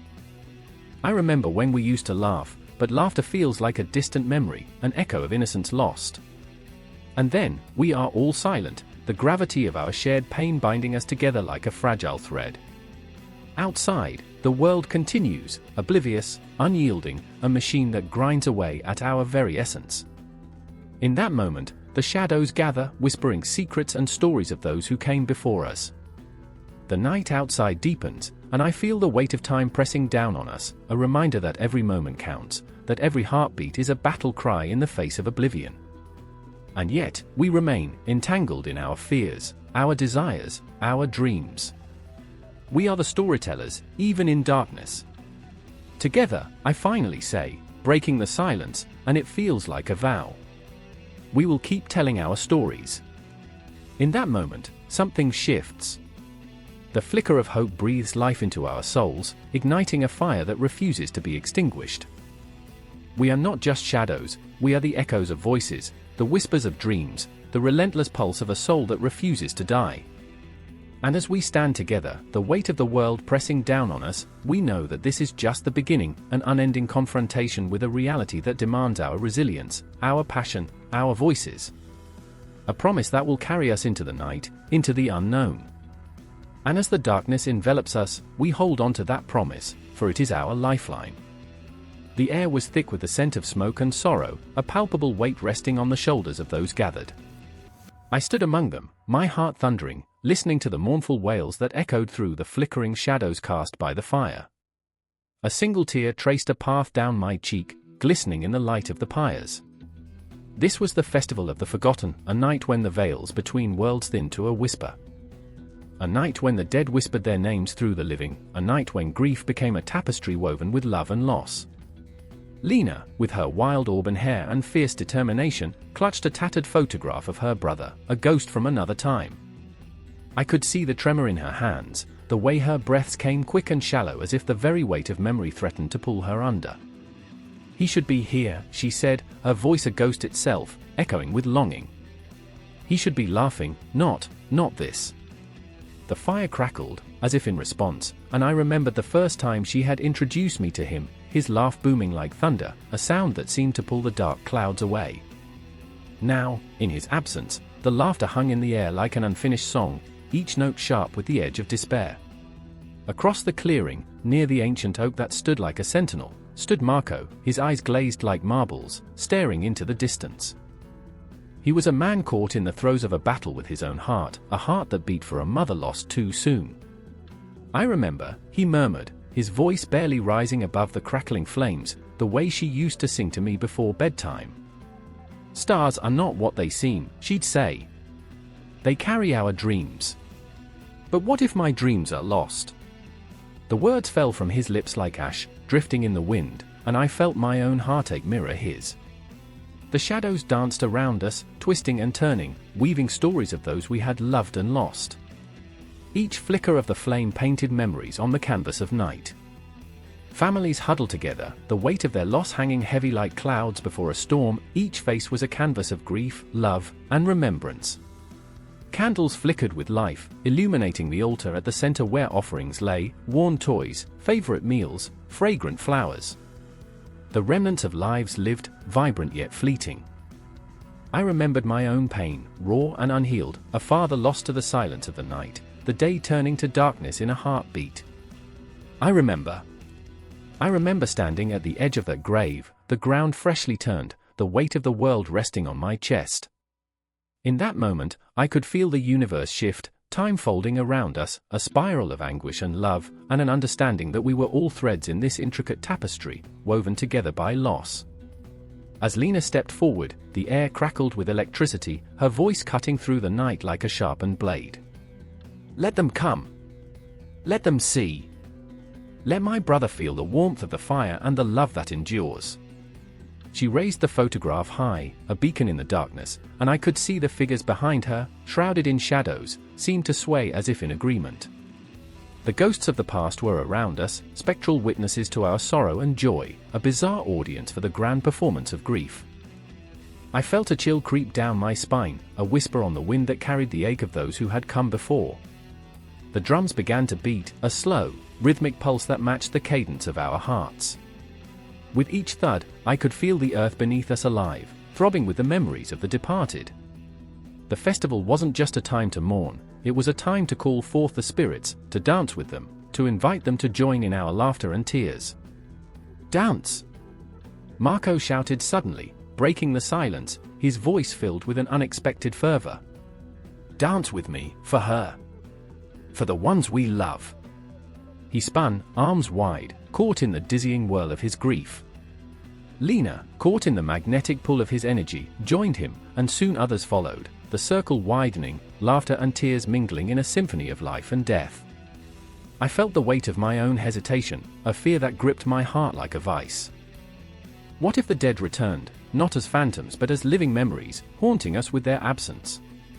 But then, as the drumming intensified, the boundaries began to blur. I stepped forward, heart racing, and took Lena's hand.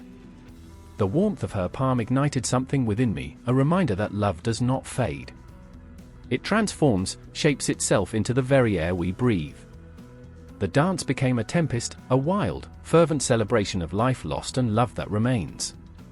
Shadows flickered, intertwining with light, weaving a fabric that felt eternal yet fleeting.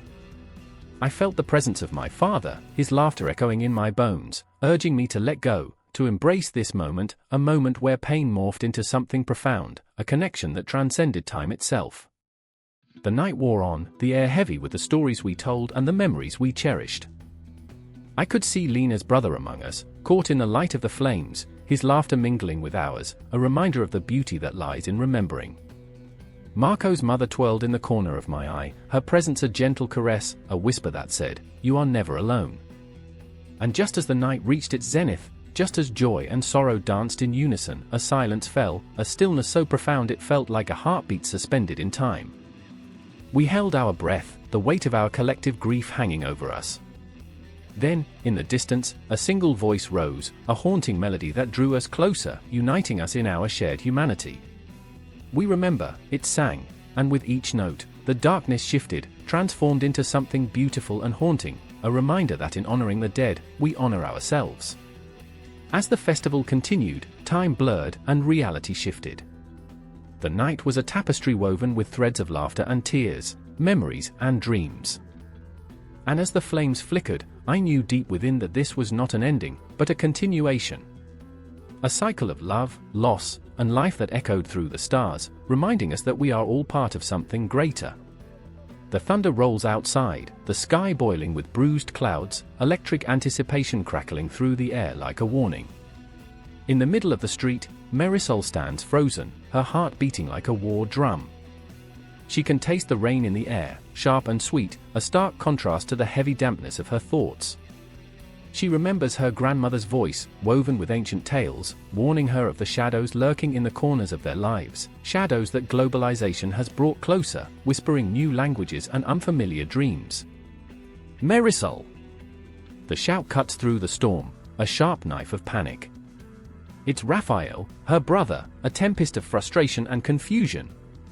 He rushes toward her, the light of the street lamp flickering anxiously behind him. You can't just stand there. The world is changing. Can't you see? His words hang in the air, heavy with desperation. The shadows writhe, as if the very essence of their heritage is being pulled through a sieve, losing grains of meaning with every passing moment. I remember, Marisol whispers, her voice barely escaping her throat, when the sun danced on the water, and faith was as simple as the sound of the church bells ringing. But now, everything feels wrong. The rituals her family held sacred are losing their fight against the encroaching tide of technology and consumerism. She can almost see the ghosts of their ancestors, their faces contorted in worry, as they watch their tradition slip like sand through fingers. Raphael, always the pragmatist, gestures wildly, his thoughts bursting forth like fireworks. You don't understand. Look around. We can't cling to what's gone. We must adapt. Adapt. The word bounces off her soul, ricocheting through the hollow spaces of her heart.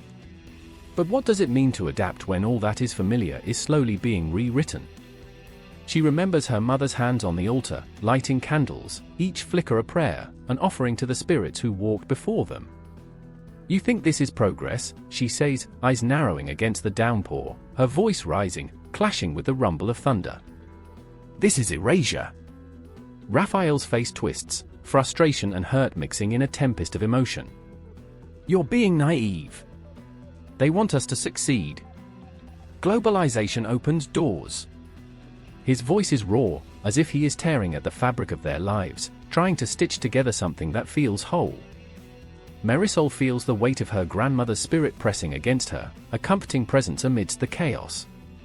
I remember, she murmurs again, her breath hitching, the prayers we would whisper into the night, those soft, sweet promises to the stars. They weren't just words, they were our lifeline, a bridge to the divine. But the stars seem dimmer now, overshadowed by the neon lights of progress illuminating their island. The cultural heritage she holds dear feels like a fading photograph, edges curling, colors bleeding into obscurity. She thinks of the old woman who sells candles by the church, her voice a haunting melody, echoing traditions that seem to drown under the weight of foreign influence. Marisol! Raphael's voice cracks, raw with emotion. You can't fight this. You're losing yourself in nostalgia? Nostalgia. The word strikes like a whip, an accusation laced with truth. She feels it clawing at her heart, the bitter sweetness of longing. Her thoughts drift to the marketplace, where the rich scent of adobo mingles with the synthetic aromas of fast food. She finds herself caught between two worlds, one of her childhood, where faith was painted with the vibrant colors of celebration, and another, where everything feels sterilized and packaged for convenience, stripped of its soul. As the rain begins to pour, a torrent of water cascading from the heavens, Marisol feels the weight of her ancestors pressing against her chest. She knows the stories of Lacan and Lakambini, of spirits that roam the earth, waiting for offerings, waiting for recognition. What if, she breathes, what if we infused this new world with our spirit? What if we refused to let it consume us? Raphael's eyes widen. You want to fight? You want to mix the sacred with the profane? Yes. The word bursts forth, a flame igniting within her. I want to stand at the crossroads and scream. My spirituality is not a relic. It is alive. It breathes with me, dances with me. But the storm rages on, the wind's howling, and she feels it, an eerie silence in the chaos, the echoes of history whispering in her ears. She remembers the first time she saw a foreign brand in her neighborhood, the way it felt like a ghost had slipped into her home, bringing with it a chill that settled deep in her bones. Marisol, Raphael's voice softens, a plea. What if we can blend the two? What if we can create something new? Create. The word pulses with possibility, a spark of hope igniting against the tempestuous backdrop of their fears. She closes her eyes, visualizing a tapestry woven with threads of the past and present, a fusion of the sacred and the modern. I remember, she whispers, the laughter of children during the fiesta, the way the drums call to the spirits, the sweetness of unity. As the rain slashes through the air, mingling with her tears, she realizes that her heart is not just filled with what was lost, but also with the potential for renewal. The shadows may be creeping closer, but they do not control the narrative. Together, we can honor what was and embrace what will be, Marisol whispers, the defiance in her voice a fierce flame against the encroaching darkness. In that moment, she sees it, her ancestors standing beside her, their faces resolute, their spirits intertwined with her own. The world may change, but the essence of who they are, who she is, will remain. Raphael nods, the fight draining from his posture, replaced with a fragile hope. Then let's do it. The storm rages on, but they stand firm, a lighthouse against the tide. As the storm swirls around them, a new dawn begins to break, shadows giving way to light, the whispers of the past merging with the pulse of the future, unyielding and alive. The air was thick with tension, a suffocating silence that draped over the room like a heavy shroud. I remember the way the lights flickered, casting shaky shadows that danced along the walls, almost mocking the dread that knotted in my stomach. Mia stood in the corner, her silhouette a fragile thing caught between the living and the dead. Her breath came in sharp bursts, and I could see it misting in the cold air, as if the room itself were holding its breath, waiting for something to break the stillness. "We shouldn't be here," she whispered, her voice trembling like leaves in the wind. Her wide eyes, pools of fear, flicked towards the window, where the night loomed like a dark ocean, endless, and filled with secrets. I wanted to comfort her, to tell her this was just a bad dream we would wake from, but I felt the truth in my bones. There was something waiting for us in that shadowy space, something ancient and unforgiving. Jake leaned against the wall, his bravado thin as the skin of an onion. I could see the sweat glistening on his brow, a nervous shine that contrasted sharply with the bravado he wore like armor. "It's just a house, Mia," he said, though his voice quavered, betraying his fear. "Just wood and nails." But I saw the flicker of doubt in his eyes, the reflection of an unseen world that he fought to ignore. But it wasn't just a house. It was a tomb, a vessel of memories too heavy to bear.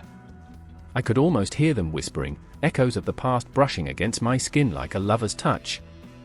I remember the stories, the deaths that took place here, the lives that were snuffed out like candles. Each story was a thread woven into the fabric of this space, a tapestry of grief and longing that refused to let go. "Do you feel that?" I breathed, my heart racing, an urgency thrumming through my veins. The air grew thicker, charged with something electric, something alive. Mia's eyes widened, and I could see the glimmer of tears brimming in their depths. "What if it's here?" she whispered, as if the very thought could summon whatever haunted this place. "Nothing's here," Jake scoffed, but his voice cracked like brittle glass. The bravado was slipping, cascading into the shadows like a fallen star, and I found myself clinging to the slivers of hope that remained. Then it happened, a creak, a slow, deliberate sound that echoed through the hallway, crawling up my spine like icy fingers. It was the kind of sound that wraps itself around your heart, squeezing tight, making that flutter in your chest turn to stone. "Did you hear that?" I gasped, my voice barely above a whisper, as an uncanny chill swept through the room, biting through the fabric of our reality. Mia's breath hitched. "What if it's a ghost?" Her words fell from her lips like stones, heavy and final.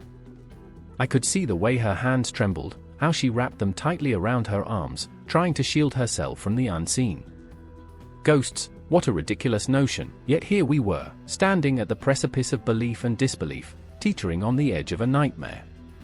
Jake snorted, but it was hollow, devoid of sincerity. "Ghosts aren't real," he insisted, and yet his eyes darted toward the doorway, as if expecting a figure to materialize out of the darkness.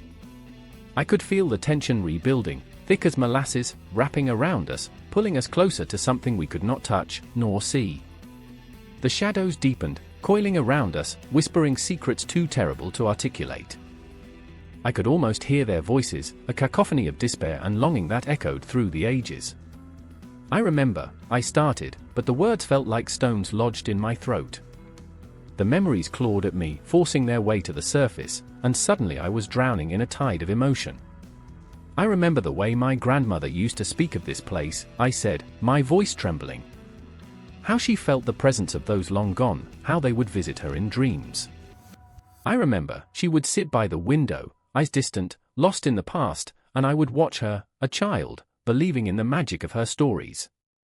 But now, standing here, it feels too real. Too close. Mia's gaze bore into mine, searching for some semblance of understanding.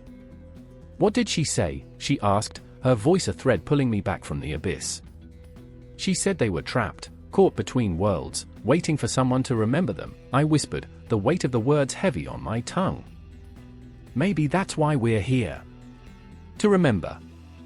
Jake scoffed again, but the sound barely masked the tremor beneath it. You're just freaking us out. But it was too late.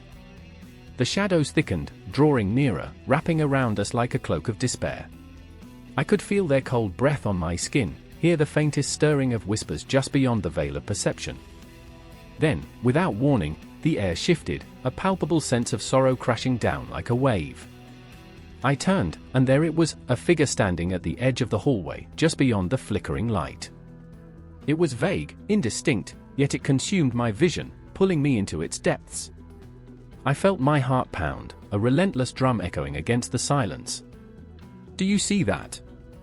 I gasped, gripping Mia's arm, my nails biting into her flesh. She nodded, wide-eyed, her breath shallow and shaky. Jake stepped back, the bravado evaporating, leaving behind a shell of bravado. This isn't funny, he shouted, but the words felt empty, lost in the weight of the moment. The figure loomed larger, and with it came a rush of sorrow, a tide of unfulfilled dreams and whispered regrets, washing over us like a chilling tide. And just like that, the world shifted.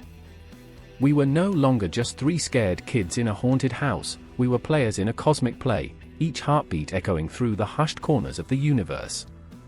The shadows swirled, the figure beckoned, and in that timeless moment, I felt the weight of every spirit that had ever lingered in this space, their stories entwined with ours, pulling us deeper into the night.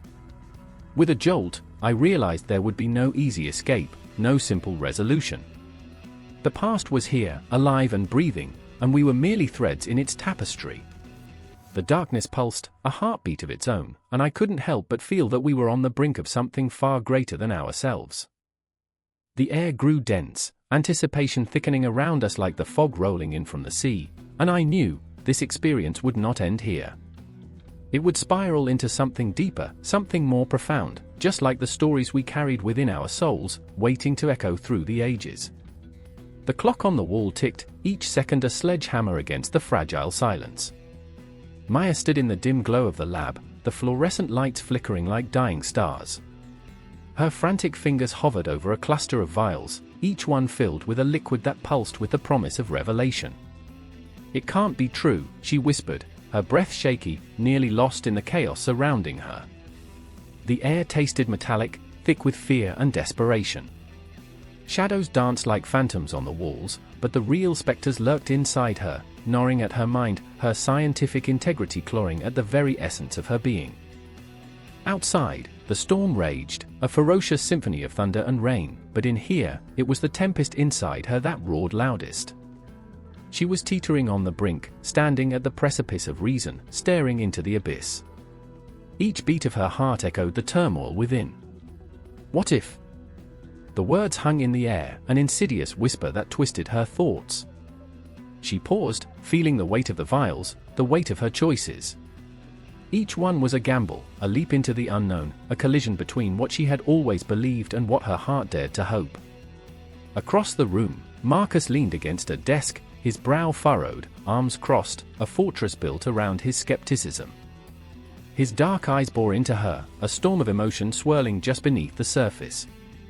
Maya, it's not just science, he said, voice low, gravelly. It's faith. It's belief. You're mixing the two, and it's dangerous. His words slid into her mind like shards of glass, cutting, sharp. She could see the concern etched on his face, but there was an undercurrent of something else, fear. Fear of what she might unleash, fear of what leapt unchecked between the realms of the tangible and the ethereal. What would it mean to meld science with the spiritual? The question loomed, monstrous and unyielding. She could feel it clawing at her sanity. And what if faith is the answer we've been looking for? She shot back, a spark igniting in her chest. What if the universe is more than equations and theories? What if it has a soul? The words hung in the air, heavy and electric, reverberating between them, each syllable a bolt of lightning that could shatter the very foundations of their reality. Marcus inhaled sharply, his expression a mix of disbelief and something softer, something that whispered of a past they both knew too well. "You sound like her," he murmured, and for a moment, the storm outside faded, replaced by memories of their lost friend, Sarah, who had seen the world through a lens of wonder, who had believed in the unseen forces that danced in the shadows of existence. "You're chasing ghosts, Maya." His voice cracked, the weight of loss pressing down on him like a shroud. And there it was, the heart of the matter. A fracture between them, a chasm that had widened since Sarah's death. Maya's heart twisted. "I remember the way she looked at the stars, Marcus." I can't deny that she's gone," he interrupted, fists clenched. The anguish in his voice rippled through the air, raw and visceral. "I lost her too, Maya. But we can't just pretend she didn't exist, or that her beliefs were anything but delusion. She drowned in her dreams, and it took her life." The accusation hung thick like smoke, suffocating, but it was laced with a tenderness that spoke of a heart still broken, still healing. As she gazed into his eyes, she saw the flicker of hope buried beneath layers of grief, the same hope that had driven her to this moment. "What if there's a way to bridge the gap?" Maya's voice was almost a whisper, and the room felt smaller, the walls closing in as she dared to tread into the unknown. What if the sciences of this world are simply the tools to unlock the mysteries of the universe? What if there's a truth that binds it all together, something greater than us? The air crackled with intensity, like the moment before a storm breaks. Marcus looked torn, his resolve wavering. "You can't toy with forces you don't understand," he said, but she could see the threads of doubt weaving through his certainty, fraying it. "What if you're wrong? And what if I'm right?" The challenge surged between them, electric and alive, an unquenchable fire that burned deep within her. The truth of it gripped her heart, bound it tighter, until she could hardly breathe. "We're all just stardust, Marcus. And yet, here we are, alive, questioning. Isn't that worth pursuing?" The storm outside unleashed its fury, a blinding flash of lightning illuminating the world for a heartbeat, a universe of chaos, of creation. Maya embraced the tumult, the wildness of it all. She could feel the pulse of the cosmos syncing with her own, a rhythm that thrummed through her veins. The ticking of the clock morphed into a heartbeat, the pulse of possibility. In that moment, she saw the rift between them widen and close, a fleeting glimpse of something beautiful but terrifying, the intersection of science and spiritual belief, where the heart met the mind, where fear danced with hope. It was a fragile, shimmering thread, but it was there. And as the storm howled, their thoughts swirled, the boundaries of their beliefs trembling, shifting like the very fabric of reality. They were on the brink of a reckoning, a confrontation not just with each other but with themselves. "Do you believe?"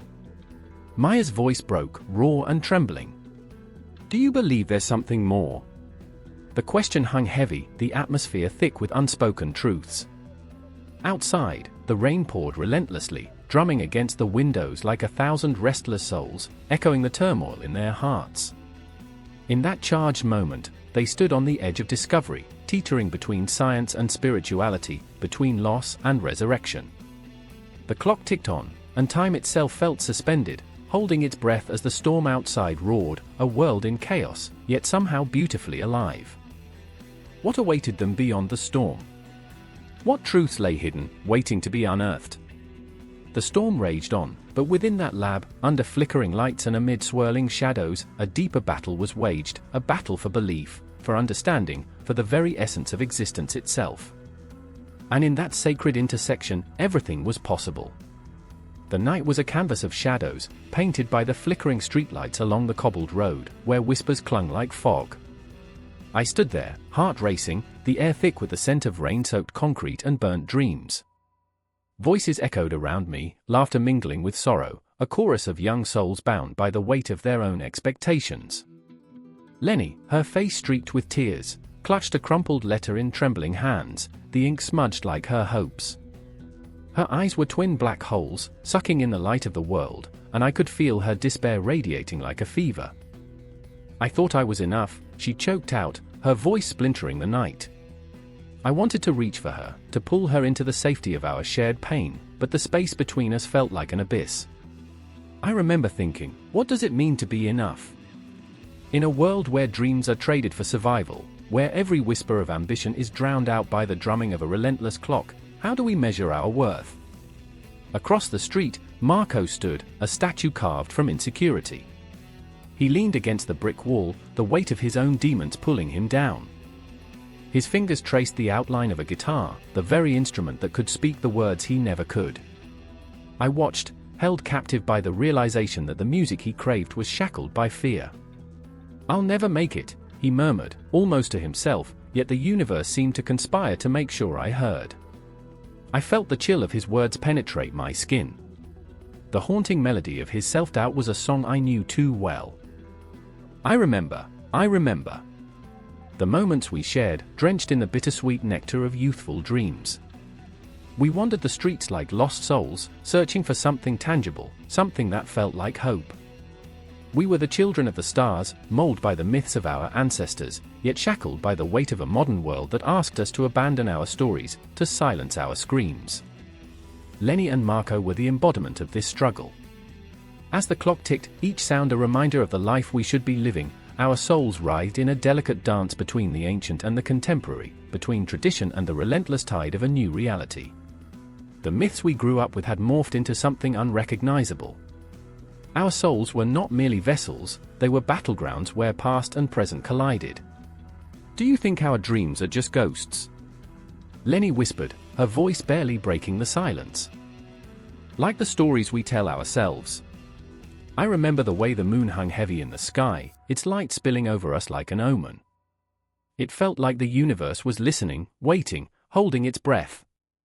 It was then that I noticed the threads of our lives intertwining, each moment woven into a tapestry of existence, fragile yet resilient. We were not alone in our despair, we were a collective of broken dreams and unfulfilled promises. The world around us felt alive, pulsating with the heartbeat of a forgotten past. I could almost hear the echoes of our ancestors, their voices whispering through the night, urging us to reclaim our power. But what did that even mean? To wield power in a world that sought to silence us? The confrontation loomed like a storm cloud on the horizon. I felt it in my bones, the tension building, crackling in the air like electricity.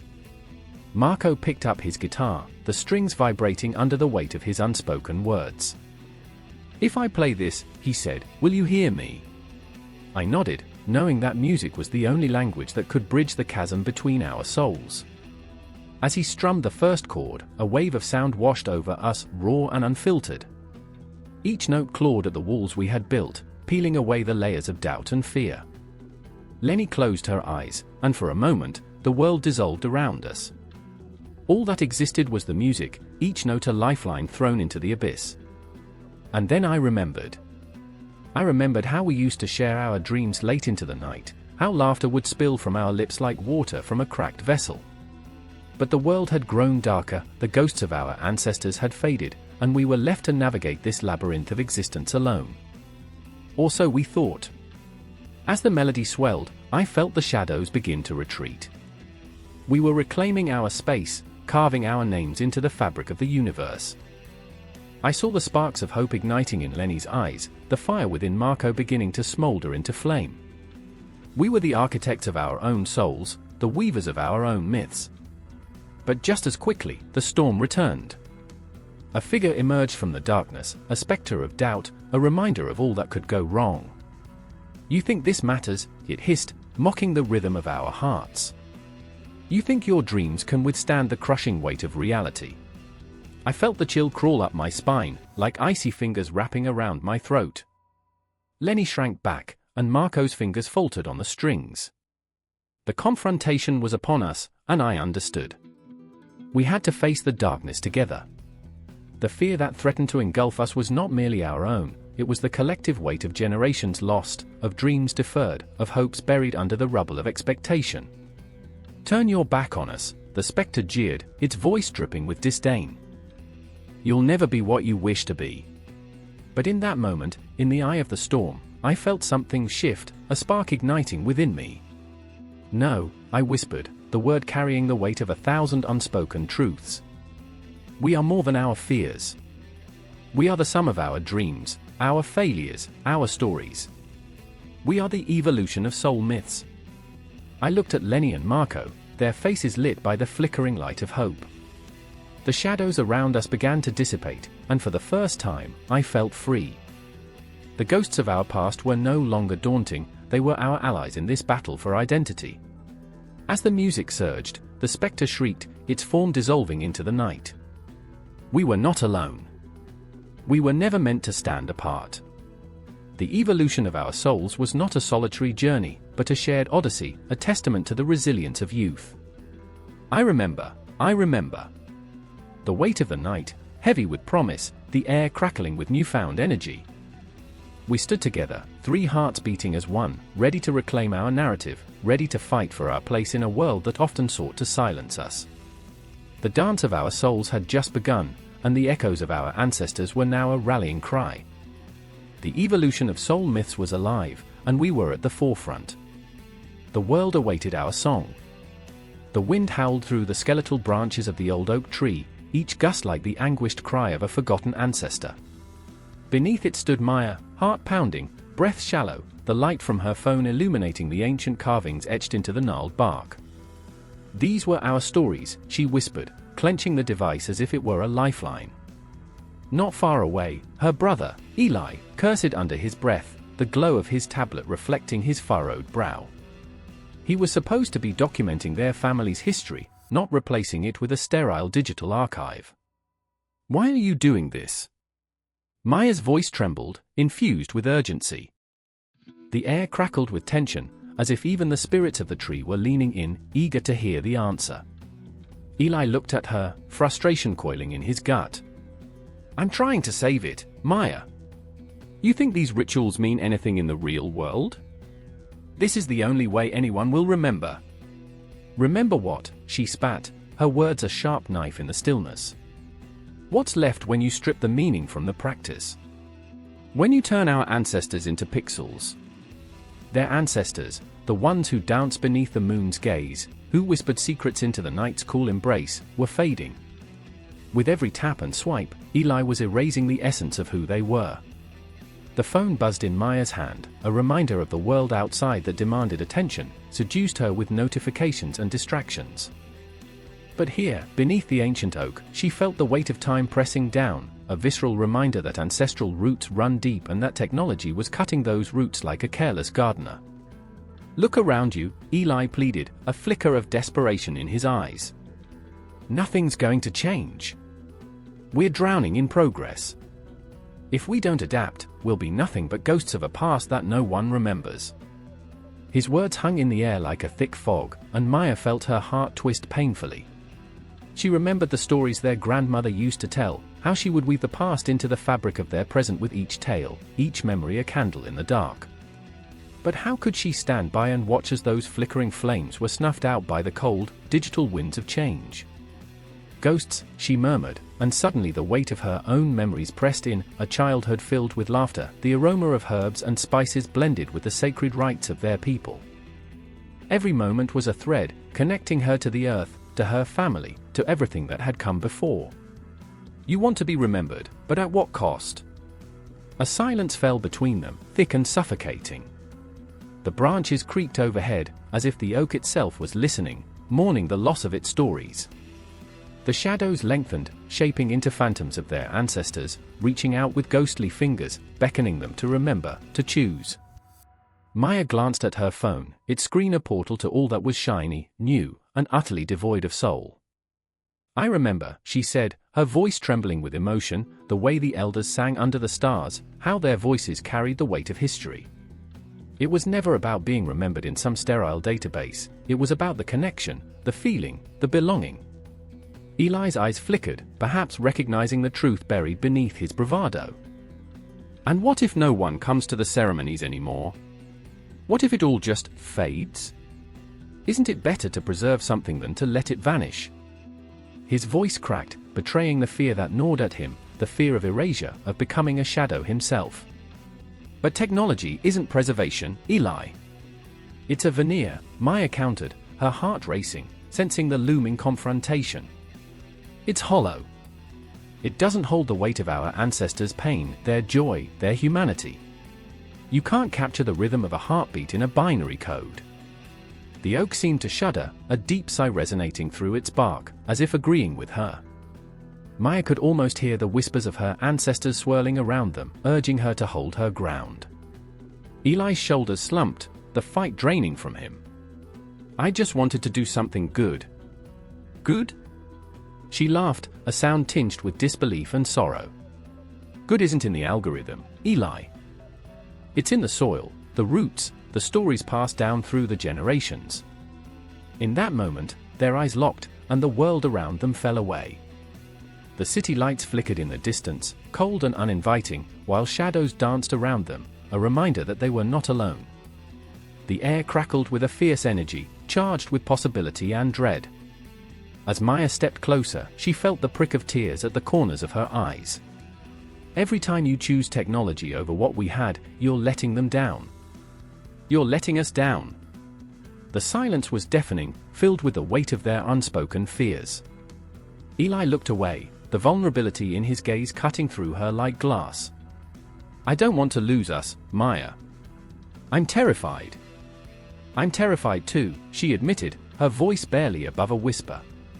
But we can't lose the essence of who we are just because the world is changing. We have to find a balance.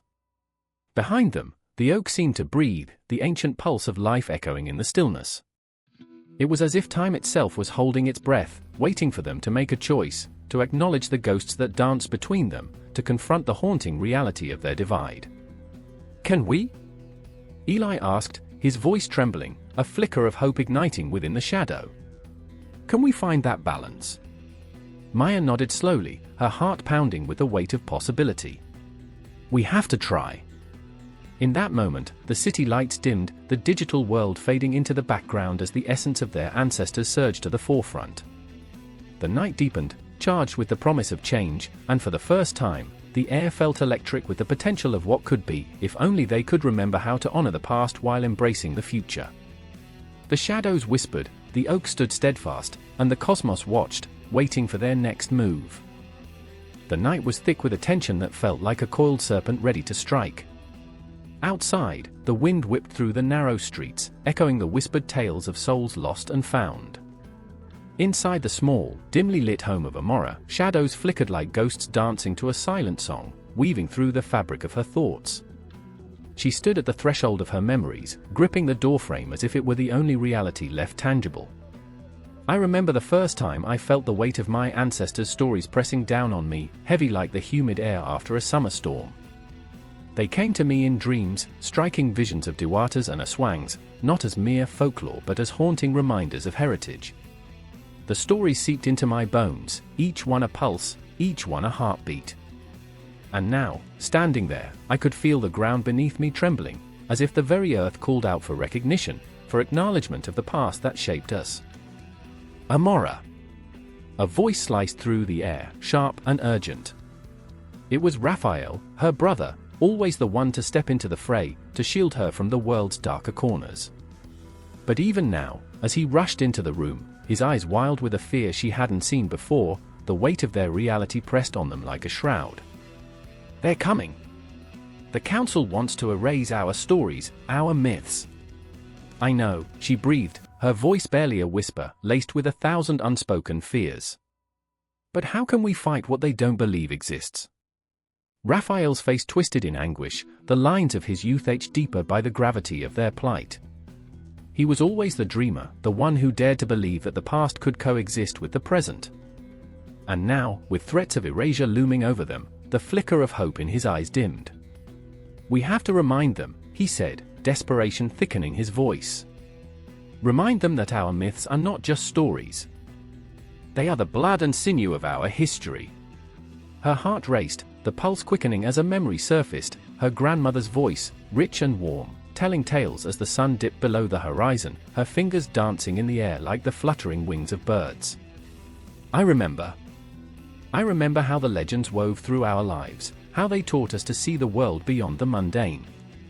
The clock ticked loudly, an ominous reminder that time was slipping away. Each second seemed to echo with the urgency of their mission. Shadows crept closer, creeping into the edges of the room, darkening their resolve. Amora closed her eyes, letting the memories wash over her like a tide. She saw the spirits of her ancestors, felt their pain and joy, their laughter echoing like music in the twilight. The thought of losing those echoes sent a chill down her spine. But what if they were losing more than just myths? What if their very souls were at stake? She turned, facing Raphael, whose hands quivered. What if we become the ghosts of our own stories? In that moment, the world outside felt distant, yet palpable, a city pulsating with life yet teetering on the brink of forgetting. The laughter of children echoed from the streets, but it was short-lived, swallowed by the relentless march of progress. Buildings loomed, cutting into the sky, overshadowing the whispers of the past. The new generation scrolled through their phones, their fingers dancing over glass screens, oblivious to the weight resting just beneath their feet. I remember standing at the edge of the cliff, listening to the wind carry the voices of our ancestors, Raphael said, his voice thick with emotion. They didn't just tell stories, they sang our existence into being. We owe it to them to fight. A shudder ran through Amora's spine. She felt the universe's pull, the cosmic dance of fate and fear entwined in a spiraling chaos. Could they truly summon the strength of their forebears? Could they ignite a fire in the hearts of those who had forgotten? Let's gather the others, she whispered, the words barely escaping her lips like a prayer. We will remind the world that our stories deserve to be told, that they are alive. As they left the confines of their home, the city wrapped around them with its pulse, a heartbeat that was both familiar and foreign. Shadows stretched across the cobblestones, mirroring their resolve and the echoes of whispers that followed them. Each step felt heavy as they navigated through the streets, but a sense of purpose began to swell in her chest. They reached the plaza, a gathering place now shadowed by fear and uncertainty. People stood in clusters, eyes clouded, believing the council's lie that their myths were mere relics, nothing more than fading echoes of superstition. Listen! Amora shouted, her voice breaking through the murmur like lightning in a storm.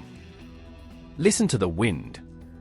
It carries our stories, flaws and triumphs, shadows and light.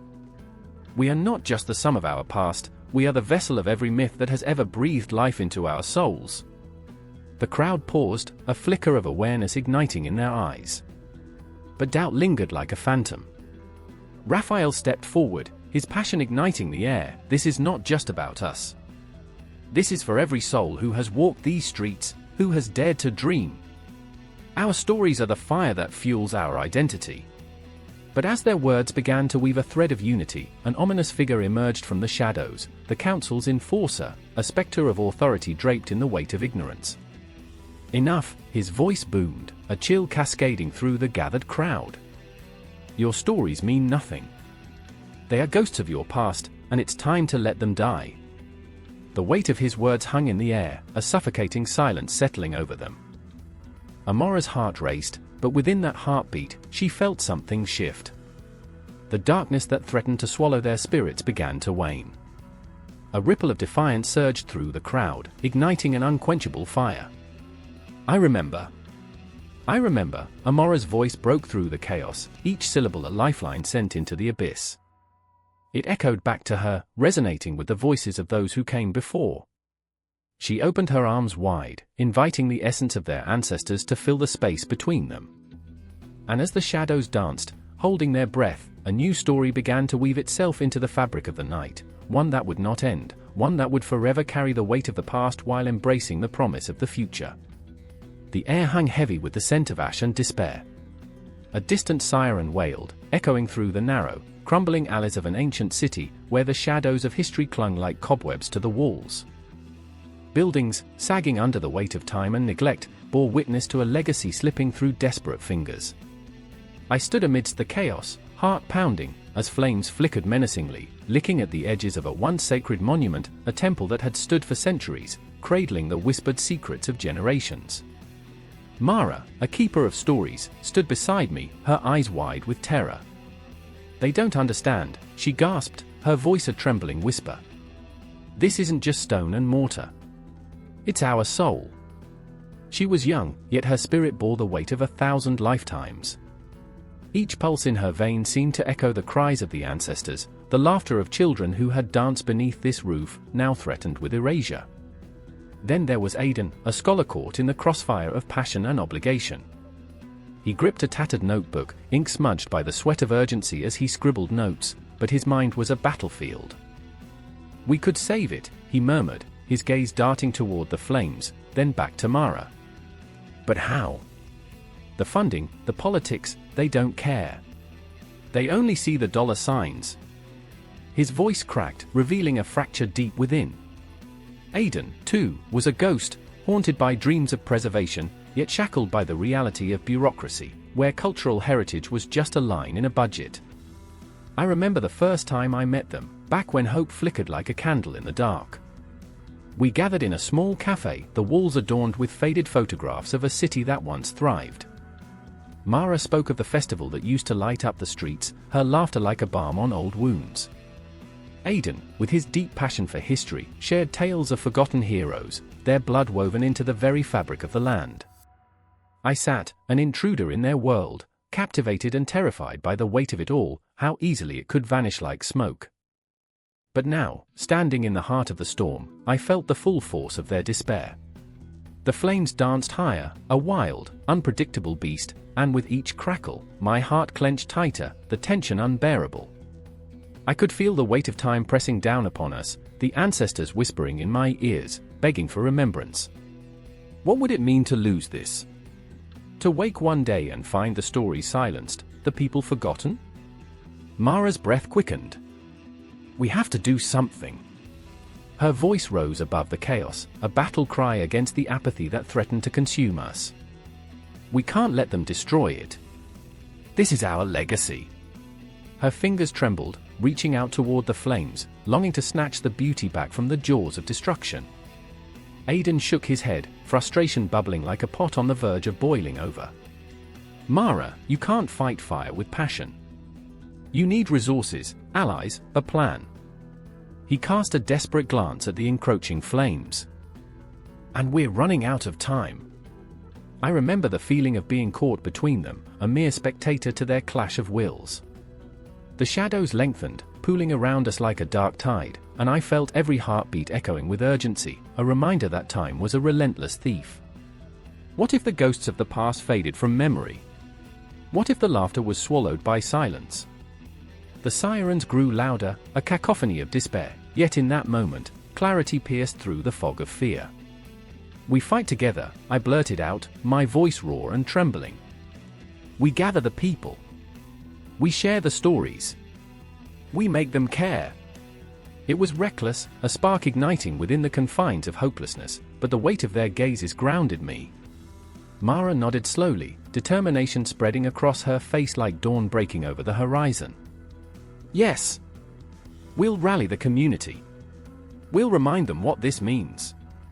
Her fingers clenched into fists, a warrior awakening within her. Aidan, caught in the undertow of her resolve, reluctantly added, "And we'll need a strategy. Social media, petitions, we can't just yell into the void." The intensity of his gaze softened as if a part of him had finally given into the light.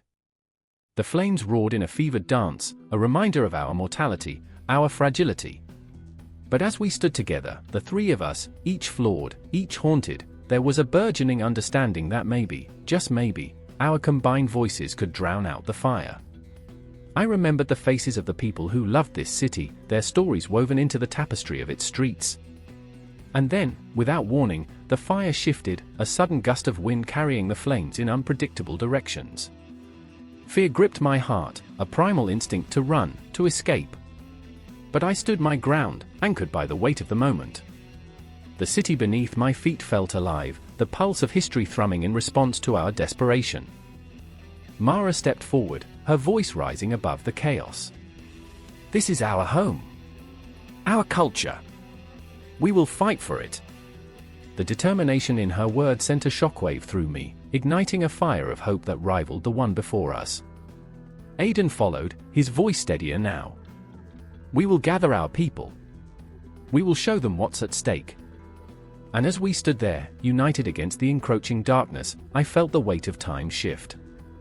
The night enveloped us, but within that darkness, a flicker of light emerged, an ember of possibility. It was terrifying and exhilarating, a storm brewing in our hearts. I remember feeling the gravity of our mission, the ghosts of the past whispering encouragement, their stories entwining with our own. We weren't just fighting against destruction, we were fighting for remembrance, for the soul of a city that breathed through us. And so we stood there, a trio bound by fate, faces set against the storm, waiting for dawn to break. The fire raged, but so did we, hearts pounding, voices rising, determined to preserve what could not be forgotten. The fight had only just begun. The classroom was a cacophony of whispers, a storm of restless energy swirling in the air. Shadows danced on the walls, flickering with the weak light of early morning, as if the very room was alive, breathing in the tension, exhaling the weight of unspoken fears.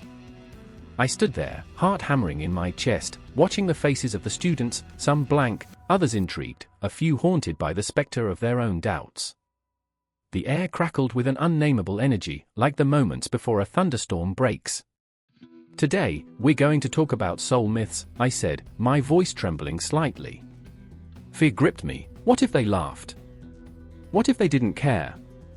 But the room fell silent, a collective breath held tight, and in those precious moments, I was reminded of why I was here. I wasn't just teaching, I was conjuring, weaving together threads of spirit, existence, and the essence of being itself. There was Maya, her eyes glistening with unshed tears, a storm raging behind them.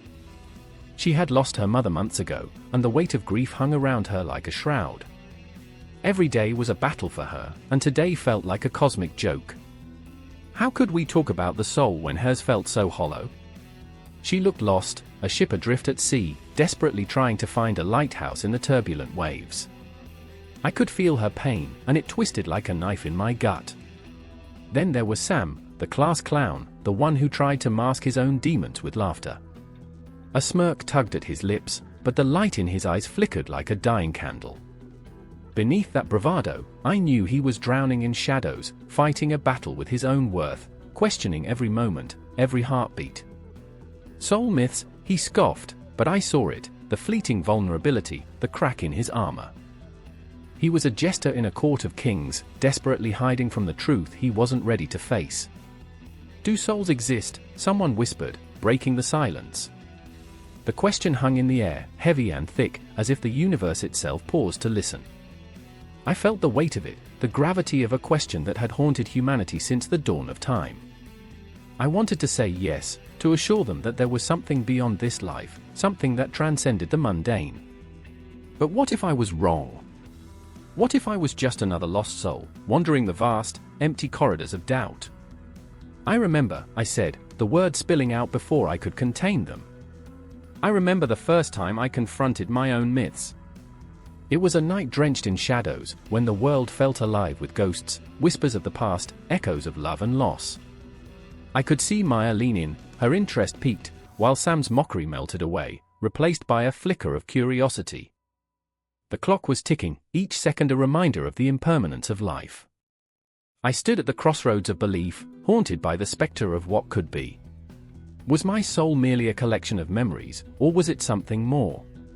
Something that danced among the stars. I caught their eyes, and for a moment, we were suspended in that shared understanding, each of us grappling with the fragility of existence. "What if," I continued, my voice steadying, "the stories we tell about ourselves are the very fabric of our souls? What if our pain, our joy, our endless questions shape the essence of who we are?" The students leaned closer, drawn into the web of emotion, the raw honesty hanging between us like an electrified thread. Maya's eyes shimmered with something akin to hope, while Sam's face twisted, the mask slipping just enough for me to glimpse the truth beneath. "I want to feel something," he whispered, almost to himself.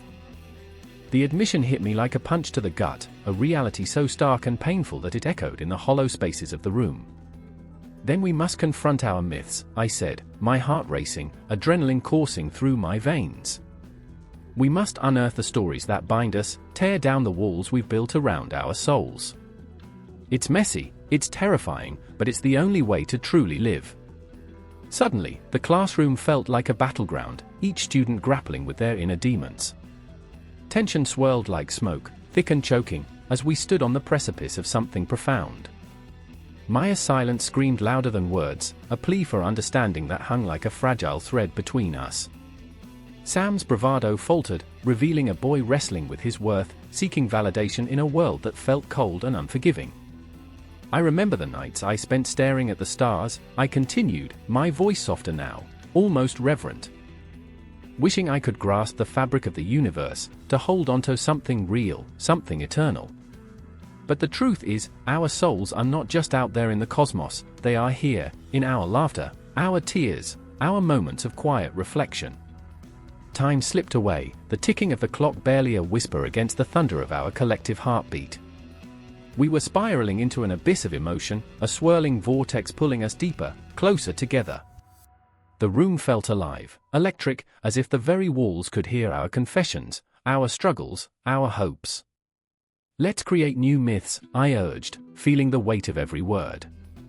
Stories that bind us, that heal us. Let's speak our truths in the light of day, shatter the darkness that clings to us like a shadow. Maya nodded, a flicker of light igniting in her eyes, while Sam, the jester, for once, was silent, his mask slipping away entirely. I could feel the shift, the moment when despair began to transform into something else, possibility.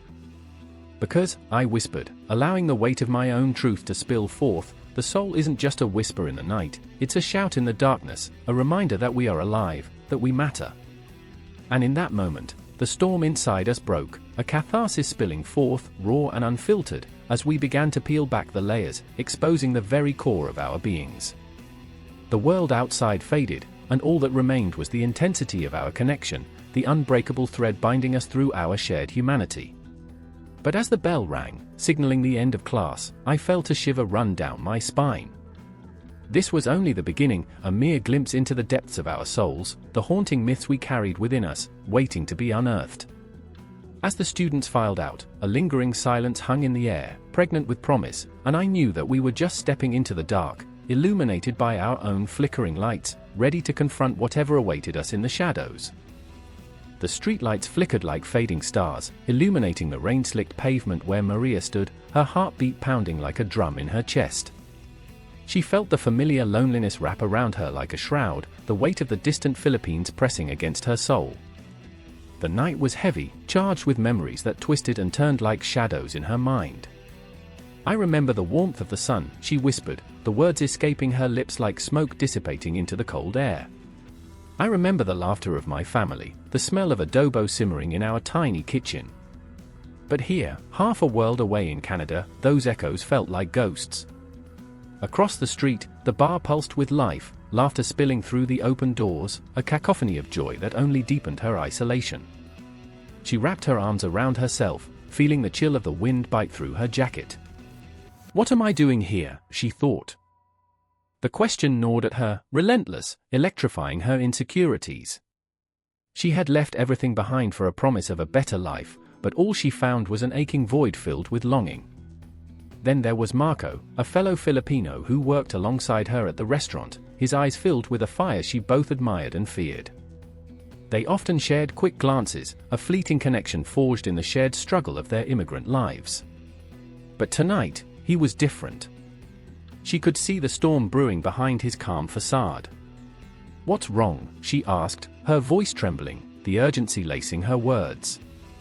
He shook his head, a shadow sliding over his features. "It's my brother, in Manila. Things are getting worse. The protests." His voice cracked, and she felt the air thicken with his pain. "I can't help him. I'm here, and he's there, fighting for what? For us?" Each word struck like a fist against her heart. She thought of her own family, far away, of the struggles they faced daily. I remember the nights when we would stay up late, sharing dreams under the stars, she said softly, wishing she could bridge the distance with her memories. Look at us, Marco. We're here, but our hearts are still home. His eyes softened momentarily, but then hardened, the frustration radiating from him like heat. What does it mean to be here? To chase a better life while our people fight for theirs. The words hung between them, a raw wound, unhealed. Maria swallowed hard, guilt clawing at her insides. I don't know, she admitted, her voice barely a whisper. But we can't forget them. The silence that followed was deafening, each second stretching into eternity. They stood on the precipice of understanding, two souls caught between worlds. The bar's laughter faded into the background, replaced by the distant sound of sirens, a reminder of the chaos that awaited them back home. I want to do something, Marco said, his fists clenched, a storm brewing in his chest. But what can we do from here? As if in answer, a figure stumbled out of the bar, a drunken man who fell to the ground, cursing the world, slurring his rage against the injustice of life. Maria felt a flicker of anger rise within her, a reflection of the pain of her people, too often drowning in alcohol, too often succumbing to despair. Look at him, she shouted, her voice rising above the chaos. He's lost. Just like us. Marco flinched, the rawness of her words cutting through the night air.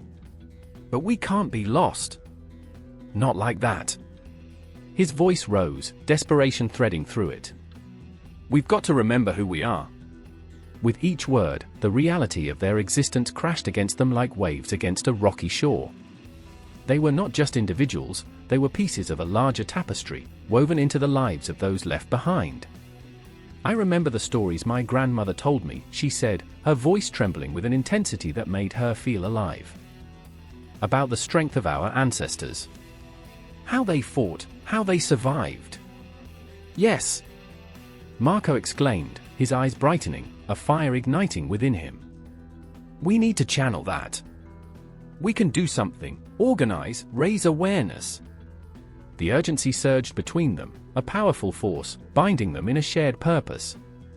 But then, a flicker of doubt crossed her mind. And what if it's not enough, she whispered, fear creeping in like a thief in the night. What if we fail? Failing is part of fighting, Marco replied fiercely, determination etching itself into every line of his face. We can't let fear hold us back. If we do, then what was the point of leaving everything behind? The bar behind them erupted in cheers, but their world was focused solely on each other, a sacred space formed amid the noise. Maria felt the air crackle, charged with possibility. I remember my mother's words, she murmured, she said, your roots run deep. No matter where you go, you carry your home within you. Then let's carry it, Marco said, a fierce resolve locking their gaze. Let's make them proud. Maria's heart soared, the weight of her loneliness lifting, if only for a moment. They were two souls adrift, but now, they had found an anchor in each other. Together, she breathed, the word igniting a spark. In that moment, a siren wailed in the distance, but it felt different, like a call to arms.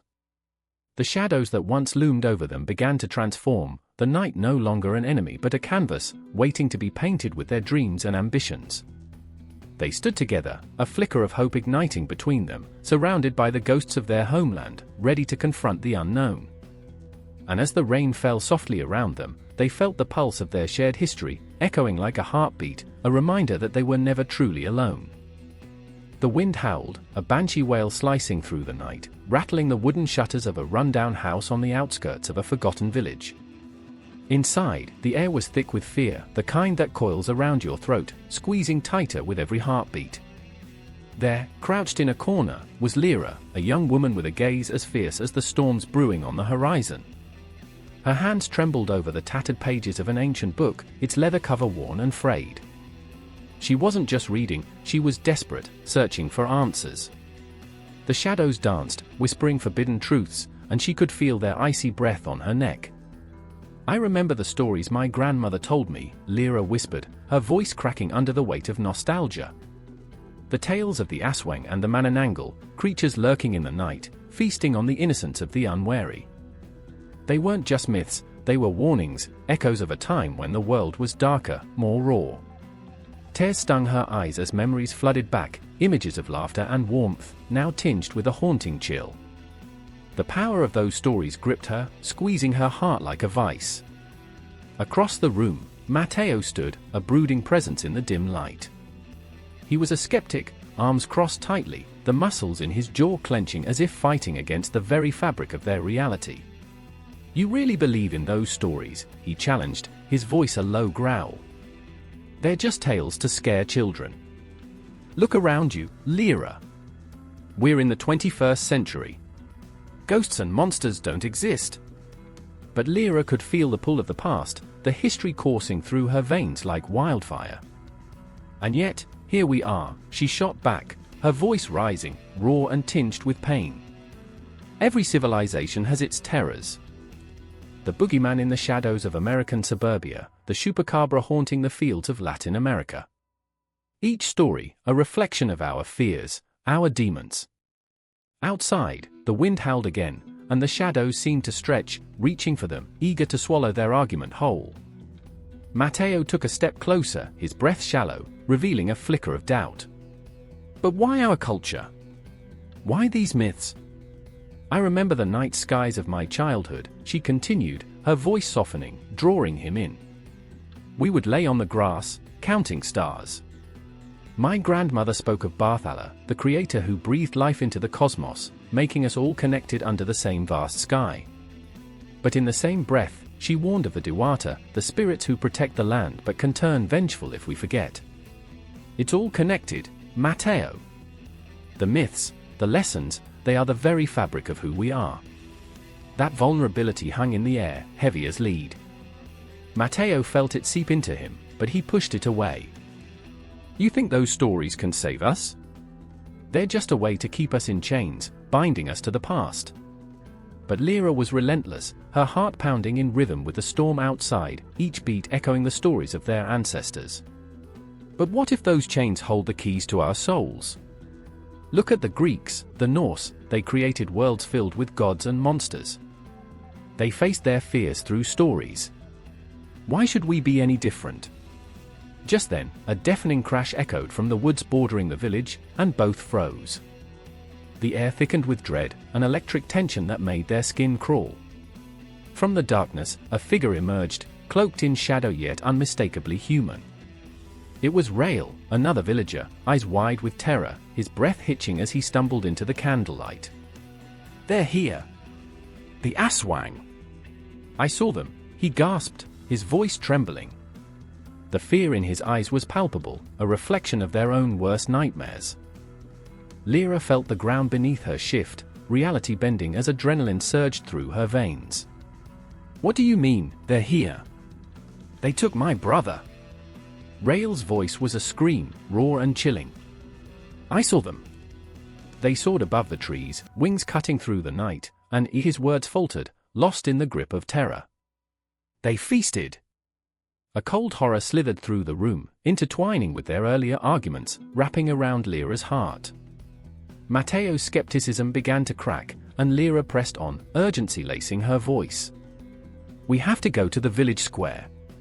If there's even a chance," but he interrupted, panic rising in his chest. "You think running into the night will save us? What if it's too late? What if we're already lost?" A silence fell, heavy and oppressive, as the wind howled outside, carrying the cries of the lost, the echoes of 1,000 generations. The stories pressed against their minds, ancient warnings clawing at their hearts. "I remember the stories," Lyra murmured again, pulling in the memories like a lifeline. "They taught me that the darkness is only as powerful as we allow it to be. We can't let fear dictate our reality." Rael gasped, choking on his words. "But Lyra, what if the stories are just that, stories? What if they were just meant to scare us?" Her resolve flickered but shone brighter. "What if they're also our truth? Myths can hold power if we choose to believe in them, to fight back against the darkness." Matteo looked from Lyra to Rael, fear clashing with the truth of her words. "Then let's confront it. Together." The storm outside roared, and Lyra felt the pulse of the night wrapped around them, begging to be acknowledged. She took a deep breath, determination flooding her. They stood on the cusp of something that transcended fear, standing in the shadows of their ancestors, as the world around them shifted, a churning chaos that promised confrontation, revelation, and perhaps, a thread of hope woven through the fabric of their fears.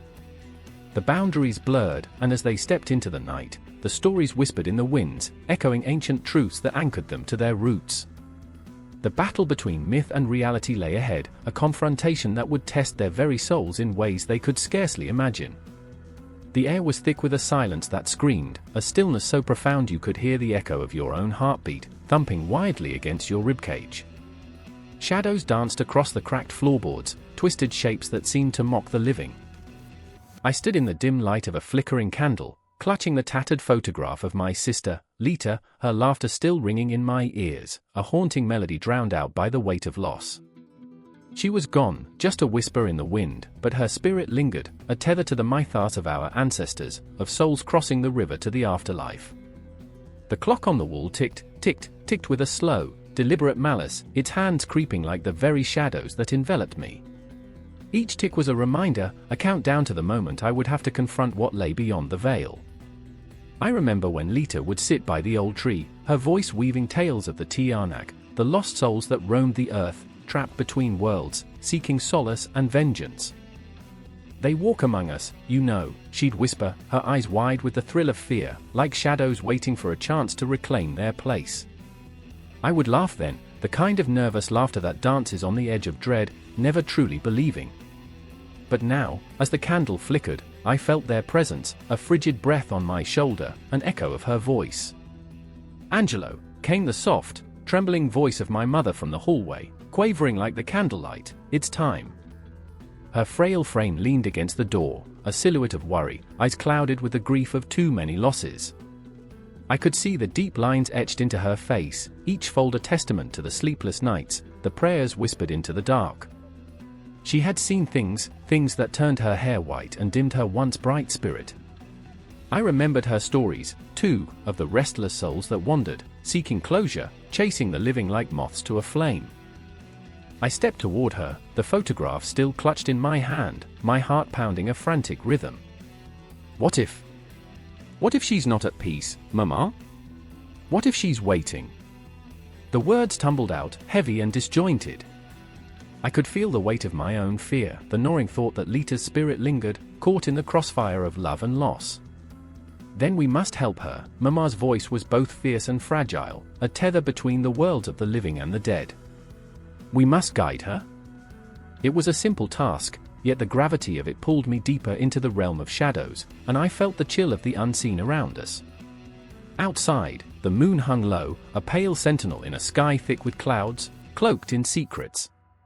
I stepped into the night, the cool air wrapping around me like an embrace, pressing against my skin. Each step felt like a pilgrimage to a forgotten shrine, the ground beneath my feet whispering stories of those who had come before. I could see the flickering lanterns of our village in the distance, their glow a siren's call, a reminder of the life I had before the shadows claimed my sister. "Remember the stories, Angelo," Mama murmured as we walked side by side. "The river, where the souls cross." I closed my eyes for a moment, the memories flooding back, vivid and raw. I remembered the old man by the riverbank, his eyes glinting with the wisdom of ages as he spoke of the souls that waited, the sacrifices to be made. "You must offer something precious to help them cross." I could feel desperation clawing at my throat, a visceral fear that wrapped around my heart like a vice. What was precious enough?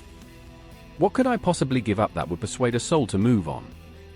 The shadows seemed to laugh, swirling around us, mocking my ignorance. But there was also a flicker of hope, a tiny ember that burned beneath the weight of despair. For Lita, I would do anything. As we reached the riverbank, the dark water churned restlessly under the moonlight, its surface shimmering like 1,000 lost dreams.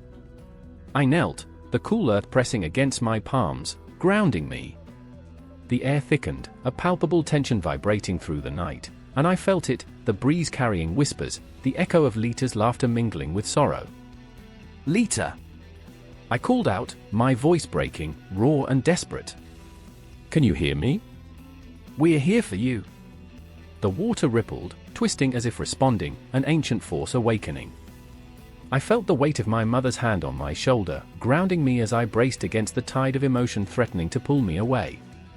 In that moment, I saw her, my sister, a flickering shadow just beyond the reach of the moonlight, her figure both familiar and haunting. I felt a rush of love, of nostalgia, and an unbearable ache. I remembered her smile, her kindness, the way she had always protected me from the dark. "I'm sorry," I whispered into the night, tears streaming down my face. "I'm so sorry I let you go." The river surged, and I was swept into the currents of memory and regret, each wave a reminder of the bond we shared, stronger than any shadow, deeper than any grief. "Mama!" I gasped as the water lapped at my ankles, dragging me closer to the edge. But she held me tight, her grip fierce and unwavering. "Offer her something, Angelo. Something of value." Her voice was a lifeline, and I scrambled to remember, to think of what I could give. My heart pounded as I pulled the photograph from my pocket, holding it up to the moonlight. "Lita, this is for you." I remember the times we laughed, the times we played. I remember you. As the words escaped my lips, the shadows thickened, swirling in an eerie dance. The river roared in response, an ancient voice echoing the call of souls long forgotten. With every beat of my heart, I felt the boundary between worlds blur, the air crackling with electricity, and for a fleeting moment, I saw her clearer than ever, the girl who had smiled brighter than the sun, whose laughter echoed in the chambers of my heart.